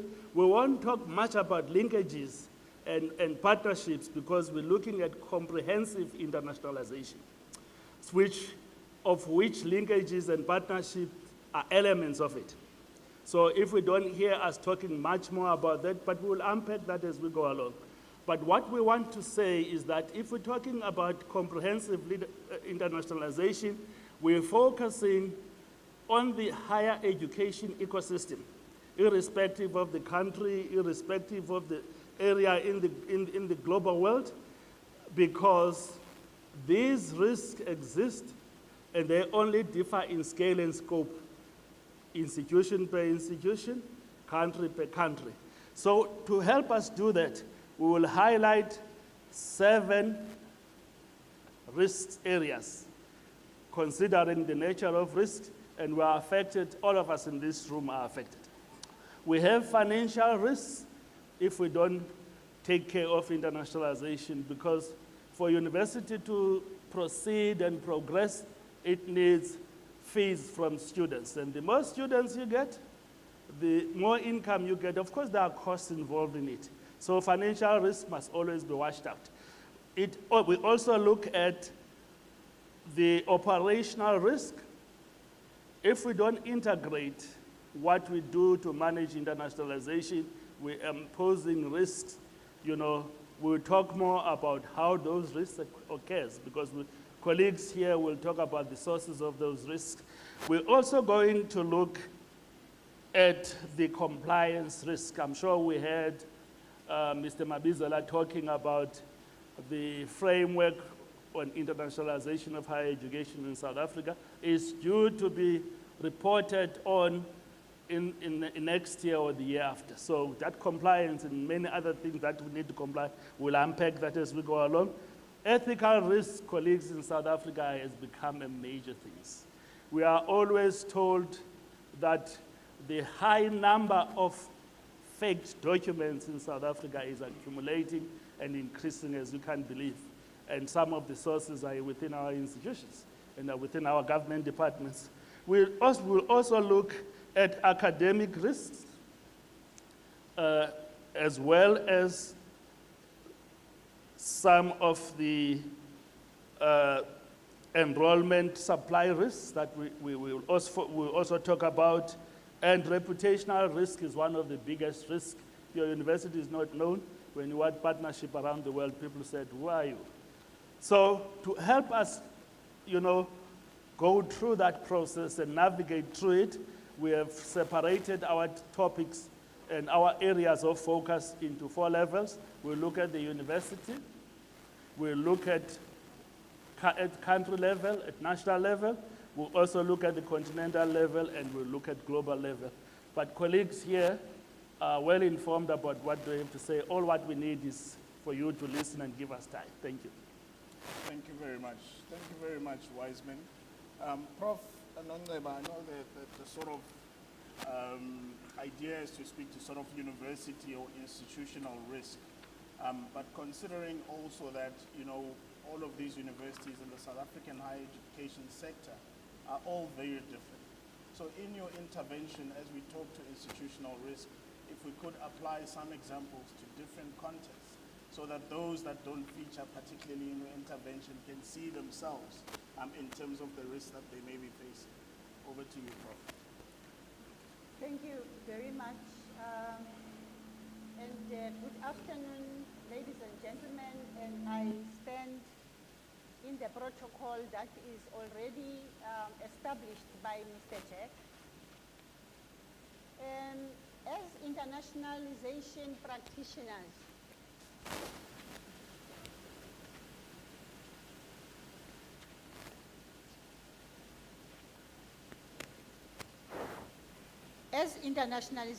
practitioners, we look and we listen through a prism of internationalization. So as I listened today, Mr. Gondo, when he was illustrating his business continuity strategy that was used to respond to COVID, I didn't hear the strategy for international students in that time. And in many instances across the country, the international students were left wanting. Yet it was a vulnerability of linkage and a vulnerability of partnership. Again, Professor Crawford asked a question in his presentation: who are our students? But as he illustrates and defines who those students are, he talks about a South African student and does not identify the international student and therefore their preparedness, their digital access. Yet we recruit these students and admit them into our universities. And in his digital headlines, those were South African digital headlines, and does not touch or didn't touch on the feeder countries where we go and recruit to say what is the digital headlines of those countries.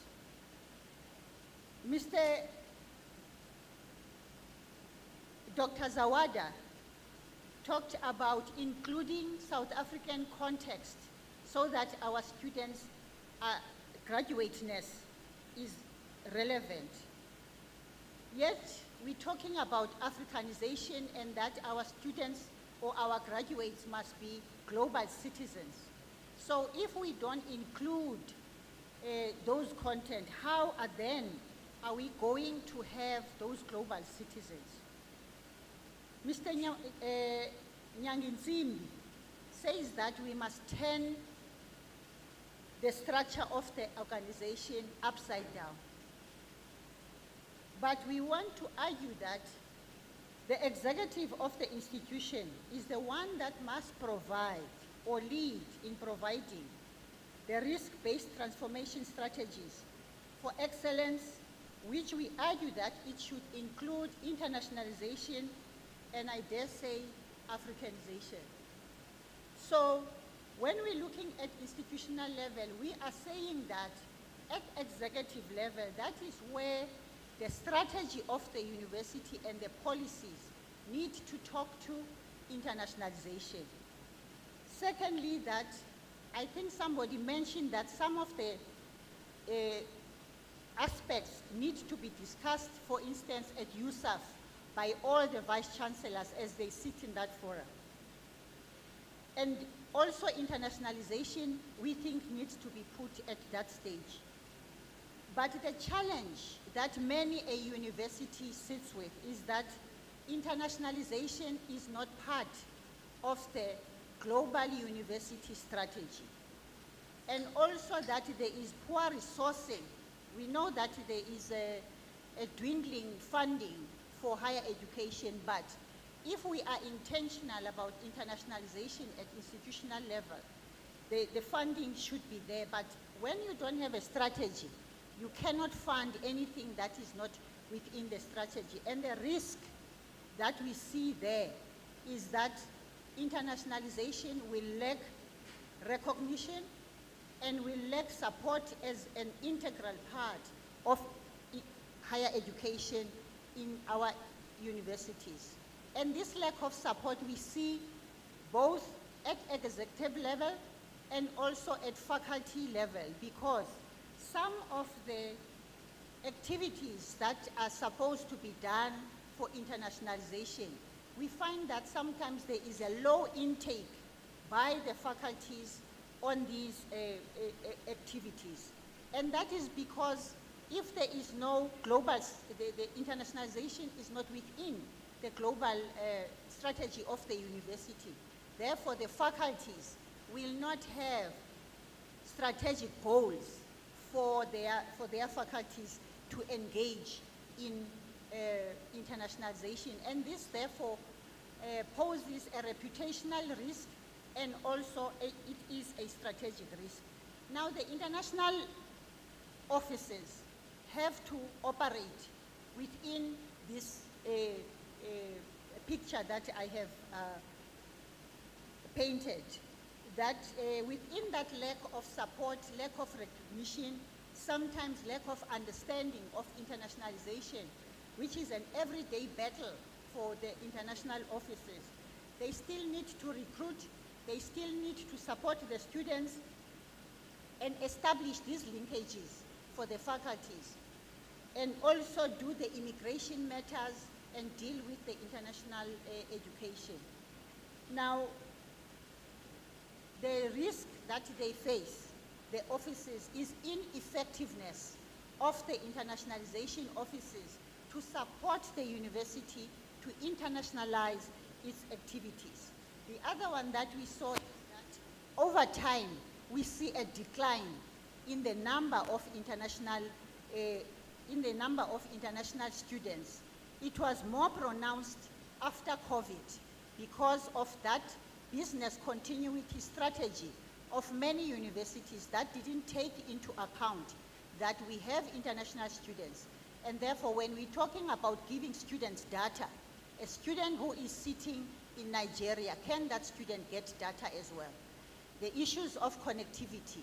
And therefore, we find ourselves in a situation of a dwindling number of international students. So the few strategies that we think we put on the floor for discussion in terms of medication at institutional level is that in terms of strategy of the university, it needs to include internationalization, and everything else will flow from that. Secondly, that the international offices need to have a seat at the strategic tables. This will do two things. Firstly, it will show the intentionality of the institution in as far as internationalization is concerned. Secondly, the international office would not be a service office, but a strategic office. And that then translates to the fact that at faculty level then, you can have quotas that are set for international students which must be met.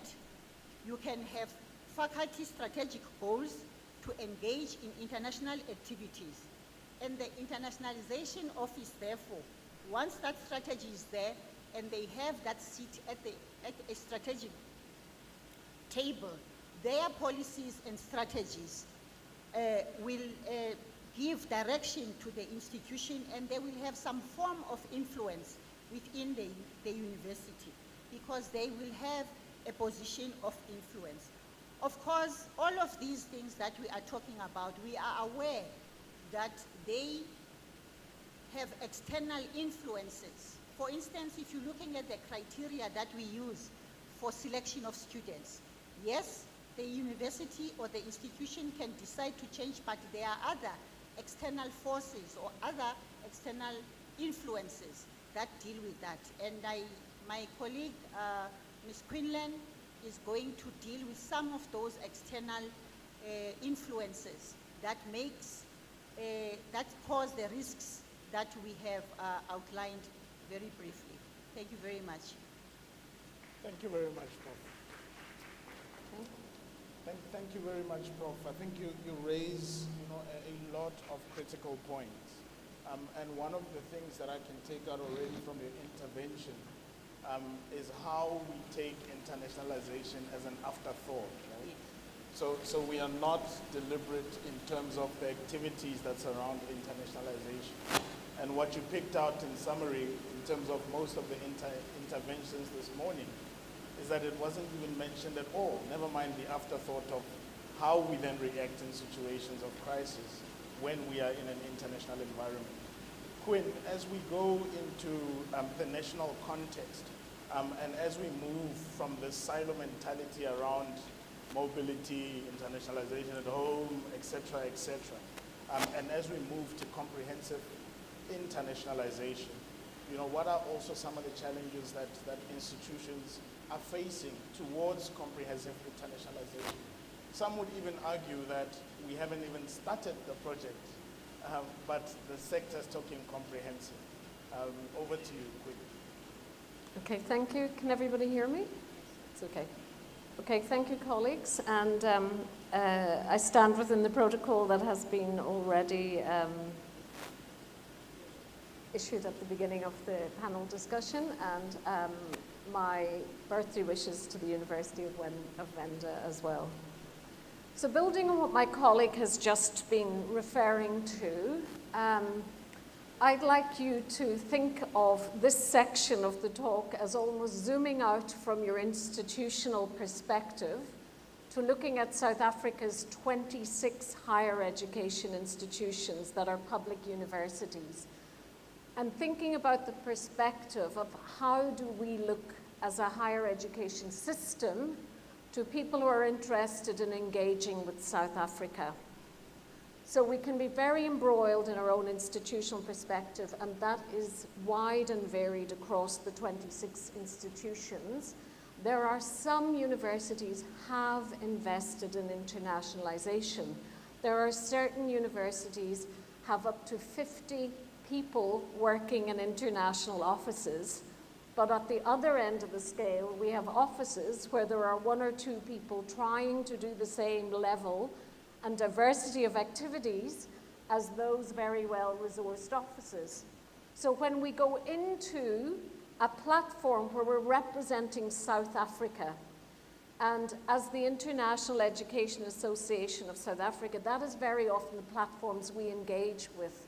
We go beyond representing just our own institutions to representing South Africa's higher education system as a whole.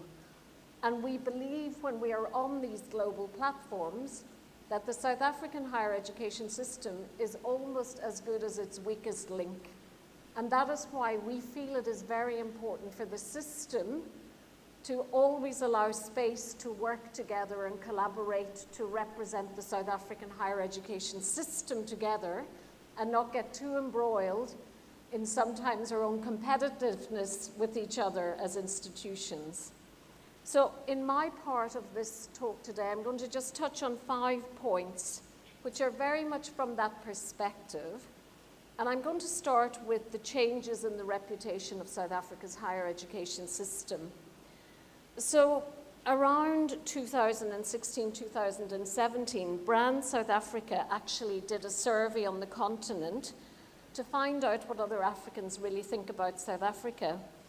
And in that survey, one of the things that other African countries were saying they valued in South Africa was our higher education system. It was seen as the most significant on the continent, the most well-developed. There are some universities across the continent that are really excellent universities, but very few countries can claim a national higher education system of the same caliber as what we have on offer in South Africa.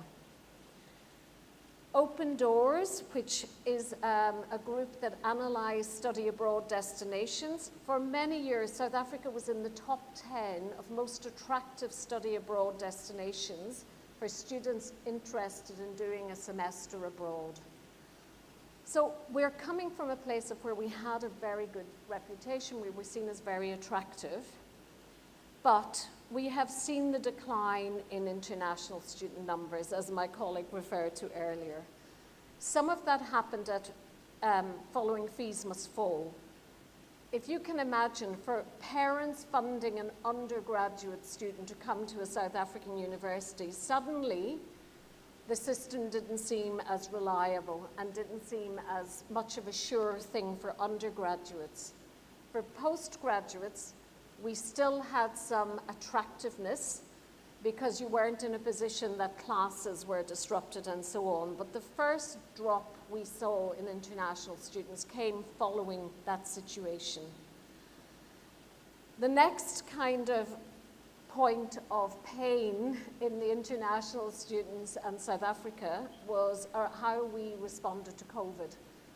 Most institutions asked their international students to leave within 24 hours.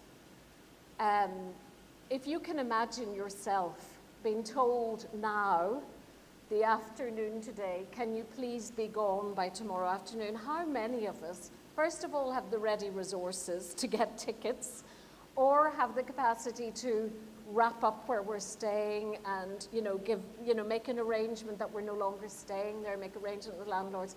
It was very unrealistic, and it was also very painful.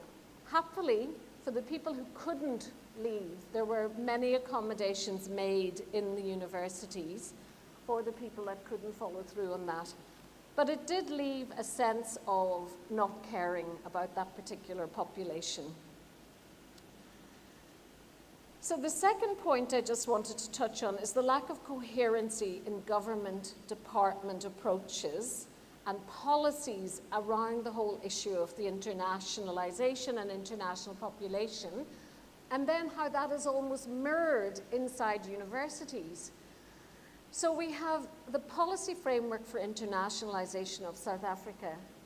South African higher education is actually a very comprehensive and inclusive policy framework.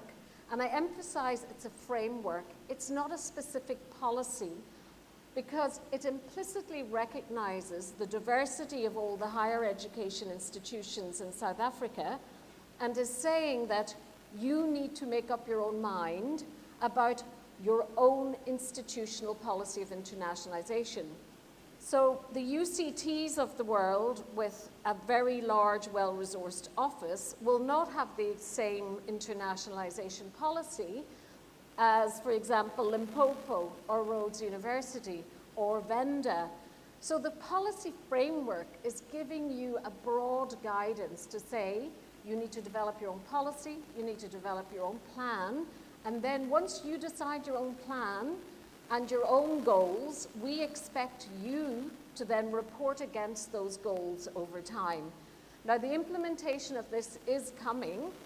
The policy has been gazetted and promulgated at the end of 2020. Obviously, universities, this is the first year many universities have come back into face-to-face environments, but it is something that we need to be thinking about and integrating into the way we handle internationalization in the universities. So one of the things I would say is we pick up a lot of schisms between the accommodations DHA will make with exemptions for students within the country and some of the situation that is arising with, for example, postdoctoral researchers who are outside the country, many of whom have not been able to get in to take up projects this year. And the postdoctorals are misunderstood, I think, by government bodies. They're neither staff nor students, but for academic endeavors, we are hugely reliant on the research outputs of postdoctorals for many of our institutions. So they are a group that are particularly high risk because many of them are coming from the rest of the continent. And I think this is something we need to pay attention to, especially for research-intensive universities who want to continue to output and collaborate with the continent. Okay, so the next point I want to talk about is just this siloized approach of departments. So an example might be HR in most of our universities. They religiously comply with the Department of Labour requirements, okay? To the disadvantage sometimes of fighting to get particular academics from other parts of the continent. And yet, within the actual DHET policy framework of internationalization, it recognizes the value of highly skilled migrants into the higher education system. Over the next period of 10 years, we are going to have a shortage of South African PhDs with supervision capacity. If we take the longer term view and get more academics in from the continent, particularly those that have gone through the South African higher education system, You then have more supervision capacity within the institutions. So we need to be thinking longer term, bigger picture, less siloized, and in a more joined up way in the sector. I'm going to just elaborate a little bit on some of the obstacles to intra-Africa engagement. We talk about wanting partnerships with the rest of the continent. We say we want to engage more with other African countries. But if you look at all the obstacles to partnerships within the African continent, even those that are fully funded by external funding, first of all, there's the issue of travel. Notwithstanding the devastation of COVID to international travel in general and the lack of available services by comparison with before COVID, you still have very many people to travel from one part of Africa to another have to go via a European city. When it comes to visas, I can't tell you how many workshops we tried to hold this year where the African academics could not get their short-term visas on time to attend the workshops. 6 and 7 attendees not arriving at events that were 30 and 40 people because they couldn't get their short-term visas. Then when we look at longer-term visas for African students or people on these intra-Africa mobility programs, we have the whole issue of recognition of qualifications and delays in SACWA because of lack of capacity. But also, once SACWA make the recommendations and place qualifications on the NQF, we have this issue where in South Africa we've got an honours degree. It doesn't exist in the other African universities. And so we have people cannot participate in programs and come here to do masters because we're not recognizing the diversity of the systems. We're trying to get people to fit into the system as it exists here without being more accommodating about, for example, how do we recognize prior learning to compensate for certain credits. So there is a whole area of work really needs to be done there if we are going to take seriously engagement, academic engagement with the African continent in particular.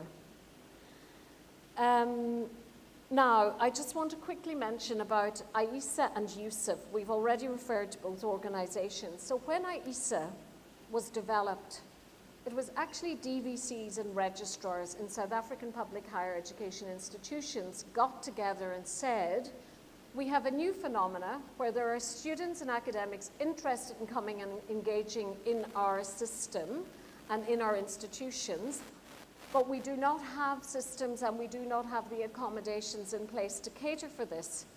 Let's set up something to really focus on this.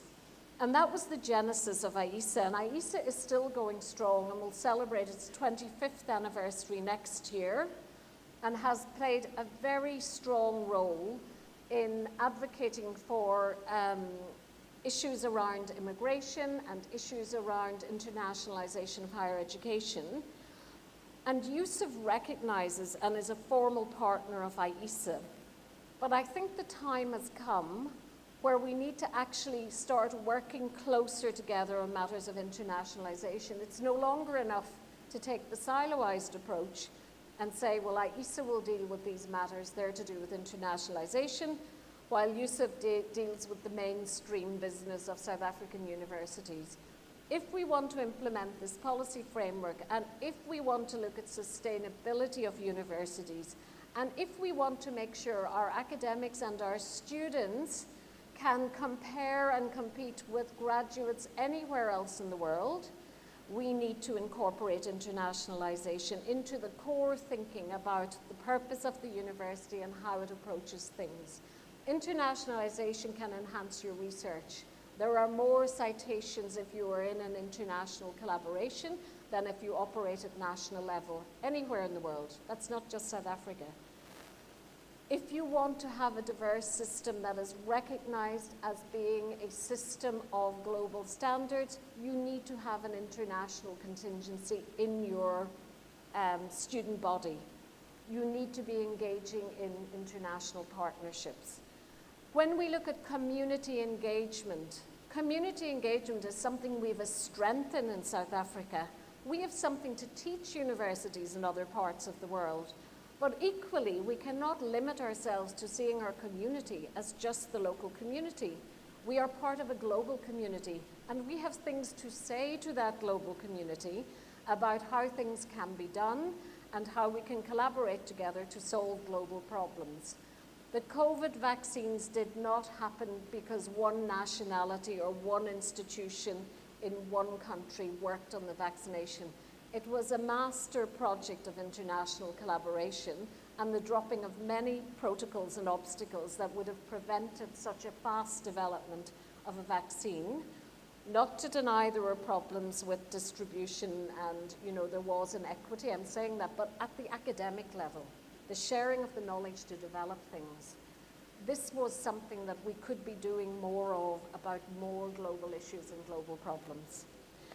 So finally, I'm just going to say that internationalization is not siloized, it's not a technical issue, it is a philosophy of how to enhance all the other dimensions of what you need to do at a university, and we need to work together and have courageous leadership to also play an advocacy role with the government, to also join up some of the thinking around these approaches if we want to keep our standing on the continent and globally. I'll stop there. Thank you. Thank you very much, Quinn. I think you make some excellent interventions. We have to deliberately engage our external environments if we are to have a thriving internal system. I want to change tact a little bit and involve our audience. So if there's a burning question, a comment, a remark, we'll take one for now. Before we move outside of the country, there's a hand here from Professor Feza. Before we go global, if we can speed up the mic. Program Director, this process, I'm taking my minutes back. Yes, Professor Feza. Thank you very much. Thank you so much for the presentations. I think you have brought to our attention the significant importance of internalization. But there is a misconception when we talk internalization and we talk decolonization. And I think it has to do with an identity issue that we are struggling with. I would like to hear your advice, because I believe that for me to be this internationalized citizen, I need to be proud of who I am. And I think internalization promotes that a lot. But I think as we educate one another, I think it's one of the most important things for people not to get confused. When we talk about internalization, we are saying becoming more proud and represent yourself in the world. And therefore, institutions of higher education are supposed, therefore, to capitalize on that. But I want to know your view, because that's my view. Internalization for me means I'm a proud South African in Africa that represents South Africa very well in the world. Thank you. Thank you so much, DVC. Wise man, as you move from the national context into the global context, if you can please start with that question, and then move us into the regional context with 3 minutes. Consolidated response as well as your intervention. Thank you. Well, first I have to put what we call Africanization in this community of practice, not what has been said earlier. Africanization to us is to consolidate and mobilize African institutions so that we can use the Africanness of us as a launch pad to go to global environments. In that I mean, if you look at few pieces of documents and agreements that were signed in the past 20 years, 25 years rather, in 1997, the SADC countries signed SADC protocol on integration of higher education. That was meant for us to maintain our identity and support each other. If you look at the neighboring states, there are countries that have only 2 universities, and the rest is private universities. that come from everywhere and elsewhere in the world. And by working together, we are able to strengthen the possibilities as a region and as a continent. Fast forwarding to 2007, the AU guided the signature for harmonization of higher education in Africa. And in 2018, there was a conference fully funded and supported, strange enough, by the World Bank, which was looking at how best can we bridge continental and global issues to develop the Africa we want in terms of Agenda 2063. So that means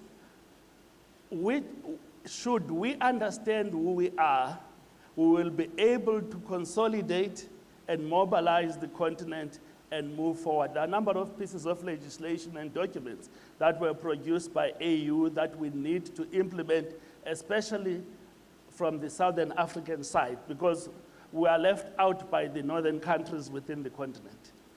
What else happened, inside South Africa? The international education of South Africa, as my colleague have already highlighted, take South Africa to the world. If you go to Netherlands, for argument's sake, you would find that study in Netherlands is funded by government. But in South Africa, study in South Africa has a publication and moves around the world in cooperation with the embassies of South Africa in different continents, in different countries in the world. That is actually run and managed by the International Education of South Africa, AISA, whom we are part of here. And we're happy that University of Venda is part of AISA, and we encourage vice-chancellors who are here to please try and get their university to be part of AISA. We do a lot of ambassadorial work.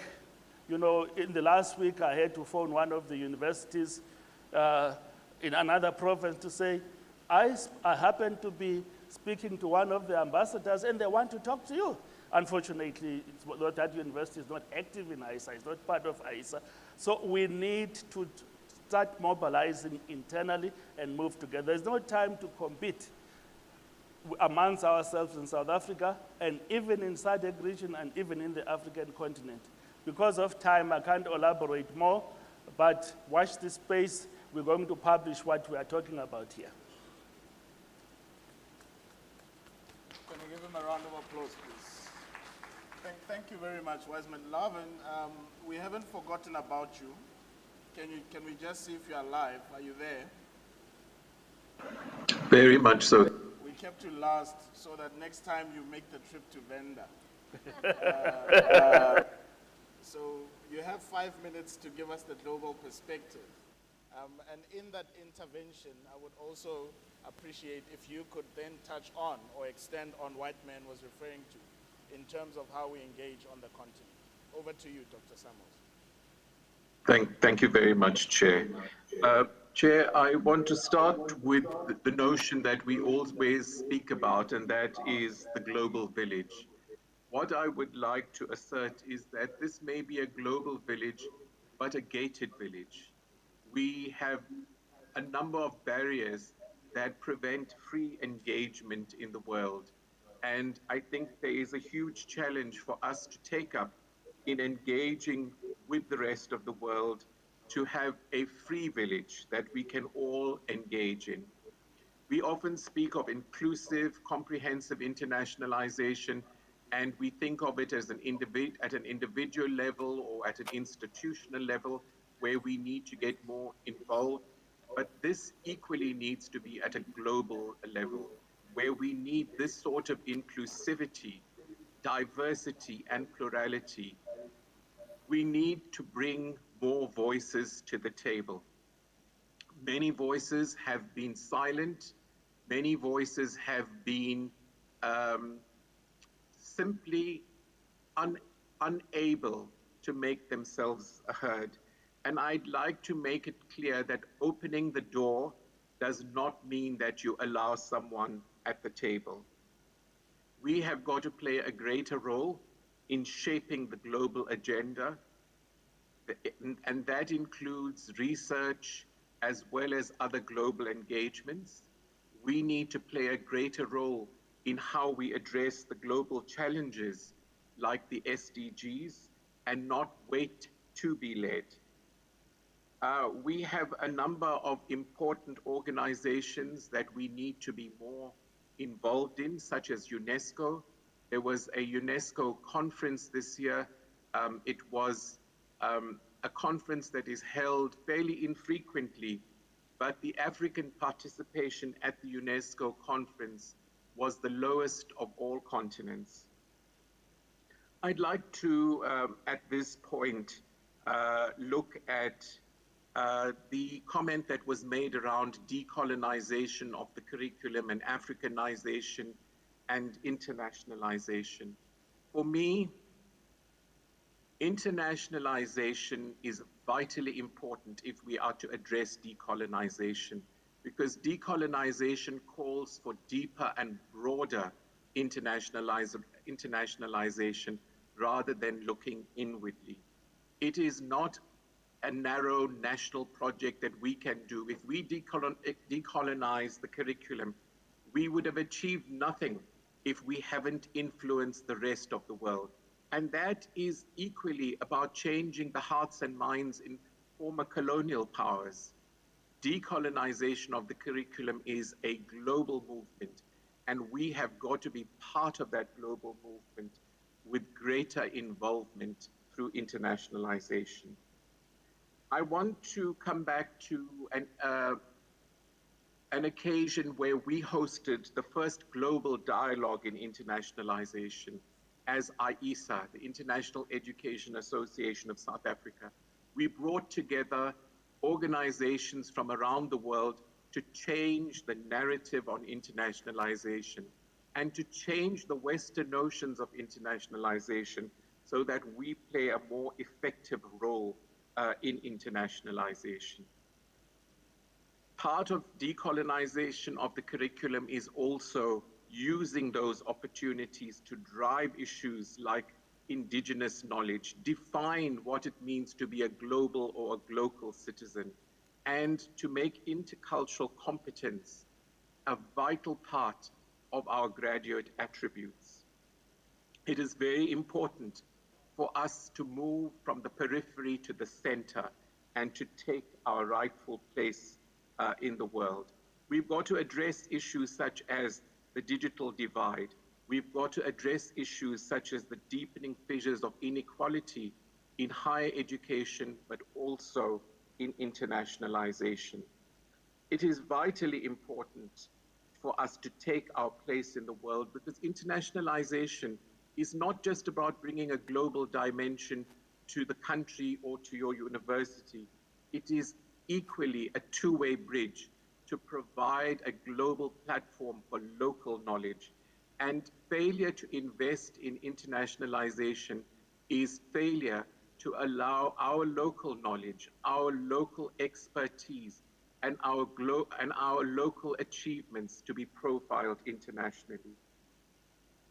We have a history where narratives have been written for us, and it is important for us to write rich new narratives in looking at history differently, contributing to history differently, but equally contributing to current narratives about how the world should be currently and addressing the world order. We look at issues such as visa issues, and we wonder whether it receives the prominence it deserves. We recently had a state visit to the UK. I wonder if the issue of South Africans needing a visa just to be in transit in the UK were addressed in such an important visit. If we do not play our role on the global stage, we will actually write ourselves increasingly into irrelevance and being present, but actually invisible. There is a wonderful African proverb that prompts us to write these new narratives and to take our place in the world. And it goes like this, and it's one of my favorite African proverbs. For as long as the lion does not have a storyteller, the story of the hunt will always glorify the hunter. We need to be those storytellers that take our place in the world.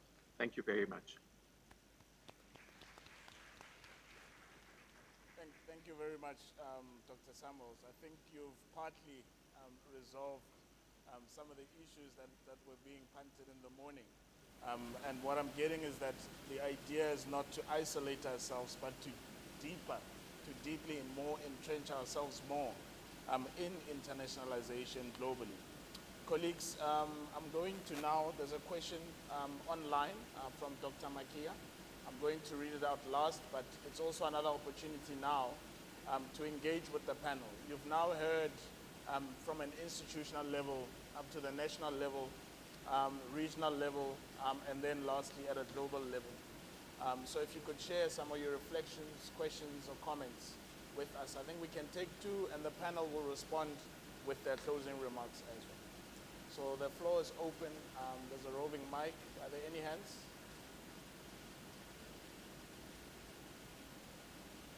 I don't see any. All right. We have a question online. Colleagues, the question is IASA in possession of any empirical evidence that speaks to the contribution of Africans, staff and students, towards the South African higher education sector?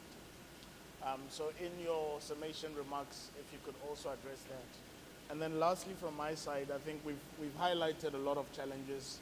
We've highlighted a lot of obstacles. We've dealt with the question from a strata perspective, so national, institutional, local, as well as global. As you summarize your interventions, if you could also then provide some solutions to the task at hand, to this attempt at comprehensive internationalization. Samuels, I'm going to start with you, just to be fair, and then we're going to round up back home in Toyando, where we just had an amazing lunch and had beautiful performance.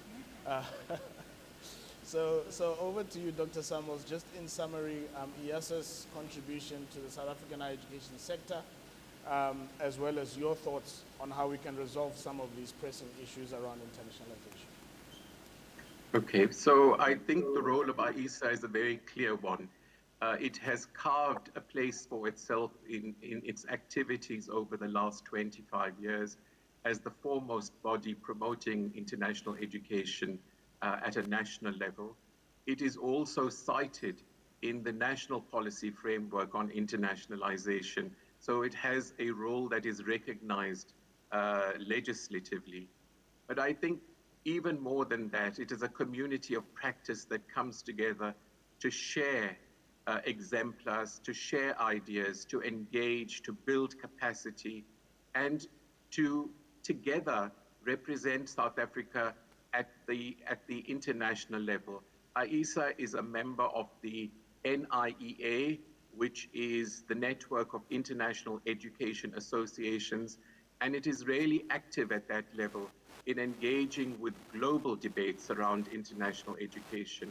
We have, at the last in-person conference that we had in Cape Town just prior to COVID, hosted the NIEA meeting, and not many associations get to host such a meeting because there are only 2 in-person meetings a year. And at IASA's conference next year, we will host that event as well. It allows us to engage, put our ideas on the table, but also listen to other colleagues, learn, but also contribute. I think there are many challenges as we traverse this era after having experienced COVID. There are also some major geopolitical shifts that challenge the global nature of knowledge production and academic engagement. And I think we need to play an important role in being bridges into societies, bringing people together, doing so collectively. I think governments have a particular role, but organizations such as IASA, international education as a collective, has a different role. And I think those bridges to societies are going to make us a stronger world and is probably going to actually give us a better future together. Thank you so much, Dr. Samuels. Prof. Ketan, can I move to you, your closing remarks, please? Yes, thank you very much, but just shortly. I think much as we talk about Africa getting together and driving its own agenda and writing its own stories and history, I believe that institutions as well must have their own agenda and expose its expertise to the world. Because as we travel and we engage with different universities globally, we find that sometimes we go there because people say, come and see this, come and learn, we have this. And when we arrive there, we actually can see that there is a whole lot going on in our own institutions that we could actually bring to those North partners from our side. So if we go into the issue of decolonization, indigenous knowledge, those are the things that we take out to the world rather than being the consumers of what our northern partners are selling. Because at the moment, because most of the funding, it's their funding, we apply for funding to Erasmus, therefore they tend to want to drive the agenda of internationalization. But I believe that institutions individually, institutions as nationally, institutions in the African continent, we have something to sell out there, and I think that should be our agenda, our focus of not consuming, but of contributing to the world agenda. Thank you very much. Thank you very much, Prof. A round of applause, please. Thank you so much. Wise man, I'll come to you. You've been telling me how long this should take, so you take your own advice. 1 minute summation. Thank you. I just have to talk to the current scenario in the football, which we don't want to see in higher education as a youthful continent. In football, you go to Europe, you go elsewhere in the world, the shining stars are Africans. Come the World Cup, it's a dismal failure. None of the African countries would go beyond the group stages.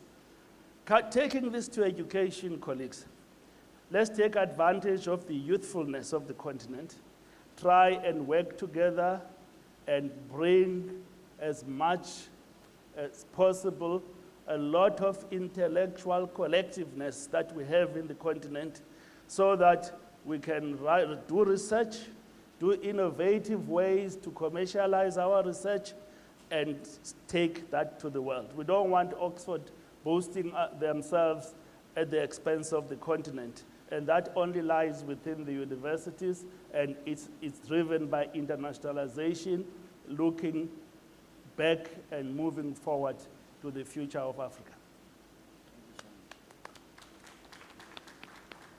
Quinn, you have the pleasure of summarizing everything else. Over to you.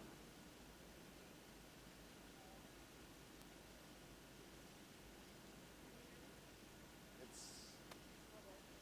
it blue? Maybe I can use yours. Okay, thank you. Okay. Yeah, I was going to do that. Hello? Can everyone hear me now? Okay, great. Thank you. Okay, colleagues, this is actually a little bit overwhelming because we've just touched on so many areas and there's so many things we haven't even mentioned to you. So to summarize, it's going to be a bit difficult. But I just want to go back to the question that was online about AISA and empirical research. So just to say, AISA is a member association. We're constituted by the institutions. We all belong to institutions, and then we have individual membership. There's only a small staff of 2 people. So we don't actually physically do research ourselves. We do, however, hold an annual conference where we put a call out for proposals, And last year we did have a paper that was presented by Dr. Savo Halata and Davinia Jitu, who took a look at the Scopus data to see who is engaging with African institutions and African researchers on African research. So the place where you will find some of the empirical research about different topics, and not necessarily the one that the professor asked us about, but it's at the annual conference. So we encourage you to look out for that, because we will be going back to a face-to-face conference next year, and we will be looking back and looking forward as we're 25 years old. And some of these questions are very contemporary, very current, and we would look forward to welcoming people who are researching in these areas. I just want to re-emphasize, in terms of research, one other point is we actually have commissioned research of the state of internationalization across South African public higher education institutions. It is British Council funded, and if you have not already been contacted, you will be, and there will be some empirical research getting the perspectives on internationalization from many different roles people play in South African higher education. So not just the international offices, but the vice-chancellors, the faculty, the deans, and various other members. So just to say that is underway, and we hope to present that at the conference next year as well. Did I touch upon the youthfulness? The decolonization debate, I have a huge amount to say about that, but unfortunately, and it's quite different to the opinions that have been shared this morning. So just to say that we on the continent have the most youthful population in the world. Europe has the most aging population in the world. There is a massive openness to ideas coming from Africa for the future. We're seen as the up-and-coming continent. For better, for worse, we are where we are now. But even when we look at things like, harmonization of qualifications on the continent, we have engaged with people who are at the beginning of the Bologna process, and we say, oh, but it's so impossible for Africa to pull this together. And they say, we were exactly the same when we started this. It's 20 years ago, it took us 20 years, but it's not impossible to pull it together. It's about the will and self-belief. It's about self-belief. Why are all these bright footballers going there? Why are a lot of the really good academics on the continent going to the States or to Europe, where they've got resources to do their research? We've got to look back at why are we not supporting talent on the continent? Why are they all going different places? Why are they being mopped up by other parts of the world? There is bigger questions here than just looking backwards. And in fact, just online at the African Network of Internationalization of Education online conference, and Professor Catherine Adora Hopper said, stop talking about colonization, get more strategic. Let's look at what we have, what do we want, what are the policies we need to put in place, and let's start making it happen. And there is no one in the room argues with a grand old dame who is an African matriarch when she lays down the law in the middle of the room, So I think there was a real lesson there for us all to look at how we are talking about things and where we need to go. And then my final word is, so how do we start making some of this happen? Let's just start exactly with ourselves in the position we're in right now. So wherever you sit in the university, just ask yourself as you write a protocol, as you develop a process, as you think of who to engage with, am I thinking about the international perspective? Am I just talking to South Africans? Or who am I talking to? Am I talking to the entire student body? Am I talking to the entire academic body? Am I availing of all the scope that is in the range of policies across the whole government sector? Am I just looking at one department? Do I need to point this out to the government to say, do you know that this policy and this policy are completely at odds with each other? Is anybody looking at the whole picture? So I think let's just start with ourselves and start asking that question in whatever role we play and whatever we do. Have I thought about the international dimension of what I'm doing today? Is there one? And if not, should there be? And if I haven't thought about it, oh, could I talk to someone else about what they're doing? And let's start sharing the knowledge across the sector. That is what we do in our community of practice. You know, I get a situation where I see a visa has been rejected for some reason. I call some of my colleagues in the international office in UJ or in WITS, or I talk to WISE and I say, have you ever come across this? How did you resolve it? And we learn how to problem solve by sharing our experience and knowledge with each other. Okay, the end. Thank you so much. I think, colleagues, what's clear, and if we do take away anything, is that the time for silo mentality, for internationalization as an in-house activity has gone. Now we need to put in measures, and the measures that are required in order for us to be adaptive, to be nimble, and provide mitigating actions, also mean that comprehensive internationalization has to become a deliberate and measured process. Another resounding round of applause to the panelists. Thank you so much, Chair. That brings us to the end of the program. Thank you so much to you as well, Dr. Samuels.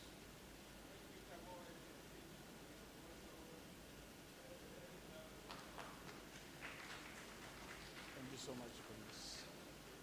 Thank you so much. Yes. Can you start with the guests? If they finish, then I can. Perhaps we all stand to the front.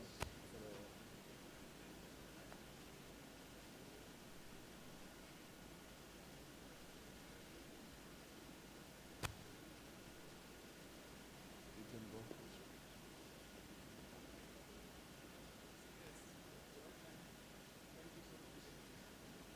Thank you so much.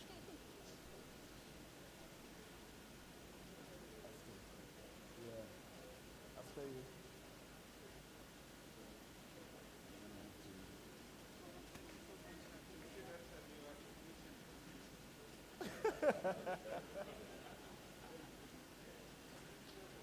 I get something.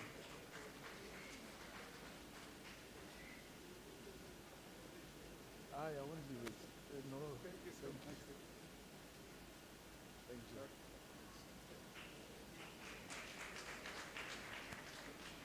Thank you so much once again to the team. We have traditional dancers. Are they ready? Okay.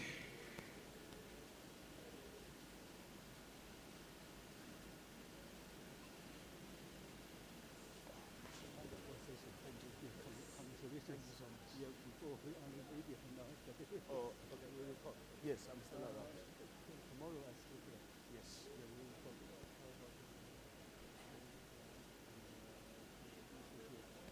Yes, no problem.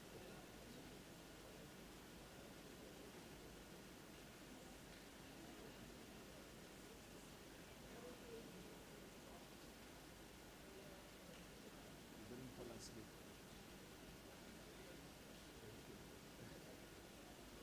At least you didn't sleep.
do?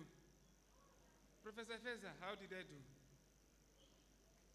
Thank you so much. I deserve a big round of applause, eh? Thank you, thank you, thank you so much. That was a very good performance. Eh? Let's give them a very big round of applause. So we are now moving to the next topic. Sure. Words never lie, but people do. Detecting deception in everyday communications by the CEO, Interveritas International. This is our USA international speaker, Ms. Nijola Koris, who is joining us virtually. So let's give Ms. Koris a round of applause. Hello, everyone. I'm so happy to be joining you in South Africa while I sit in a very cold Canada at minus 19 degrees this morning. I'm going to now share my presentation and we'll get started.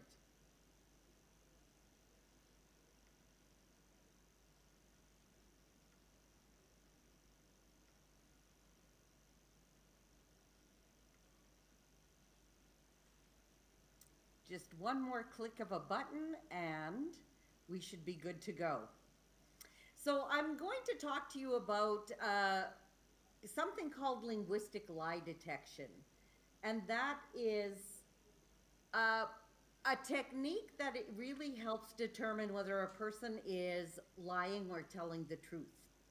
And what happens when a person is truthful, they use the same pattern of speaking throughout their interaction, their interview with you. But when people deceive, they change their own pattern of speaking. This is almost like learning a separate language. It's very interesting in what words can reveal. So for those of you who look at dealing with risk and interviewing people, I hope that you'll find it very interesting. It was developed in the 1980s by an Israeli fellow named Avinoam Sapir. And he was initially a code breaker for the Israeli military and developed the methodology in Arabic. It's since been used in many, many languages, now primarily in English, but I have taught the methodology in South Africa 6 times now since 2009. And some of my clients have said they're even using it in Swahili. So it's an interesting methodology to work with. So let's get started. I like using this Hungarian proverb, which is man was given a tongue with which to speak and words with which to hide his thoughts. And as we go through the session today, I hope you'll be able to see exactly how true and how apt this particular proverb is. So would you say it's easy to lie? If you do think it's easy to lie, let's put one of your emojis, the hand emoji, if you think it's easy to lie. Sometimes people think it can be more of a complex scenario. And does everybody do it? And the answer really is yes. Everybody lies. As a matter of fact, the American Psychological Association says that people lie up to 13 times a day. So what do they count as that lie? If you go to someone and say, "How are you?" and they say fine when they're not, then that actually counts as a lie. And it's interesting, though, is that when we exchange pleasantries and say, "How are you?" do we, as the asker of the question, always want to know what really the answer is? And that answer is no, because sometimes with pleasantries, we ask them, but we don't want to deal with the truthful consequences of the question. So again, this is where communication becomes very, very interesting. There are times that we expect the truth, and there are times that we're okay with not getting it. And when I talk about lying 13 times a day, we also take into consideration that sometimes lies are there to basically protect the peace. So, for all of the gentlemen in the room, if your wife or girlfriend says to you, honey, how do I look? You know that there's only one right answer, and that is you look beautiful. And so there are times where there are expectations, and we want reassurances, we want confirmation. So language actually fits in those categories as well. So, how many of you have children? Probably many in the room. And I would venture to say that all of us have taught our children how to lie. So, here's an example. The kids are running around, something breaks and falls, and we go and ask them, what happened? And what kind of responses would we get? I don't know, wasn't me. Those kinds of responses, again, people don't want to assume responsibility for, a broken vase or anything else. So we then begin to cajole them a little bit. I promise you that I won't get angry as long as you tell me the truth. So what happens? They tell you the truth.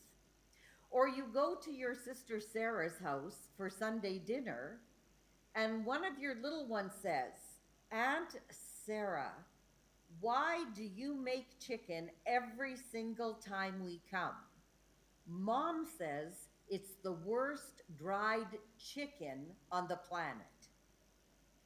And that's when you hear that awkward silence in the room. On the way home, you ask your little one, why did you say that?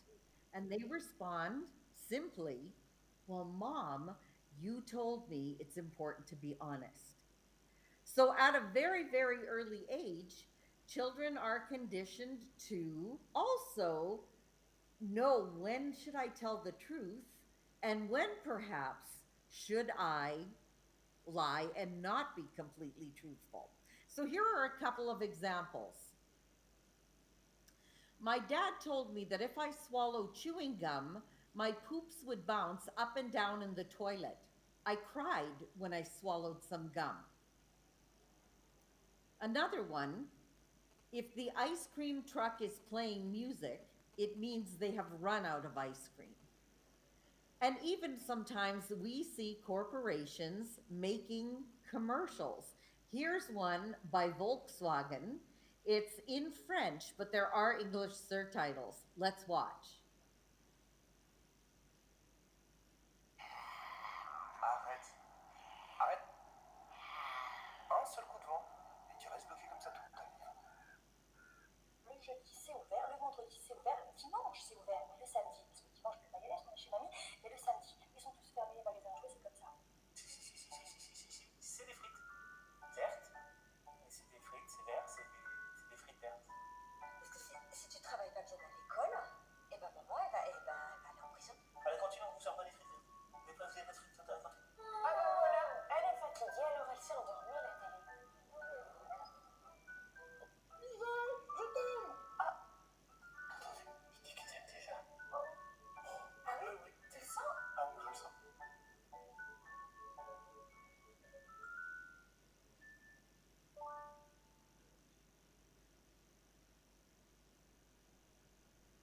How interesting, a Volkswagen commercial talking about parents lying to their children. And what's odd about this commercial is it came out just before the emissions scandal with VW and their emissions reports. All right, I always go back to this old scenario with Bill Clinton. As you know, he was accused of having a sexual relationship with one of his interns, Monica Lewinsky, and had an impeachment trial. And what was very interesting is to observe the trial and try to determine where the president was lying and where he was telling the truth. And he, throughout that interview, consistently said, I never had sexual relations with that woman. Is it truthful or a lie? So for those of you who can, let's type in the chat box whether you think it's truthful or whether you think it's a lie. What we're going to do is we're going to watch a video from that Star Commission where we are able to determine what the president is saying and what is truthful, what is deceptive. The other thing I'd like you to observe is how skillful the interviewer is in asking his questions. Because when we interview people, especially in any kind of risk situation, any kind of investigation, we have to take into consideration who we're interviewing. Sometimes it's beneficial to be accusatory in the kinds of questions that we ask, and other times it's easier to hold back. So please observe the interviewer's questions as well as President Clinton's responses. Let's watch. If Monica Lewinsky says that while you were in the Oval Office area you touched her breast, would she be lying? Let me say something about all this. All I really need for you, Mr. President, is to say I won't answer under the previous grounds or to answer the question. You see, because we only have 4 hours and your answers are extremely lengthy. But go ahead and ask your questions. The question is, if Monica Lewinsky says that while you were in the Oval Office area, you touched her breast, would she be lying? That is not my recollection. My recollection is that I did not have sexual relations with Ms. Lewinsky, and I'm staying on my former statement about that. If she my statement is that I did not have sexual relations as defined by that. Okay, so in the end he says he did not have sexual relations as defined by that. And essentially what the interviewer did through the 4-hour span that he had is basically asked him, would she be lying if she said you did this to her or did that? And he kept saying it's not a sexual relation as defined by that. And what happens when somebody uses terminology that is kind of broad? We have to realize that what is a sexual relation to President Clinton may not be a sexual relation to us, or vice versa. So that is very, very much terminology that can only be defined by the individual. And in this case, Clinton said touching her was not a sexual relation in his mind.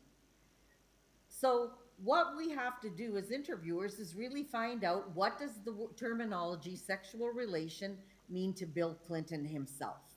So in essence, for him, he was telling the truth in this kind of response. Now, as for the interviewer himself, I hope you noted that when he asked the question, he didn't say, did you do this to Monica Lewinsky?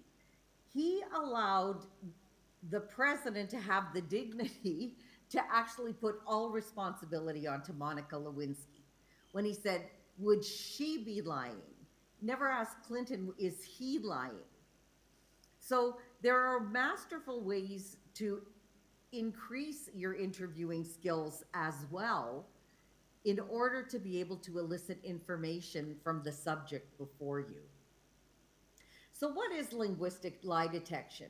It's basically called statement analysis, and that statement is the information that the subject is willing to give us, and the analysis is our ability to examine that information and determine whether it's truthful or whether it's deceptive. So we say that the subject is always the person who sets the tone for the interview, meaning what we're listening for is to analyze the patterns of speech given by the subject. If we're the one that's talking the most, in the interview, we're not really getting the information we need from the subject. I want to now show you a short transcript from former Vice President Dick Cheney. And he was interviewed in 2011. He wrote a book right after his vice presidency. And it was all about the measures that the Bush administration took after 9/11. So I'd like you to observe this portion of the interview, and then I will be asking you to type into your screens where he changed his pattern of speaking. Okay, so the interviewer says, in your view, we should still be using enhanced interrogation? Yes. Should we still be waterboarding terror suspects? I would strongly support using it again if we had a high-value detainee and that was the only way we could get him to talk. People call it torture. You think it should still be a tool? Yes. Secret prisons? Yes. Wiretapping? Well, with the right approval. So type in which issue he changes his tone of answering with.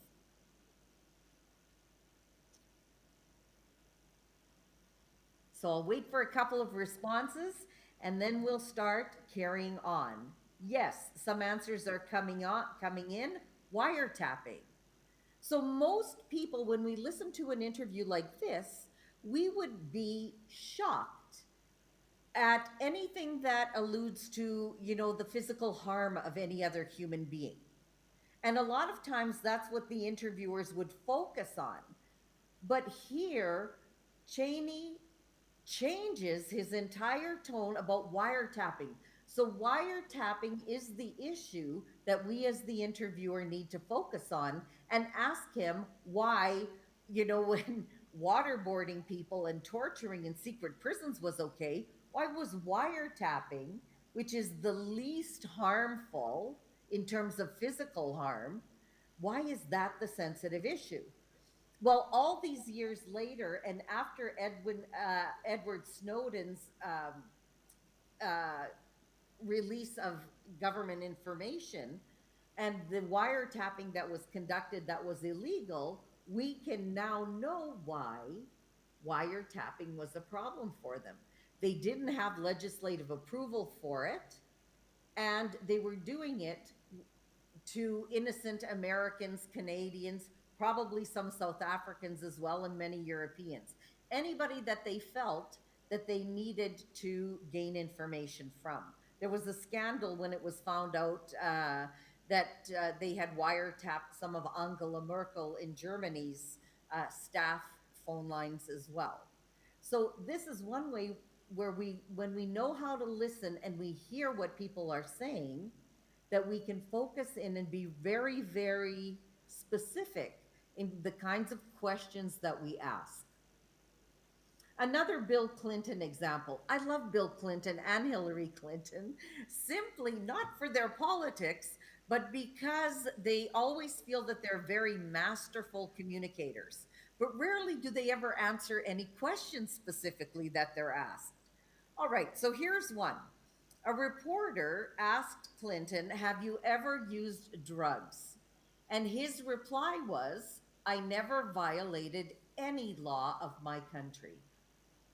Interesting. 30 days later, that same reporter says, did you ever violate any laws of any other country? And then Clinton replied, in England, I smoked marijuana, but I didn't inhale. So as you can see with the previous slide, I never violated the laws of my country. Our response as a trained interviewer would then be, well, which country's laws did you violate? So people give us a lot more information when we interview them, where they try to sometimes deflect the attention away from themselves, where as we see it, we can pick up on these cues much quicker.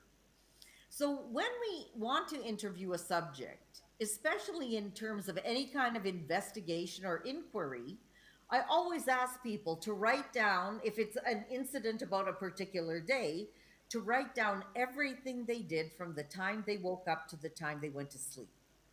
This way, what we're doing is allowing them to go back into their memory to the furthest point that's attached to the incident we're investigating and to start their story there. So, for example, sometimes we don't know if the theft of property in the afternoon was predicated by a discussion with the person's spouse in the morning where they were having a fight about money. Now, they won't necessarily in the statement write, my wife and I were arguing about money, but there will be linguistic cues that show us that there may have been tensions between people in the morning. So we always allow them to determine what information they want to give us, and it will normally allow us to put an entire day's picture into order and know what kind of questions to ask.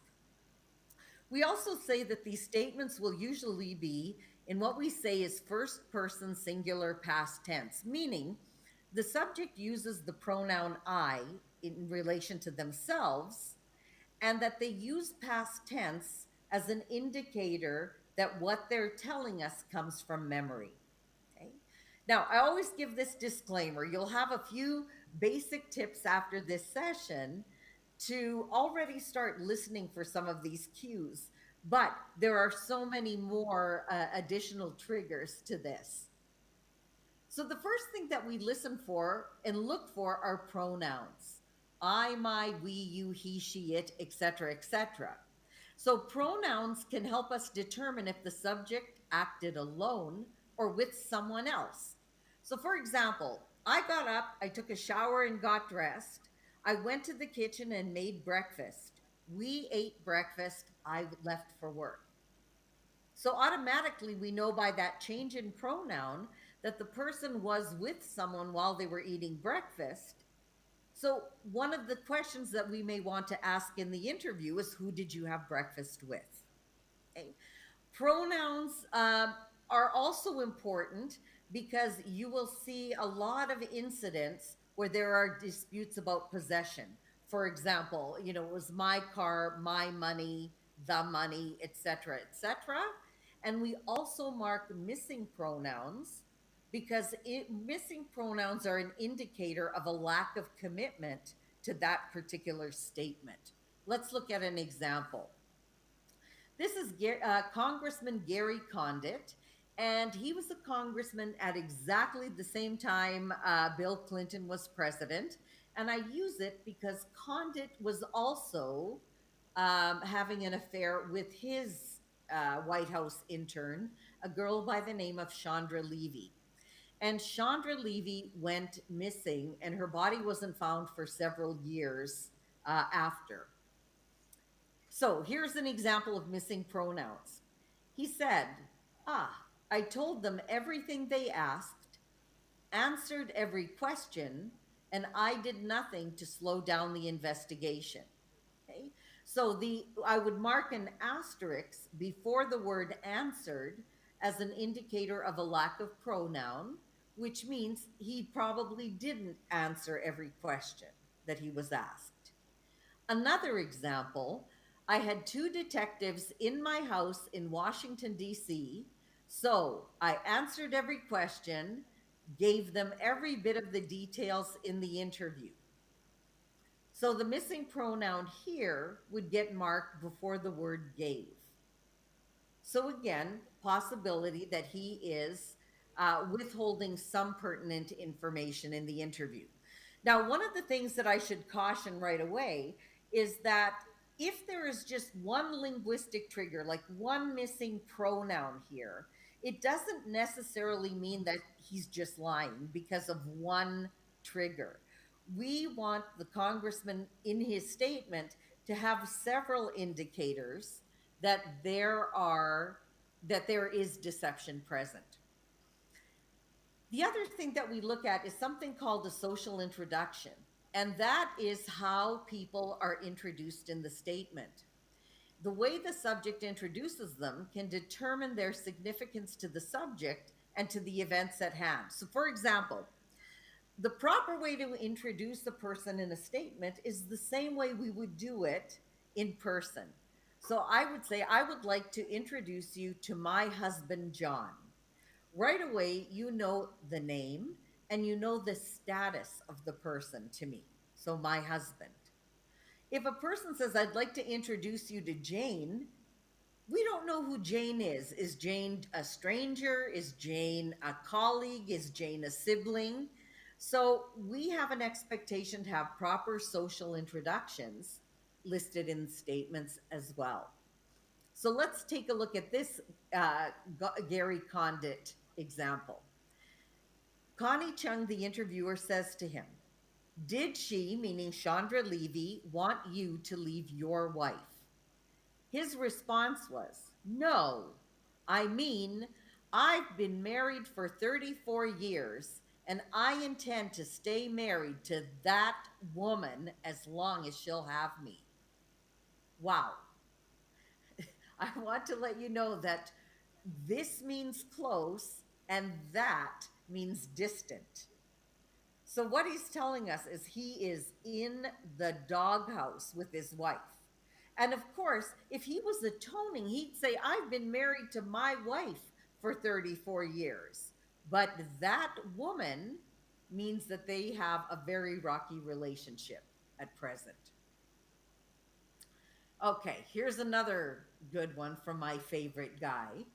I would like to thank two people who did a lot for me in my life. Number one did a lot, and this woman is my mother. Number two did a lot for me, and that person is my wife. So this is from Bill Clinton's nomination exception speech from 1994. So again, he's using the pronoun my mother, showing he's close to his mother, but with Hillary, he's using a distant that woman or that person, showing that his relationship with Hillary isn't the greatest. And there have been rumors that have flown around that for a long, long time. I'm going to show you another excerpt of videos here.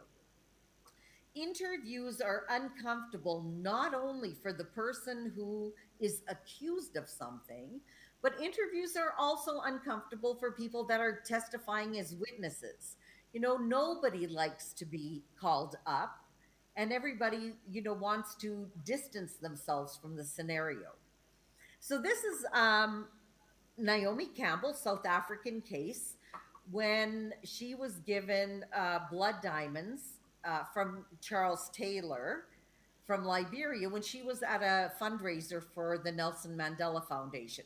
So let's look at the beginning excerpt of this testimony at the International Criminal Court and how she diminishes the value of the diamonds that were given to her. Let's watch. What did you think the stones were? They were kind of dirty looking pebbles. They were dirty. I don't know. When I'm used to seeing diamonds, I'm used to seeing diamonds shiny and in a box, you know. Someone hadn't said they were diamonds, I would have guessed right away that they were diamonds.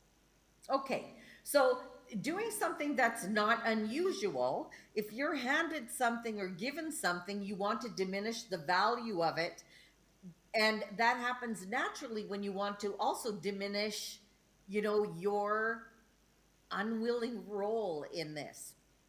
But let's look at the next excerpt, and you realize that she did know what she was in possession of. They weren't just dirty-looking pebbles. Let's watch. When at breakfast you were told that probably they were diamonds and probably they came from Charles Taylor, did you consider thanking him for the gift to you at these times? I didn't thank him. I just looked for my friend Jeremy Ratcliffe and gave them to him. It's not abnormal for me to get gifts. I get gifts given to me all the time, at any hour of the night. The man she says she gave the diamonds to, Jeremy Ratcliffe, was the director of the Nelson Mandela Children's Fund. My intention at that moment and at that time was to find Jeremy and give them to him. Don't recall his reaction. I just said take them, do something with children benefit from them. I didn't want to keep them. Okay, so interesting. From going from dirty looking pebbles to then wanting to hand them off like a hot potato to benefit children. It's interesting. I think I showed this at in South Africa at the Institute of Internal Auditors International Conference in 2009, and I taught a full 2-day lie detection class after that. And I remember somebody coming and knocking on the classroom door and saying, "Neola, there's an important phone call." And it was someone from the Nelson Mandela Foundation calling me, asking me not to use the video. But I use it not because I'm trying to embarrass any kind of institution. I'm using it to really show that a person like Naomi Campbell or any witness can also exhibit discomfort during an interview because they don't want to be associated with a crime like that. So I've dealt with investigators who have said to me, you know, sometimes we feel that if a witness is feeling that uncomfortable on a stand, they must be somehow complicit. And that's not true. They feel uncomfortable because they've been dragged into an incident that, you know, they really feel they shouldn't be a part of. All right, non-answers are answers. And this is where I said the Clintons always tried to deflect rather than answer questions. This was an interview from 2003. He said, "Will you run for president of the United States?" And her response was, "I have no worries about my future." I say, what? You know, why can't a person just say, "I haven't thought about it, I might, I hadn't considered it"? But a line like, "I have no worries about my future," is really, it's a none of your business line. Another example from Julian Assange, Mr. WikiLeaks. He was asked on a TV program called 60 Minutes by the interviewer Steve Croft. He said, "You've been called a lot of names. You've been characterized as a hero and as a villain, a martyr, terrorist." So in the chat box, please type for me which you think is the worst thing to be called: villain, martyr, or terrorist. I'll wait till I see one come through and then we'll continue with the session.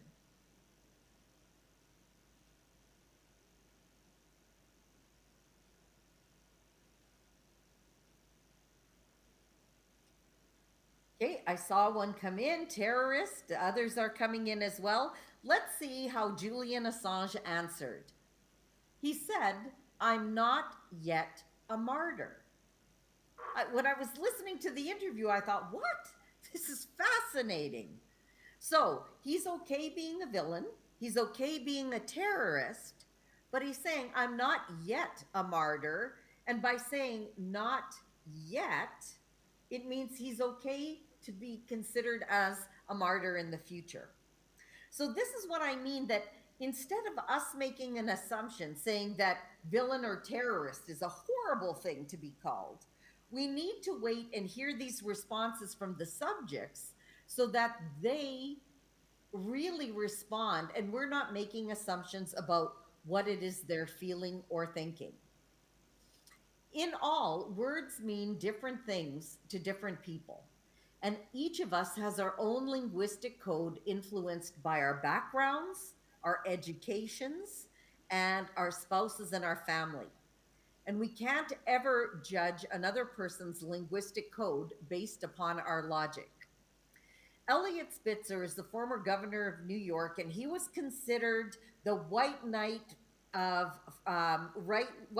avenger of white-collar crime until they found that he had run until he ran $80,000 worth of prostitution expenses through one of his government accounts. So he was interviewed on television by a fellow named Matt Lauer. And let's listen to what issues that we should have problems with, okay? What I did was an egregious violation of trust to my family.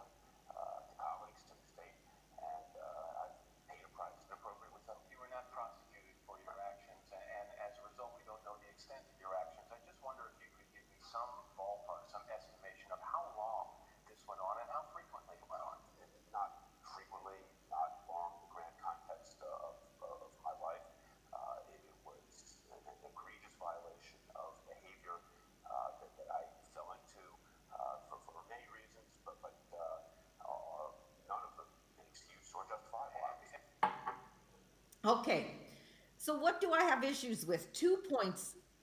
Number one, when asked, how long did this go on? He evaded answering the question. He said, not long in the context of my life. What does that mean? That we have to make up a chart and try and figure out how long it went on? So again, probably a lot longer than any of us would anticipate, because he's hedging the question, which means that also as interviewers, we would really have to press him on that.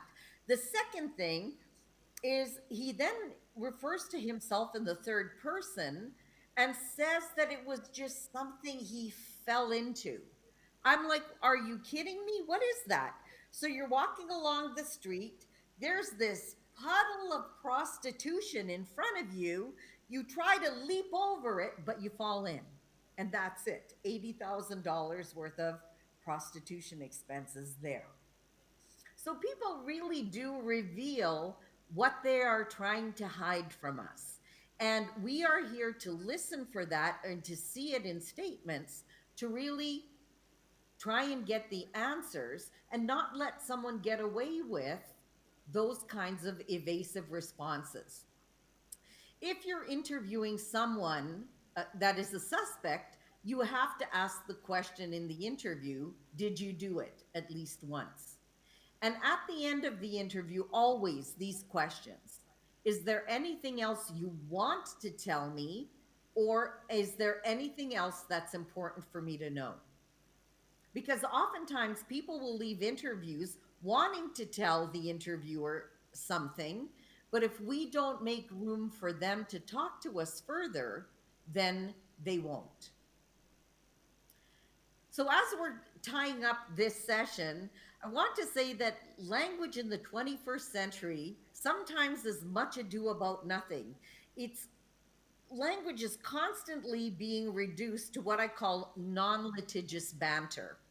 So in some reports, an airplane crash, which is easy to understand what that means, has now been termed as unscheduled contact with the ground. What? This doesn't make the actual event any easier or cushier. Another one, conflict of interest, has been defined as a dual commitment in the Annals of Internal Medicine. Other ones, destroying evidence in the Enron case was termed as correcting a management deficiency, and execution as a lethal intervention. We're killing you because we care. Language has become ridiculous, where we try to soften and diminish what the real language is, and yet the truth comes out. Words of wisdom from Mark Twain are always tell the truth. That way you don't have to remember what you said. And that's my session for today. Feel free to contact me and connect with me on LinkedIn. I've got a website you can look at if you're interested in more training. I do some online classes occasionally, and I am going to now thank you very much for being here with me, and I'm going to stop sharing my screen and hand it back to the organizers.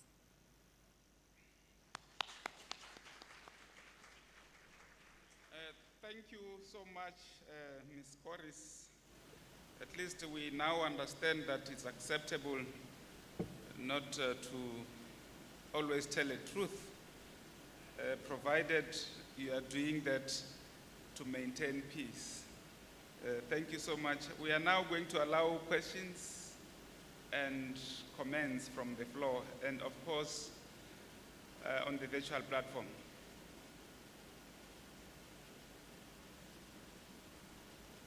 Professor Feza, there's a hand here in front. Oh, okay, after that. Thank you. That was an interesting presentation. My question came from when we were talking about pronouns and how people mispronounce sometimes, and it could mean something. And a lot of us have so many languages, and sometimes our inconsistency in speaking might be because of the language we use to think, which is not English. And when we translate it to English and we are in a nervous situation, we tend to miss some words and they misinterpreted. So my question would be, how does that affect judging a person through linguistic manner? Okay, there's another hand here.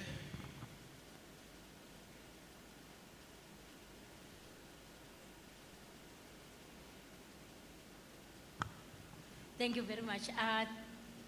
She is speaking. I don't know. Thank you very much. Thank you so much for your presentation. It was really thought-provoking.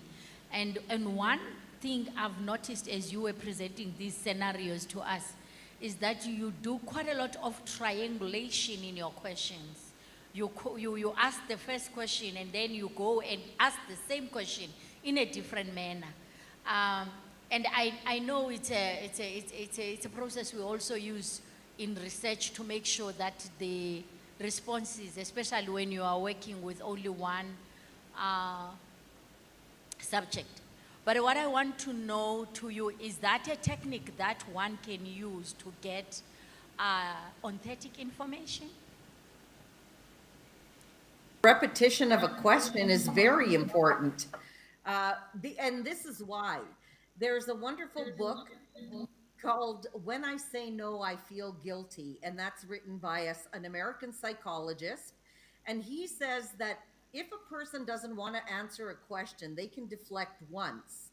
But when we ask the question more than twice, it causes a lot of pressure for the person to deflect it more. So yes, the triangulation is perfect way to ask the question and to make sure that they are answering it correctly.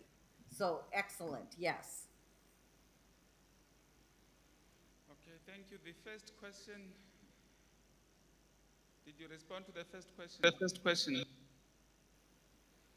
Yes, to answer the first question, when we're translating something, let's say from another language to English, there can be, you know, a lot of people don't have the same vocabulary in the second language as they do in their original language. So what we're doing there is not, if a person then becomes consistent about how they use a particular pronoun or how they use a particular word, then we're still, we're not hanging or assuming that they're deceptive as long as that pattern is maintained. Because normally what happens when English or whatever is the second language, we notice that the patterns will stay the same. So you won't be, you know, alleging deception on a person as long as that pattern of speaking is consistent throughout. So I hope that answers that first question. Okay, thank you so much. Are there any further questions, comments? Colleagues, do we have any question or comment on the virtual platform? Nothing. Okay, thank you so much. Let's give Ms. Corris another round of applause. So colleagues, I'm now going to invite our DVC. Oh, is there something on the virtual platform? Okay. I'm sure Ms. Corris is still on the platform. Ms. Corris, are you still there? I am here. Okay. Language. Okay. I am not a big fan of body language. Let me please tell you why. And I always say to people, find the interview technique that you really resonate with. I do a lot of analysis from all over the globe, and I use it with words.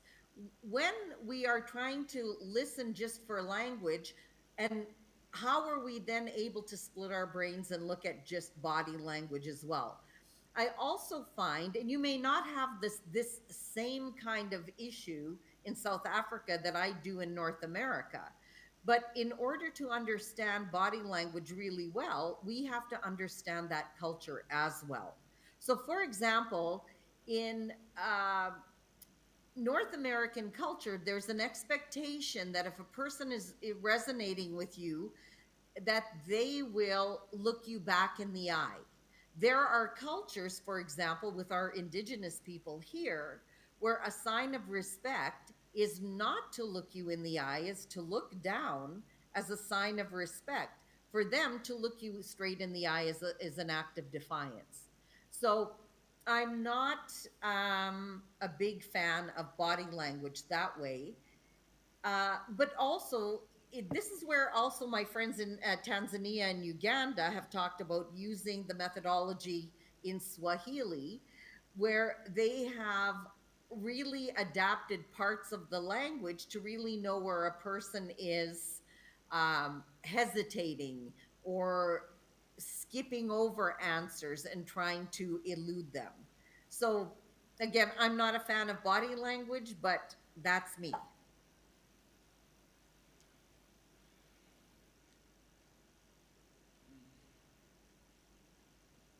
Machine. Yes, they can work, but they are only as good as the person operating the machine and how well they know how to answer the question. So I don't use the polygraph machine. I never have. You can actually, this is a technique not to know for sure is somebody lying. Oh, I hear this trigger word and they're deceptive. This is an interview technique. It's a soft skill. And what it does is it leads us to know what questions to ask in order to get a truthful answer. So, for example, if somebody is eluding our question, or like the Clinton example, I never violated the laws of my country, it means that what country did you, break the law of?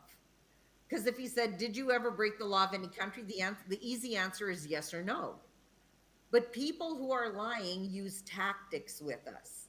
So this linguistic lie detection methodology is also very effective.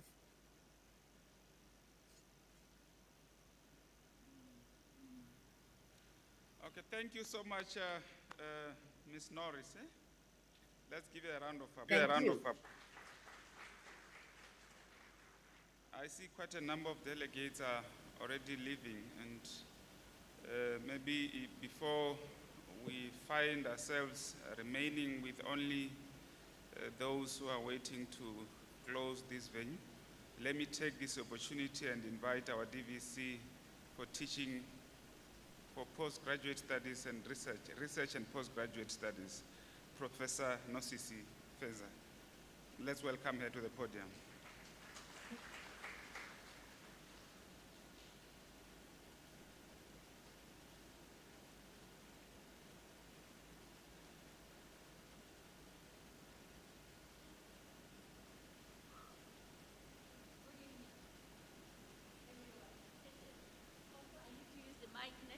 But I'm short, then you won't see me because of the computer. I think that's why I was moving myself. I'm the shortest person at Univi.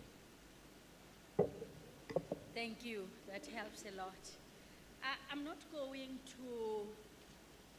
to spoil everything because there was a lot to learn and there was a lot to think about. But I will just start by appreciating my Vice-Chancellor, Dr. Nthambeleni, for introducing this day to us, welcoming us, but as well introducing this day, giving us some details actually about important risks that we deal with. And I would also like to appreciate our chairperson, Mr. Leketa. I just hope he is still around. And also, I also noticed that there were some vice-chancellors that graced this day besides the one that was online. Prof. Francis from Free State. We also had Professor Mayek is always gone now. I can see she's not in the room anymore. But I would like to appreciate them for giving us such a support in this workshop, which I think this conference, which is very important. Then as I move forward, I was really challenged by our speaker who was supposed to set the tone, and he said, I'm not setting the tone was set. But he challenged our leadership management approaches. I won't say skills, approaches. He challenged how you define yourself as a leader and how you connect with the stuff on the ground. And for me, that when you talk about risks, that was significant. Now, just to align what he said to the lies, for me, that was like, wow. How many of us lie to our line managers about what we are doing and what we have done and what we have accomplished? We were told, all of us, actually, we tell 13 lies a day. And that, to me, about today, I think it's a highest risk, the lies. I think even if you can look now beyond higher education institution and look at the political landscape and people who are running our country, we are challenged by the lies. The biggest risk, it's the lies. I give you 10 million to go and do construction in the Eastern Cape so that there could economic growth, and you take 9 million and you use 1 million to fix those roads. That's a big lie, because you did commit and say, I am going to go and implement. It's the same in higher education, whereby it might not be financially, but it is about that contract that I agreed on after the interviews, where I impressed everybody else to see me as the best candidate for the job. And then they committed to me as I made those promises. But the second day in the job, I am supposed to do work. I'm not even there. I'm not even responding to emails because I got the job. I was a big liar. And then this really rounds up for me today, because I don't want to waste your time. You are tired. To saying, we talk a lot in higher education about consequence management, because all these risks we are talking about are the results of lies. We talk about financial risk. Of course, we don't have money because we have stolen the majority of it. Now we have financial risk. We have now minimal resources. Even with the minimal resources, we still want to steal, knowing that the labs in the higher education space are not equipped enough to provide the high quality education that we are talking about. But instead of making sure that we have the best labs that are meeting the criteria of labs, and also make sure that we have all the things that are inside the labs, no, we take that money for constructing those labs and just give a room with no ventilation, nor an entrance when there is fire. So for me, the last session of this day nailed it, the lies. The lies about who I am as a DVC research and postgraduate studies. The lies of not giving the strategic thinking and leading people, giving them direction so that they know exactly what is expected of them. I expect them to know what they do not know. Those are the lies, and they are the highest risks that we are having in our spaces. And therefore, with those words, I would really like to appreciate all the people from the government institutions that came and be with us today, because this talk, I think the setting the tone speaker who really challenged me made it clear that this talk is very important. These conversations are very important and are very rare. And I am proud of the University of Venda for putting itself out there and make itself vulnerable so that we come and have a flow of reflecting on ourselves for improvement and success and providing high quality education. What is high quality education in higher education? It is liberating the mind. That's what we are about. But our minds are not liberated because we will vote for you even if you messed us up. Our students who are our youth, they continue to participate in politics that do not benefit them. They have no jobs when we talk about it today, but they will still vote the same people because their minds are not liberated and universities are not liberating the mind. We can talk about making ourselves relevant to our communities. I wonder how much are we relevant to ourselves? How liberated are we in our thinking, and how liberated are we in our approaches, in our leadership, in how we are taking just one person to the next level?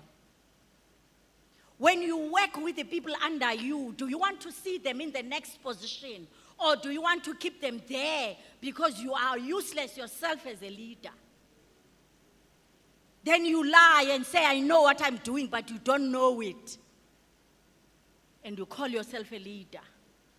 So for me, risk team that decided that we have this risk really challenged me and made me look. Actually, I saw myself in the mirror. I don't know about you. Whom did you see? And there is no other way. If we want to make sure that higher education continues, I'm talking about the world, to lead, predict, direct people, find solutions, we need to stop lying. We know a lot that has been happening in higher education in South Africa. We know a lot about unethical practices that South Africa decided to join in higher education, whereby you will have a supervisor writing a thesis for a student because he's rushing for the money, the incentives, these lies, and the damage the lies are making to our students who are taught by those doctors who are not doctors. That is higher education for you today in South Africa. Having a professor who is not a professor, having a doctor who is not a doctor, simply because we believe in lies and encouraging lies and destroying the future of the nation. I do not want young people, when I'm dead, to spit on my grave. But if I continue lying, they will. Let us ask ourselves, when they pass our graves, what will they say about ourselves? We are talking about risks now. We do a lot of risk activities in universities because we are not trustworthy. And we can't commit to what we promised when we were seeking for jobs in the interviews. Thank you, colleagues, for gracing us.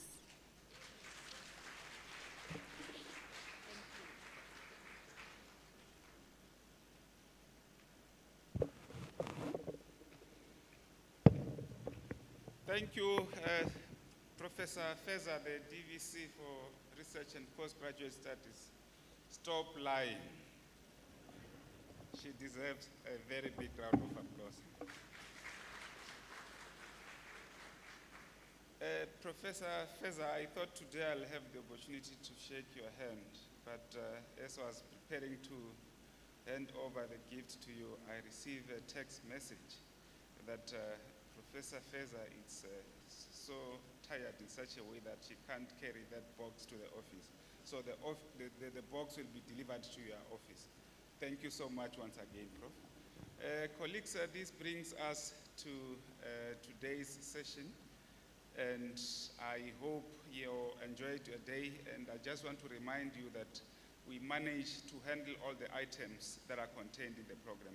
And I think you deserve a very big round of applause for that. and enjoy the evening. See you tomorrow morning between 8 and 9. We are continuing with the networking session, and we'll start with the formal proceedings at 8:30. Thank you so much.